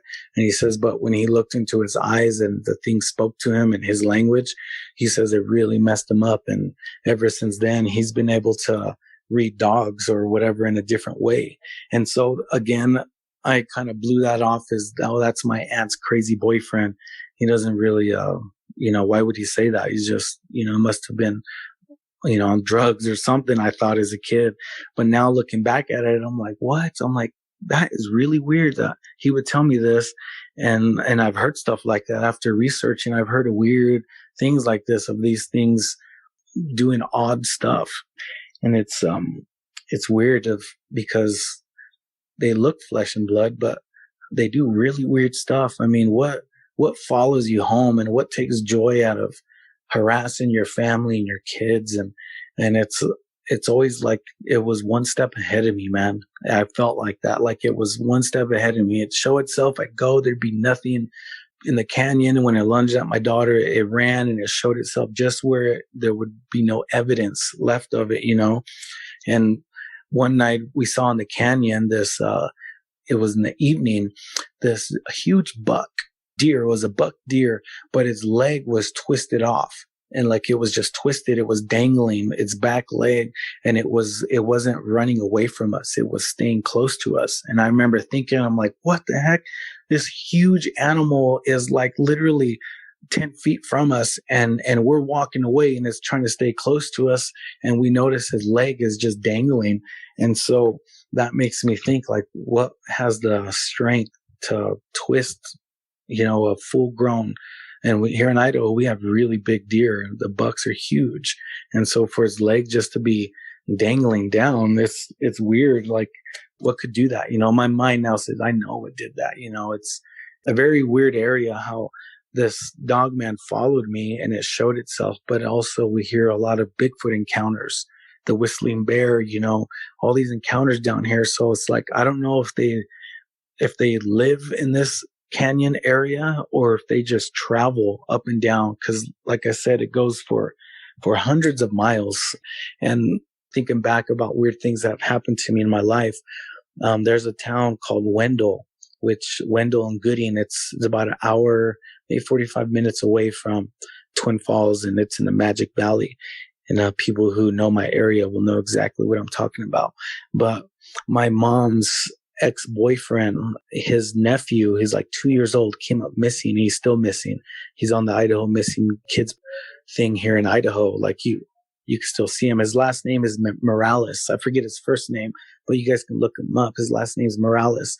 But he was 2 years old, and this was when I lived in Gooding at the time. And he came up missing, and it was a big old thing all over the news. But the dogs, I didn't know that then, but now I know, like looking at all the reports online of it. So this little kid comes up missing, 2 years old, and the dogs, they bring the dogs in to track him. Well, they catch his scent, and they follow his scent. I mean, it was at least a mile away from where he came up missing. And there was, he passed through a large field. They followed his scent through a large field, through an abandoned railroad system, like, it has where the railroad would connect, and there was a building there that's an abandoned one. They followed him through that. They followed him through another field. Okay. And he's 2 years old. And then the trail stopped at the river, and all they found was his little shoe. His one shoe is all they found on this riverbed.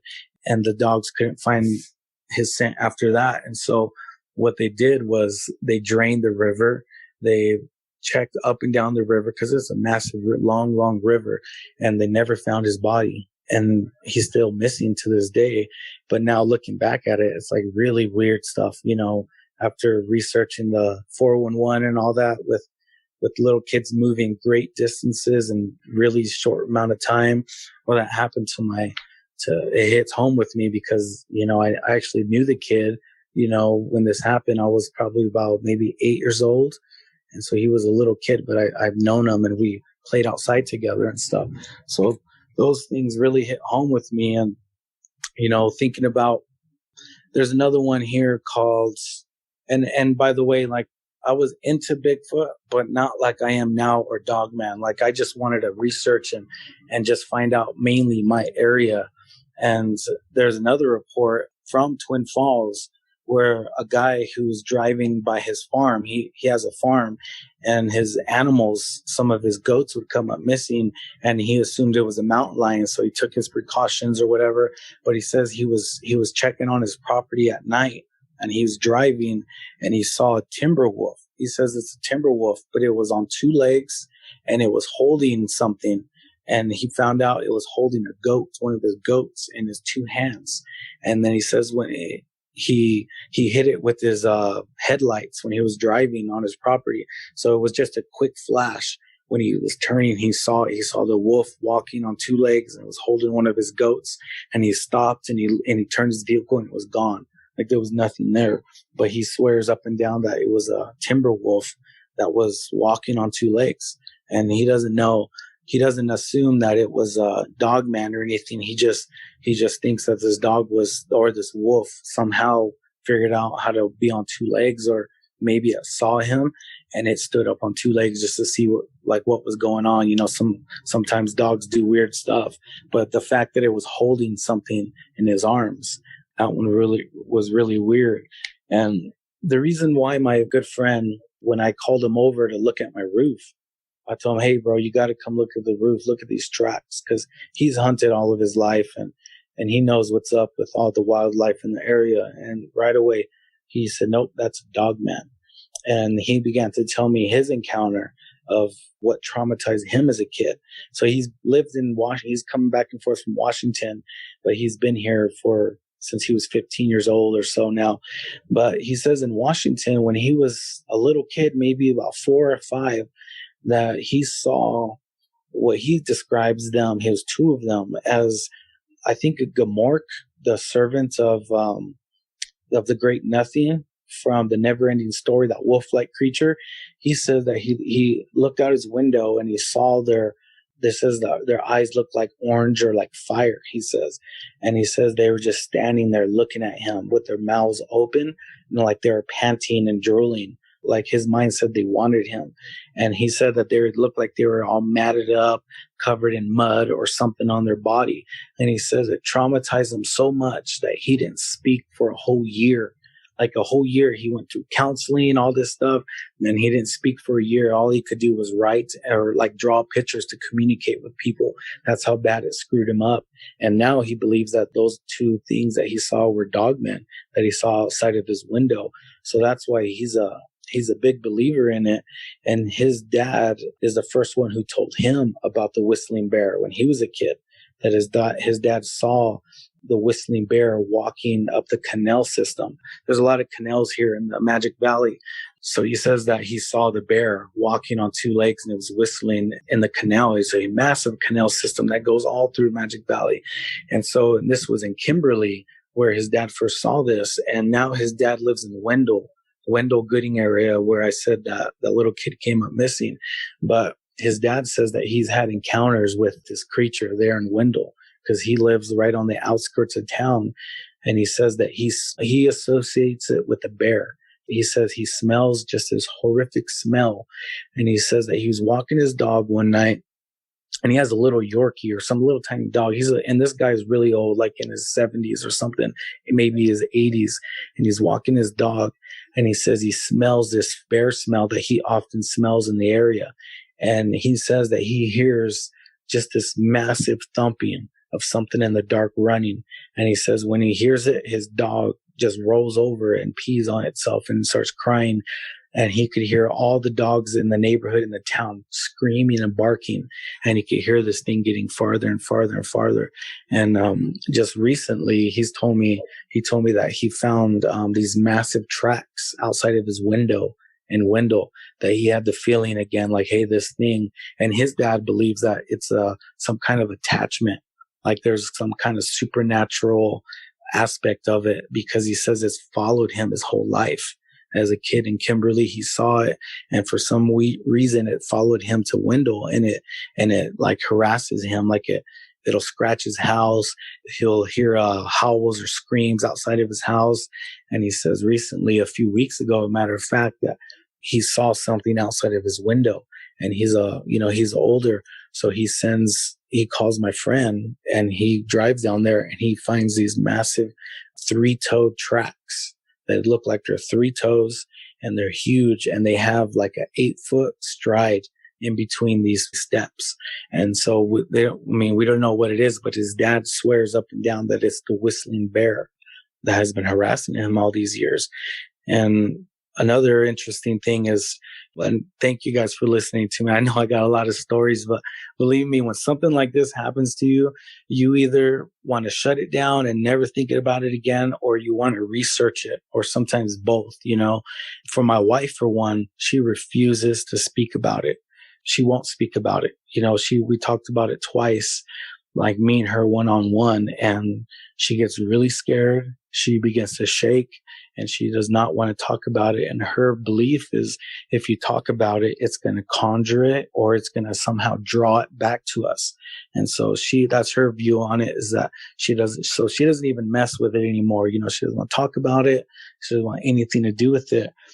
I don't necessarily agree with that, but that's what she believes, and the whole area, like I said, has all these crazy encounters and these weird stories and that's only I'm touching base mostly on like the Dogman creature or creatures that just have snouts, and walk on 2 legs. And there's so many Bigfoot encounters in this area, man. There's a really interesting one on the canyon rim where the boyfriend and girlfriend were camping out on the canyon rim in a tent, and they swear that a Bigfoot put its head inside the tent and looked at them. And she got so scared, she passed out, she fainted. And I guess the boyfriend left her. He ran and left her there and got in his vehicle and left. And so she passed out, and when she woke up, she came to, he was gone, and she had to stay there in that tent, terrified out of her mind, until he came back to pick her up. And so I'm pretty sure you guys would agree with me that they're no longer together, right? For her to be left there alone when something like that happens, so all this area, man, it's really frightening, but I want to know more about it. But at the same time, it's like, man, I don't know if I want to go there all the time. And I've shared the stories, some with people, and I've been judged, and I've been, called crazy. And then for those who do believe, they say, well, why would you take your daughter on this canyon rim and go for a bike ride? Why would you put yourself in that situation? Well, the thing is, guys, like, this is my home. Like, I live here. It's not like I get all geared up and we go for a drive to go to these areas. It's literally down the street, and it's just a beautiful area. And so I've come to the conclusion that, I'm not going to let this thing keep me in a box. I'm not going to let these creatures here keep me in a box. Like I go fishing, I go hiking. Me and my wife, we go camping all the time. Every year we go camping in the summer. We make beautiful moments and we love it. But it changed us in a way where we know these things are real. We know they're out here, and it's just like, am I going to just hide myself and never go outside? Or am I going to enjoy God's creation? I believe God created this beautiful scenery especially like for me to enjoy and to go watch my kids smile when they catch their fish in the stream and stuff. Just really, really cool stuff. And, people can say what they want of me going down there and still going down there for family walks and going for hikes and stuff. It is what it is. In the summertime or fall or spring, me and my friend, we take our lunch breaks and we go down in the canyon and we just walk, and we're not alone. There's always people down there, not much. Well, just so you guys know, Idaho is not a very small state, and there's only 1.7 million people in my whole state. And most of those people live in the towns. So when you go hiking or you go camping out in the mountains in the wilderness, you'll never see anybody because there, like I said, 1.7 million people in the whole state. And so camping is a big thing. But we would go down to the canyon and walk on our lunch breaks, and me and my friend talk about spiritual stuff. We talk about scripture and stuff, and we talk about cryptid things, but we've been down there and we've gotten lost a couple times in a place that you should not get lost. Like weird, like you almost get disoriented, and we've gotten separated before. We've seen weird stuff, like we've seen like a white mist kind of a thing, or like almost like a smoke or something just appear out of nowhere. And deep down in the bush, we found baby strollers. We found ripped up clothes thrown up in the trees, just really, really weird stuff that we've found. And again, it's where I live, everybody. And a big reason why I want to share this with people. And I tell people I don't have time to make up these stories. I try to be a man of integrity. I have a lot of people looking up to me. I do a lot of family counseling. There's a lot of stuff that we do, and everybody knows who we are in this city, because it's one of the best schools in the state, and it's just a great tight knit community. And so people know me, and I want to share it, like, so people can just be cautious, when they go down there. And for some reason, it seems like it's the fall months and the colder months is when a lot of the reports happen, when a lot of weird things happen, is more in the fall and colder months for some reason, which I don't really know about why that would happen, but that's what it is. And there's recently, this happens quite often, not a lot, but there's a lot of people that come up missing in Idaho. There's not many people here, but when somebody goes missing, everybody hears about it. And I have on my phone a screenshot of a car that wrecked on the side of the canyon, and it went into the canyon, and there's no bodies in it. The people were missing. And that is not like rare around here, where you'll find abandoned vehicles in the canyon or on the canyon rim, or even like they wreck and like they get on their side on the ditch and there's nobody there. Like they never find the people. They just come up missing. And so like that is just weird too, because I've heard stories of these creatures running in front of roads and, trying to cause wreck, or they just want to scare you or try to get you out of the vehicle. And there are vehicles that are found and there's nobody there, nobody there. And so it's definitely a interesting area that we live in, but it's beautiful at the same time. It really is beautiful. So that's pretty much what's been going on here in my area, and just some of the accounts that have happened. And, my friend, he has so many more accounts, that and that's what he does. He just researches and meets people and does all that. So I'm sure there's a lot of other scary stuff out there, but that's my story, man. And that's what happened to me and my wife and my kids, and something followed me home, and it took joy showing itself to my wife and my kids. And I would think like I was getting mad. I'm like, why won't it show itself to me? Why does it it's always one step ahead of me, and it's harassing my family. And again, that's the predatory thing. Like when something wants to hurt women and kids, but it doesn't want to, it wants to do women, like mess with women and kids. That's dark for me. That's more on the darker side. So that's kind of where I'm at. And we don't go at night anymore walking on the canyon, and we don't go in the canyon when it's dark. We try to take precautionary measures. I don't know what good it'll do, but we never go unarmed. We're always armed when we go down there. Like I said, we have firearms, we have security system, just try to do whatever measures. But I honestly believe that crosses, and our family believing with all of our hearts that those crosses were going to help us. I believe it did help us. And we haven't had anything happen on our property since.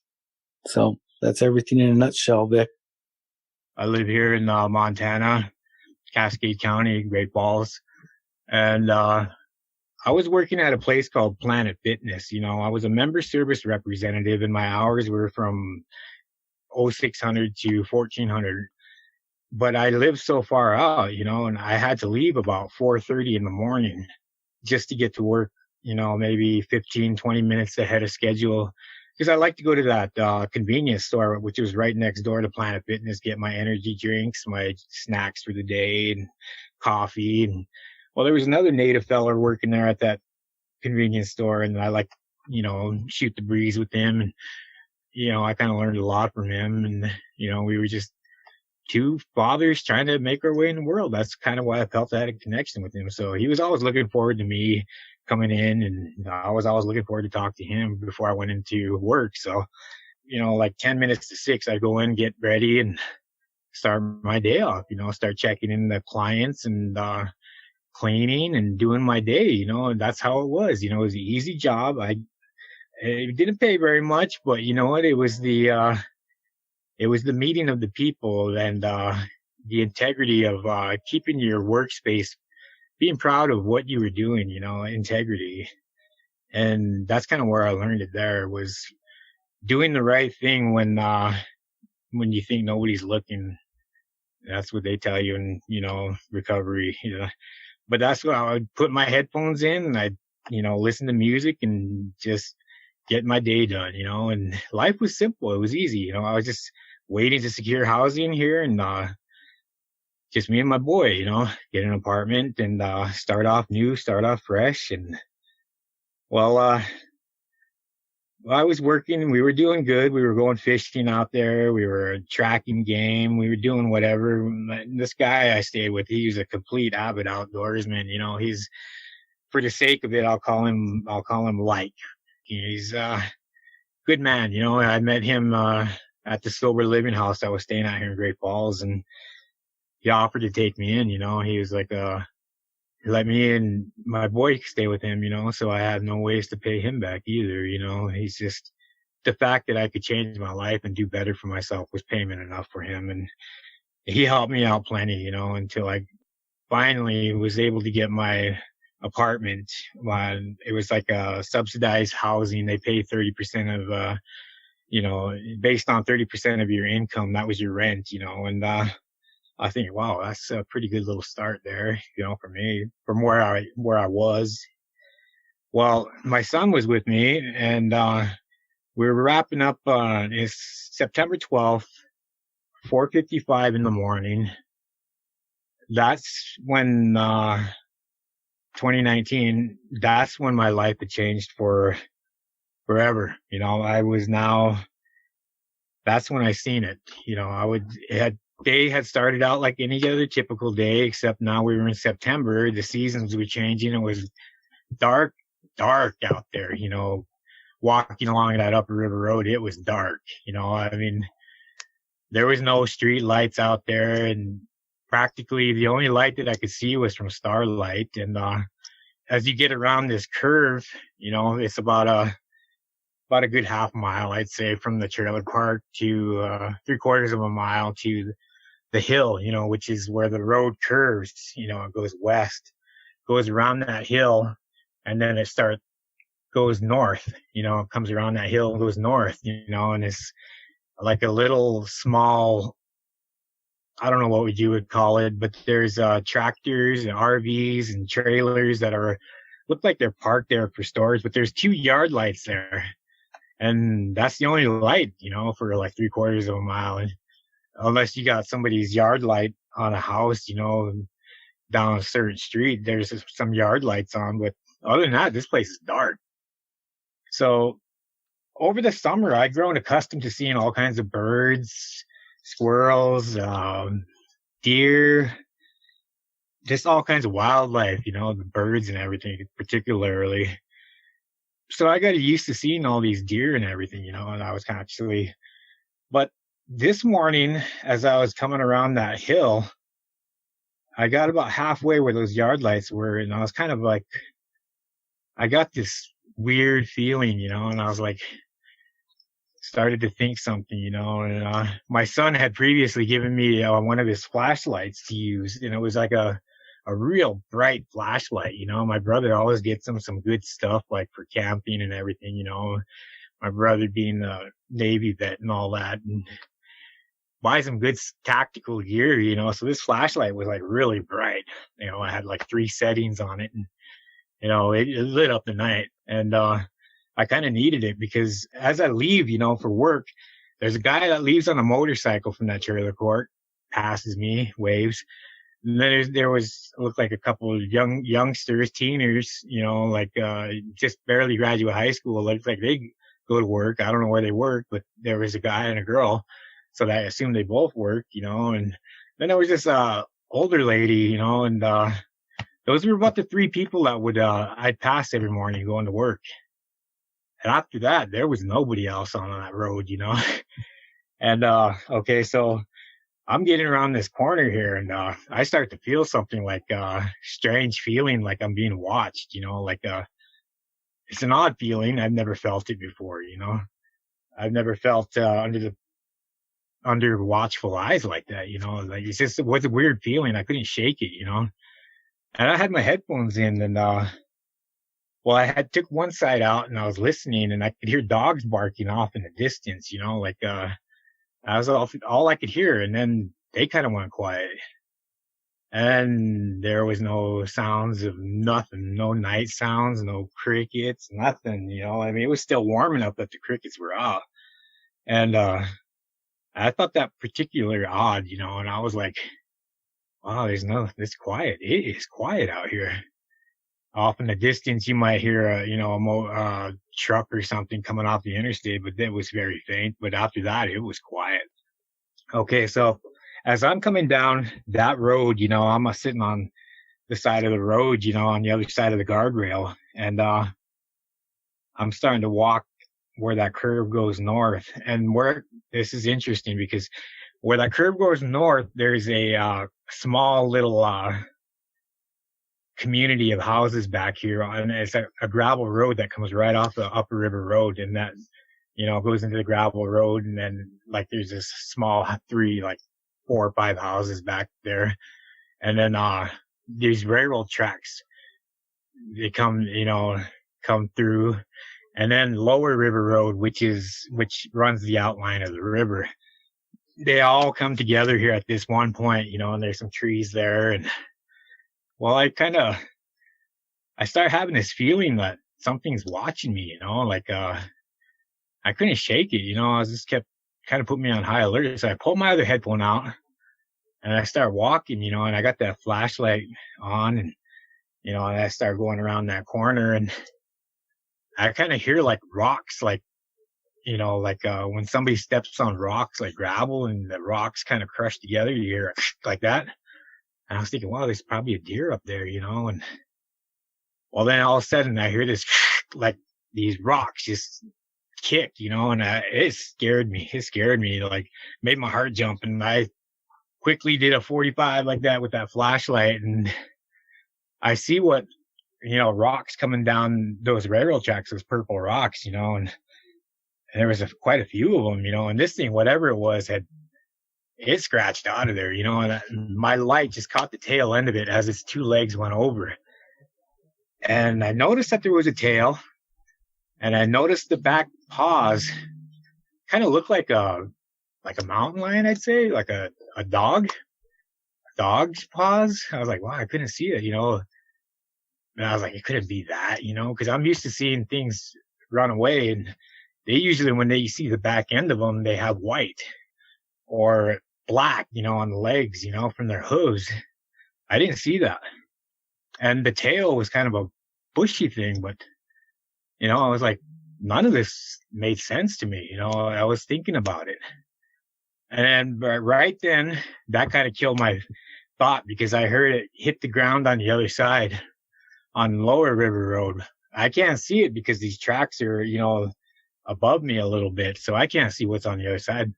But I tell you what, I could hear it. I could hear it. And I liken these sounds to like when you're at the pool watching your kids run, you know, like when they get out of the water and they start running on their feet on the concrete, you can kind of feel that, you know, and you can kind of hear that slap. Well, this was like that.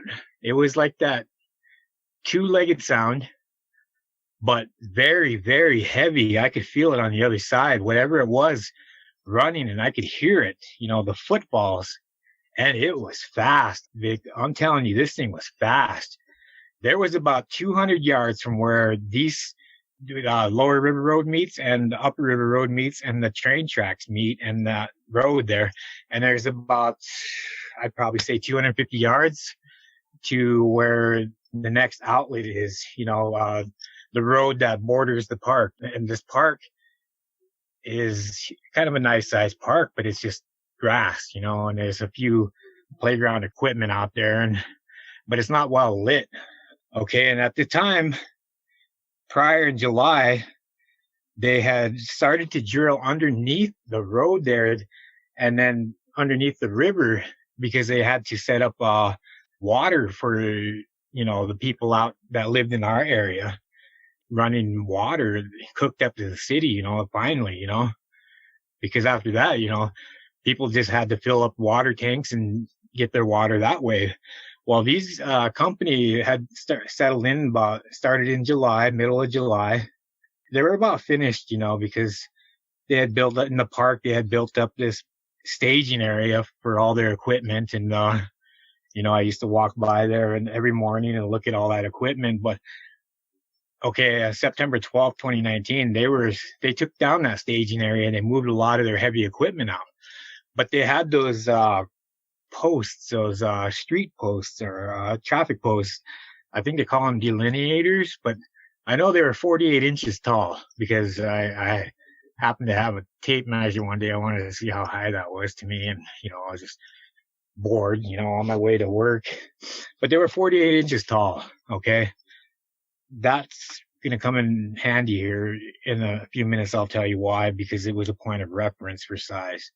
Okay, so I hear this thing running, and it runs down to where that street light is. And then, there's a set of trees there. It's like trees, and then there's some bushes there. And on the other side of the road, you got these cones and, a couple other, look like a small little steamroller and a big backhoe. And that was all pretty much the equipment that was left there. And while I hear this thing run, and it ran so fast that I was like, wow, this thing's fast, And in my mind, my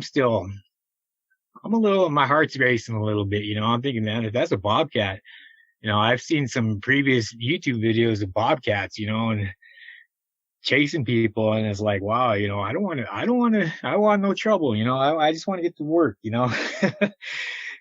But this thing, or whatever it was, had managed to run that 250 yards, and it was like 3-4 seconds tops, maybe less than that even. That's what shocked me, And footsteps, you could feel them, this thing was heavy. It was heavy. So I've never experienced anything like that in my life, sure, when you hear a horse run, yeah, that's something heavy, but this was a little more heavier than a horse, I was thinking this thing was more solid, it felt solid, whatever it was. Okay, so I'm like starting to walk again, and now I'm on the straightaway, and there's leftover construction pipes and all these things like that, and I got my flashlight on, and I'm kind of thinking, man, this ain't gonna do nothing, I don't have no bear spray, no knife. I had a knife, but a little pig sticker ain't gonna do nothing, against the semi, I'm thinking, wow, all right, Kevin, you're in it now, man. And I start getting scared, I start feeling fear. Like it was like an oppressive feeling, like you're walking into, like if fear was manifested like a fog, this was like a thick and heavy fog, man. I felt fear. I didn't know why. I didn't even know what it was, All I know is that it didn't have like that, sausage tail like a mountain lion has. It didn't have a white tail like a deer has, and it didn't have black hooves like a deer has. No, this thing was kind of like the grass, that it looks like after the winter, how that brown looks, but it was a little browner than that. It was like that color. And I was thinking, wow, that's kind of a unique color. It's like a deer color almost, but not. It was a little darker. So I was thinking, well, it's got to be some deer. I'm hoping for the best. Okay, so I start walking a little bit more further down, and then that's when I hear it coming over the tracks and it going through the trees and the brush, and it's snapping branches. It's starting to, and I mean, I hear like tree breaks just like that, like this thing is big, and solid, like a bulldozer running through underbrush, it's heavy. And then that's when I see it, I see I see something coming over, and it's got like long forearms, and it's about, I'd probably say 4.5, 5 feet tall, because it's got to be that tall, but it's a dog, it's a big dog, like a black dog, and it came over the tracks and went under the drainage ditch. And then I kind of seen that it had like a mane, like I don't know, where the shoulders were. It was a tufts of fur, and the ears were long. And I thinking to myself, wow, this thing, that's a big dog, and then I hear these like loud, I don't know, like chopsticks or something, wood breaking, like knuckles popping or something. It sounded loud, just a couple pops like that. And this thing stood up on 2 legs. And that's when my world changed forever. I'm looking at something that is not supposed to exist. I'm looking at something that is, wow, when it stood up, it had backward facing legs like a dog. And it was standing by one of those posts, those delineator posts, for to guide traffic, and 48 inches tall is how tall those things were. Well, when this thing stood up, I could see that it was a male. I could tell you it was a male. And where that 4-foot post wasn't even close to its waist or tail, like it was just, the tail was above it, So I'm thinking this thing's got to be at least 8.5, 9 feet tall. But what really blew me away was how, the only way I could explain it was, I don't know if you've ever seen that movie Van Helsing. Well, this thing looked exactly like that werewolf on Van Helsing when he changes into to fight that Dracula and he turns into that werewolf. Well, this is what it looked like, but it wasn't black. It was kind of a brownish. It had some red on it, like brownish red, like, a bear's kind of, cinnamon bear's got like reddish, kind of had that in it, but it wasn't all hairy like a bear. It kind of faded into like a skin, like more skin area, like baboons are, how they have the fur, and then it kind of comes into like a bare patch, and you can see their skin, this is kind of what it was like. And I was like, that was pretty interesting to see. What really blew me away was how big this thing was. I mean, this thing was like it had eaten creatine, for all its life, and just pumping weight, the whole upper body was huge, and his arms were just, well, they looked like humans, like a bodybuilder, or like a real strong, tough, just like tough skin, like, because you could see the muscle definition, and you could see it ripple and move, underneath that street light. And it was like nothing like I had ever seen before. I've had seen couple werewolf movies, like Bad Moon, like back in '96, and then like Silver Bullet, but yeah, this was nothing like that, man. This wasn't Hollywood. This was real. This was right in front of me. And I'm thinking to myself, man, Kevin, you got about 150 yards to go to get to that park. And then that's when I noticed its appearance had changed, because had started to, I think it took a step, kind of moved his foot forward. And I was kind of looking at it because I could see the definition of the muscles in it and how huge this thing was. It kind of came tapered down at the waist, but, it had hands like, I don't know, like fingers and claws, but they were like down by his knees. That's how long these arms were, and I was like, wow, I'm at a loss for words. I'm starting to shake a little bit. I'm feeling I'm feeling tremors, Well, this thing starts to look up in the sky, I was like, what's it looking at? I kind of think it's not looking, it's sniffing, it's smelling the air. And I'm about 150 yards from this thing, and I'm kind of in the dark. My flashlight is off right now at the moment, but it smells the air. And I'm thinking to myself, oh my gosh, if it looks at me, I don't know what I'm going to do, And as soon as I thought that, his head snapped so quick to me, and his eyes were just lit up. I don't know. It looked like at first thought they were self-illuminating, like his own soul had the capability to fire his eyes that color, because they were an amber color, and I don't know if anybody's out there has looked at a Budweiser bottle or, any kind of a bottle, when you put a light underneath it, that color, that amber color, or that was the color of its eyes, and I'm thinking, eye shine?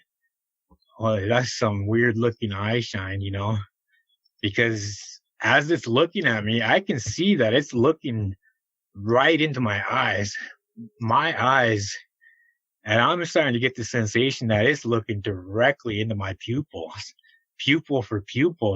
This guy's eye shine is looking at me, and it's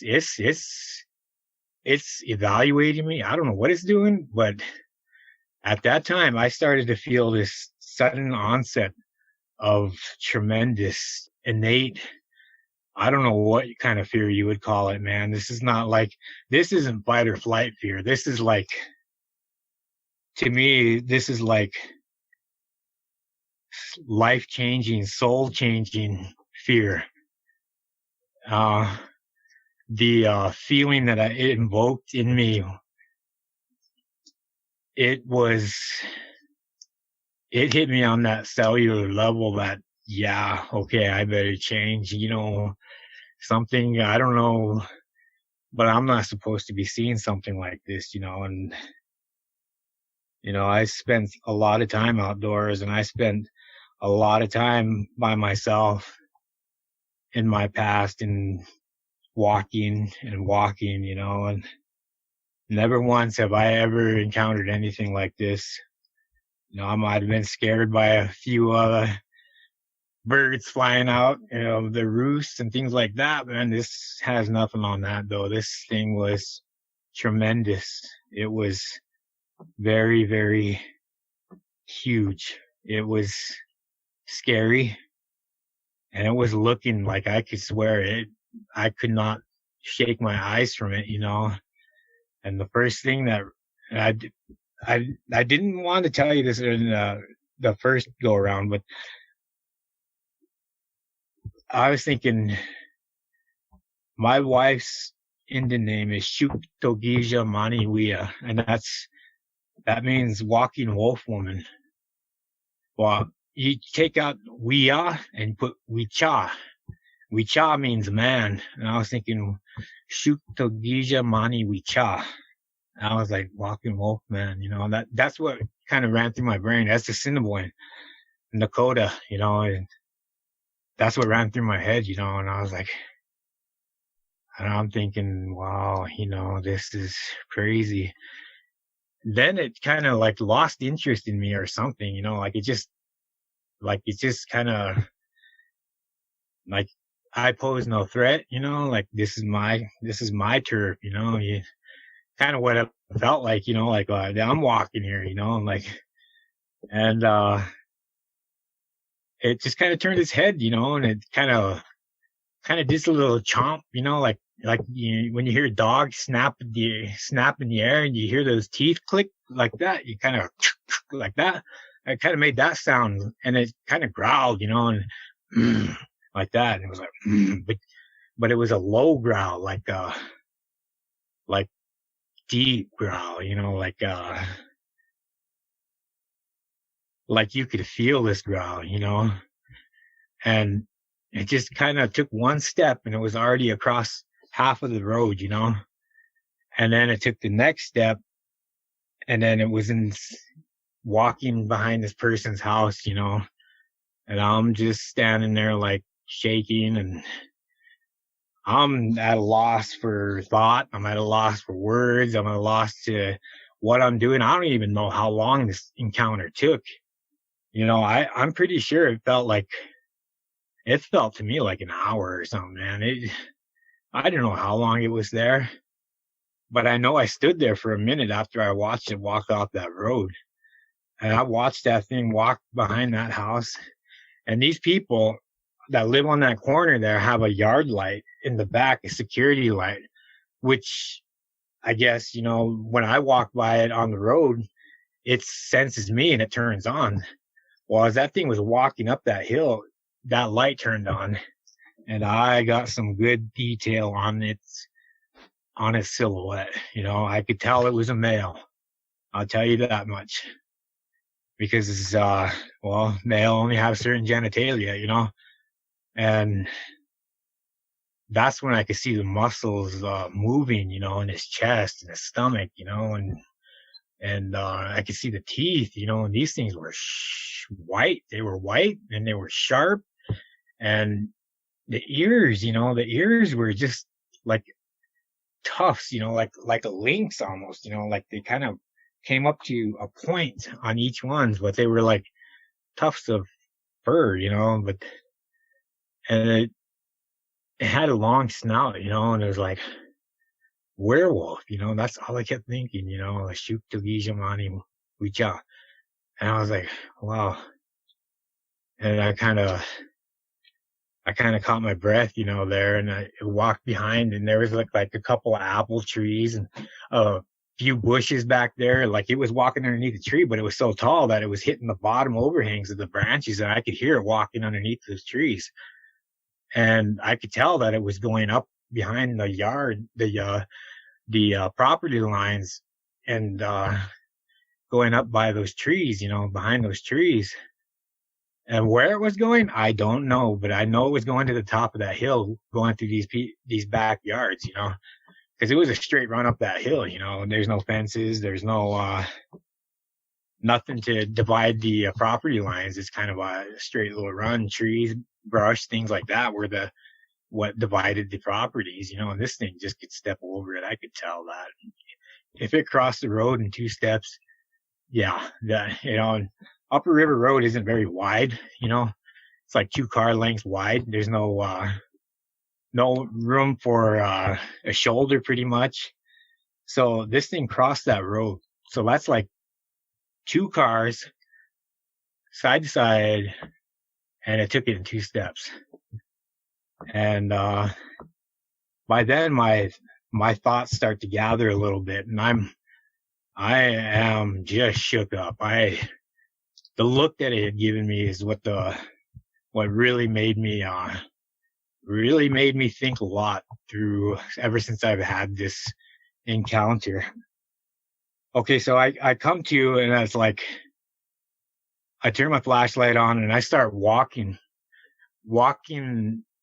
a little bit, and then I'm like, no, Kevin, you gotta tighten up. You gotta get going, man. So I grabbed my backpack and I hooked the stomach straps, you know, down there, hooked the chest straps, tighten those up, and then I tightened my belt one more notch, tightened my shoes up as fast as they could be, and I strap everything down on that is gonna shake, and I start running. Vic, I start running. It's about 150 yards to that corner where that street light is. I start running as fast as I can. You know, I'm 42 years old. You know, I haven't ran in a good minute, you know, but I'm sprinting with the best of them now. You know, I'm trying to get to that park, you know, while this thing is on the other side of the houses, behind these houses here. And, I chose the park because it was wide open and I could see what was coming up behind me. There's no bushes. There's like one or two trees.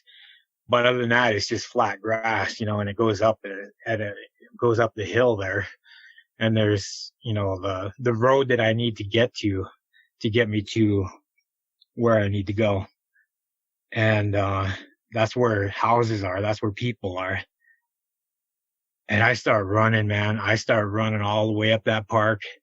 I'm not feeling my chest or anything puff or anything. So I'm thinking I'm doing good. I've been kind of a smoker for a while, but, I get past that park and I'm like, nope, don't stop, man. Get going. And so I kind of get by the hospital there, and that's kind of where I kind of slowed down a little bit, because that's where the lights and people are, you know, the big apartment complexes and things like that. There's people outside, you know, and getting ready for work. And I'm thinking I'm okay. I'm safe a little bit, but I continued to run to that convenience store. And when I got to that convenience store, I didn't even stop or go in. I just went into work, got there.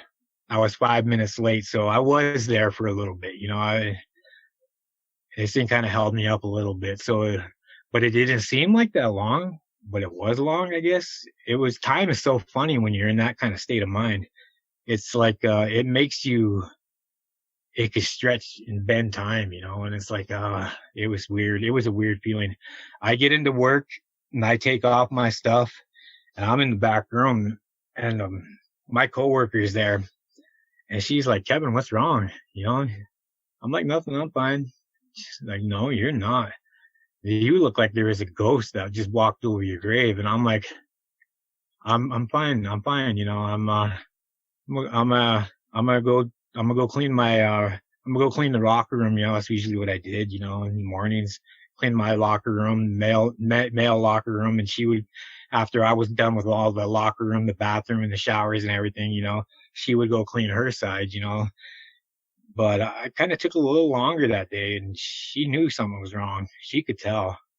I don't know how she knew. Maybe it was the look in my eyes, but all I know is when that manager came in, and he got there at 9:00, I walked right up to him and I was like, or her, you know, she was the assistant manager. She came in, and I was like, it's like, hey, can I talk to you?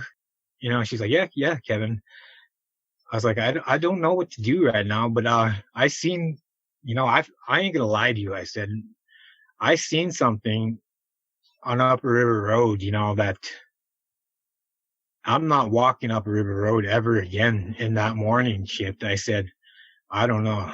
She was like, okay, well, your safety comes first, Kevin. You know, you don't want to, she was thinking like it was like a mountain lion or something, you know, and that's kind of what I left it with her, you know, cause I didn't know if I should tell her, you know. She was pretty fair, you know, but I didn't want to glean too much information. I was waiting for the main manager to come in at 9. And she came in at like about 8, you know. She was a little earlier than them. But I was waiting for the big dog to come in. Well, he gets there at 9, and I was like, okay. I was like, hey, can I talk to you for a second?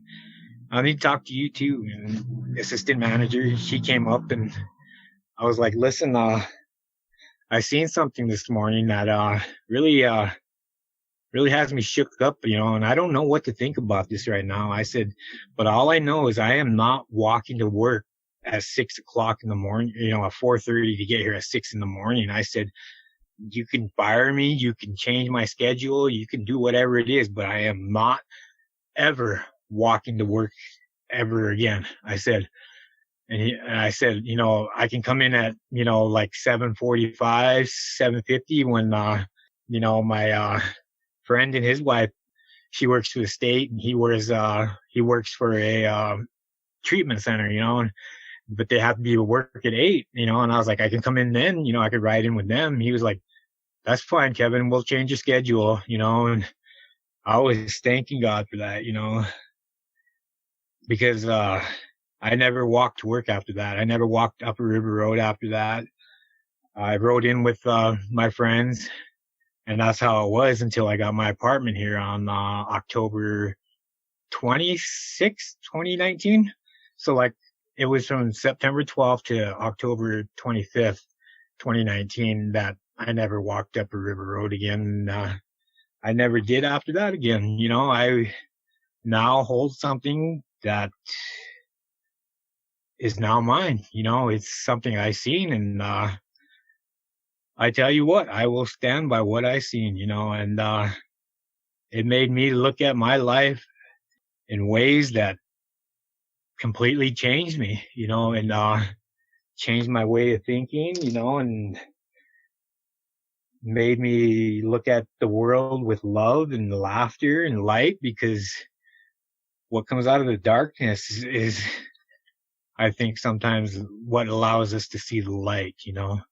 What we experience in the dark makes us appreciate the light even more. And I think that's probably what my native belief is. That's what I look at from when I pray about it and I think about it. And I think you live your life good, you know.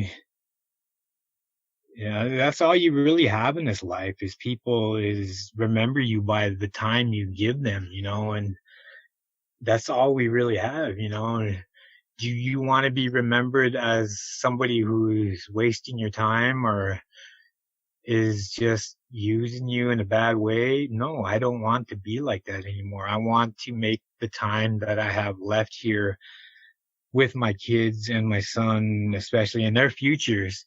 I want to secure that in the time that I have left now. So that is why I've been really thinking about, you know, and I did not know what these things were called, you know. After that, you know, I was like, what are these things, you know? So I kind of armchair researched a little bit, you know, and was on the internet. And the first key thing that I looked for was werewolf. And I was like, no, you know, werewolves are like, you know, every bit of it, source of information was that werewolves were supernatural beings that had the ability to shapeshift. Well, you know, coming from you know, my dad would tell me, you know, of skinwalkers, you know, they need Uchi, and he would tell me these stories, you know, when I was with him, and he said that these things were, they were like people, you know, people who had turned their lives, who were on a good path, but suddenly made the horrific sacrifice of someone that for a bad power. And that came from jealousy and anger and things like that, you know. This was different. This was like straight real. It was real, you know, like this thing was of substance, you know, like this was no shapeshifter. This was a being actual and whole, sure as the turn of the world. I know that. And it was flesh and blood, whatever it was, but it was so large, you know. It was like something on that scale had to be at least 500 pounds at least. And that's what I'm thinking, you know, cause, you know, I weigh in about 230 now, you know, but I've been up there, you know, I've been up to like 250, 260, you know, so I kind of know what it feels like when I walk around heavy, you know. And this thing was like more than that, twice as much, you know, and it moved and it moved quick for its size. You think something that big would move slow, but these things that are big, they have the ability to move faster than we can think. And that is what kind of blew my mind. You know, this physics of it, you know, the proportions and things like that. And that head was huge, you know, it was like big, you know, like, bigger than an elk's rack, you know, that's what I could liken it to, you know. This thing was huge. It was not lined up with his body like us humans are. This thing head was like, it was heavy, you know, like big, you know, like there was a lot of muscle in its neck or something, you know, because this thing it was big. I've seen buffalo skulls, you know, and this thing was like bigger than that, you know. And it changed my world, you know. It made me think you got to look at these things and you got to say that this is what was given to me.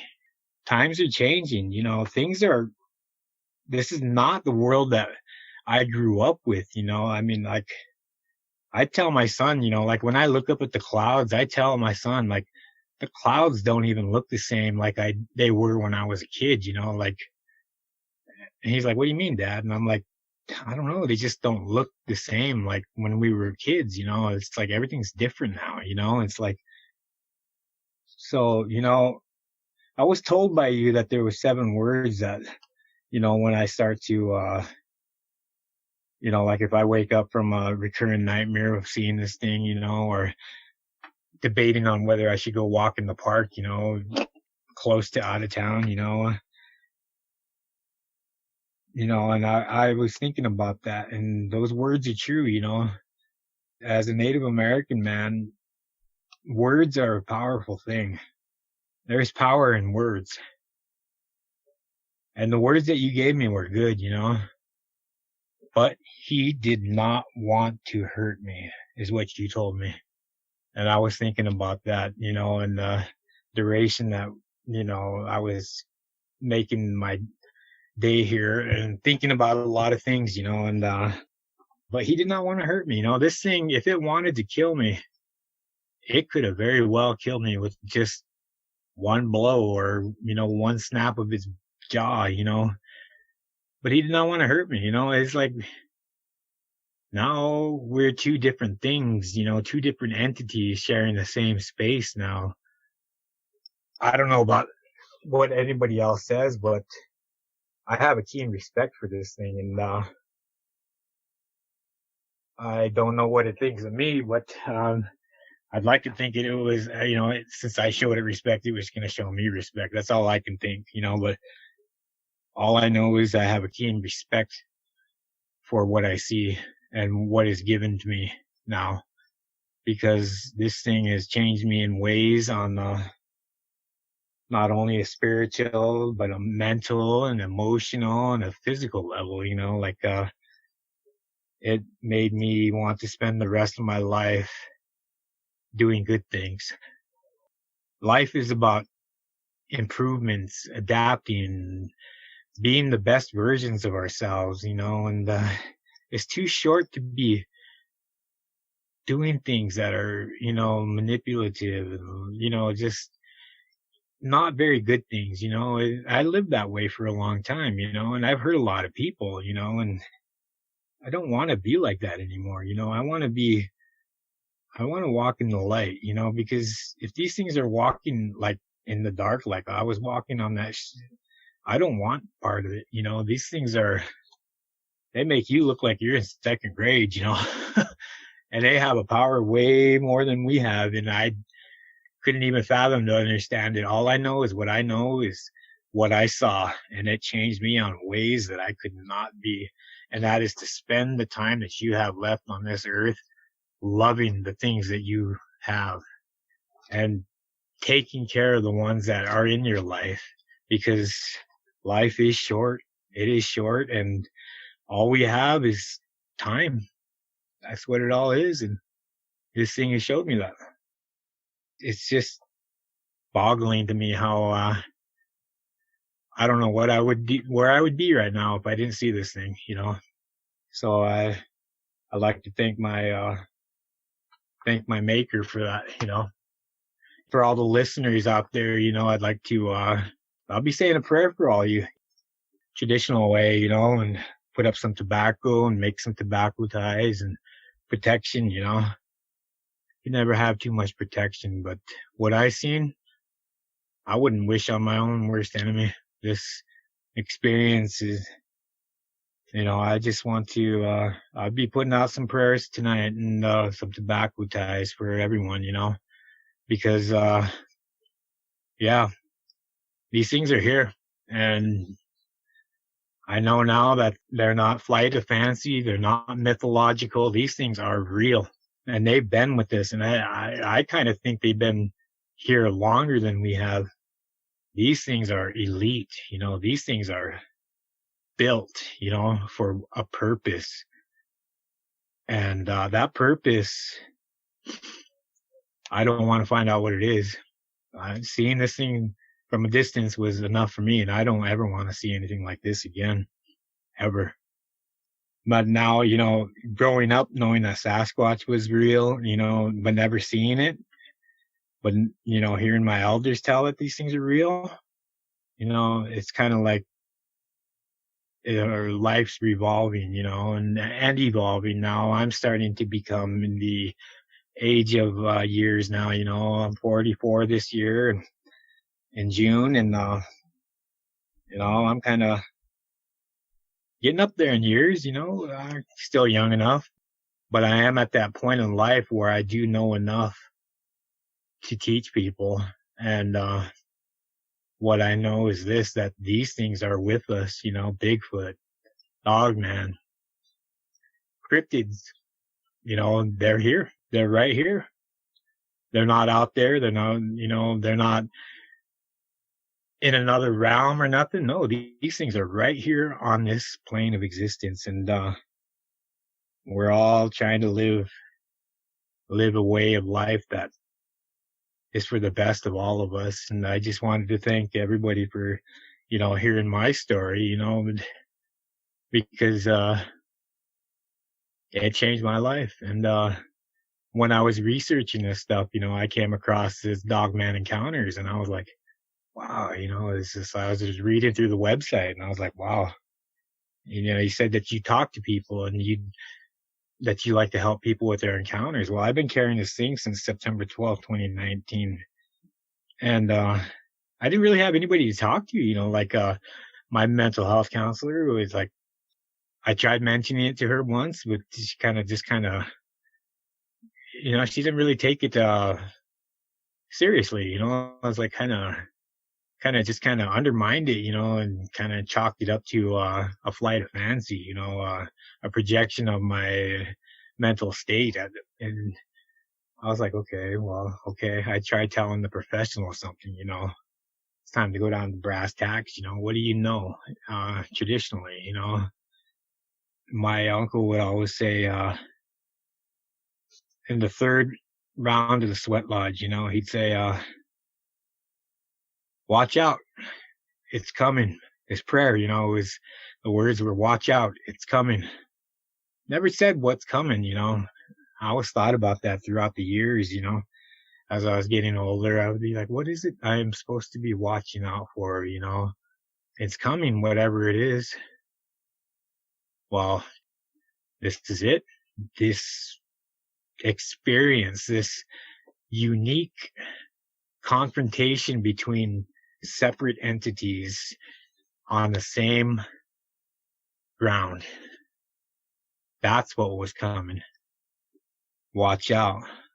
Now I have to carry this experience in this mind to share. I really don't care what people think, because I'm now at that point in my life where what you think about me and does not have any bearing on who I am or what I'm going to do, because I simply don't care what people think about me anymore. And I'll tell anybody that now, straight up to their face. For so long I was guided by what I mattered to people and what they thought of me. I don't have time for like that and be like that anymore. If you like me, you like me. If you don't, you don't. That's fine. We have to live together, and that's what it is. They're in my life now. I don't know if I'm going to be seeing anything in the future, because I do plan on going back out into the woods again. And, for the longest time, I wouldn't even go fishing. My buddy would say, hey, come on, man, let's go. I was so frightened to go back out into those woods and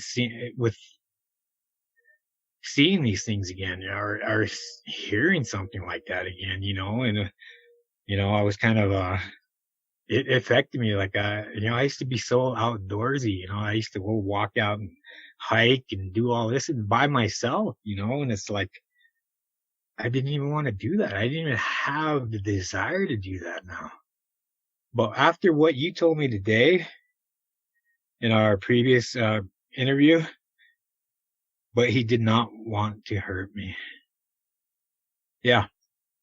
You know, if these Dogman Encounters, you know, why, you know, you're right. You know, people that have encounters, they live through them.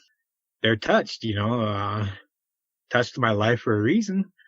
Because if this thing was meant to kill me, I don't think there would be that many Dogman Encounters on your show, you know. This thing would just obliterate and keep everything silent. So there is a higher purpose for these beings, and we might not understand it at the moment, but all I know is that they're out there, and they're everywhere. You know, as I started to listen to some of your shows, you know, I'm understanding that these things are everywhere. And I don't know. All I know is it changed my life on the most spiritual level that hey, you know, what you put out there, you get back, you know, and you're always responsible for your own decisions, no matter what. Don't cast blame on people. Don't depend on other people. Don't just, you know, live your life, you know, live it in a good way, you know, and that prayer that my uncle would always tell me about, that, you know, watch out, it's coming. It was this little swallow in the Cinnamon, they call it gapipi. In the prairie, he's flying, you know, back and forth, you know, this little swallow in the wind, you know, like hurricane-like winds, you know, just nowhere to land, nowhere to set foot, just constantly flying and getting tired and fighting the storm, you know, because he's so light and little, he can't find shelter anywhere from the wind, you know, he's flying, you know, and that's what my uncle was trying to get across to me, you know, when I was so young, you know, and 14, 15, you know, being in that sweat lodge, you know, didn't make sense to me then at 15, but it was a 42-year lesson for me. And some of those life's lessons do take the extent of how old you are to learn. And that's what they call your age lesson, you know. If you're 44 years old and you learn something new, that's a 44-year lesson, you know. So I'd like to say that was a 42-year lesson. And I learned from it. I learned from it, Vic, and it changed me. It changed me in a good way, you know. So now I'm thinking about going back out and fishing again and living life again. But I am living life with an utmost respect for these creatures, you know. And yeah, like I said, you know, I'll be putting out some tobacco ties tonight and prayers, and saying some prayers for all your listeners out there, and pray you don't have an experience like this, because, well, it'll change you in ways that you wouldn't even believe, you know, but he did not want to hurt me, you know. Those are good words, and those are powerful words, you know, and I will always remember those. Thank you for giving me the opportunity to tell me my story. Thank you. If you've had a Dogman encounter of your own and would like to speak with me, whether in private or on the show, please go to dogmanencounters.com and submit a report. I'd love to hear from you.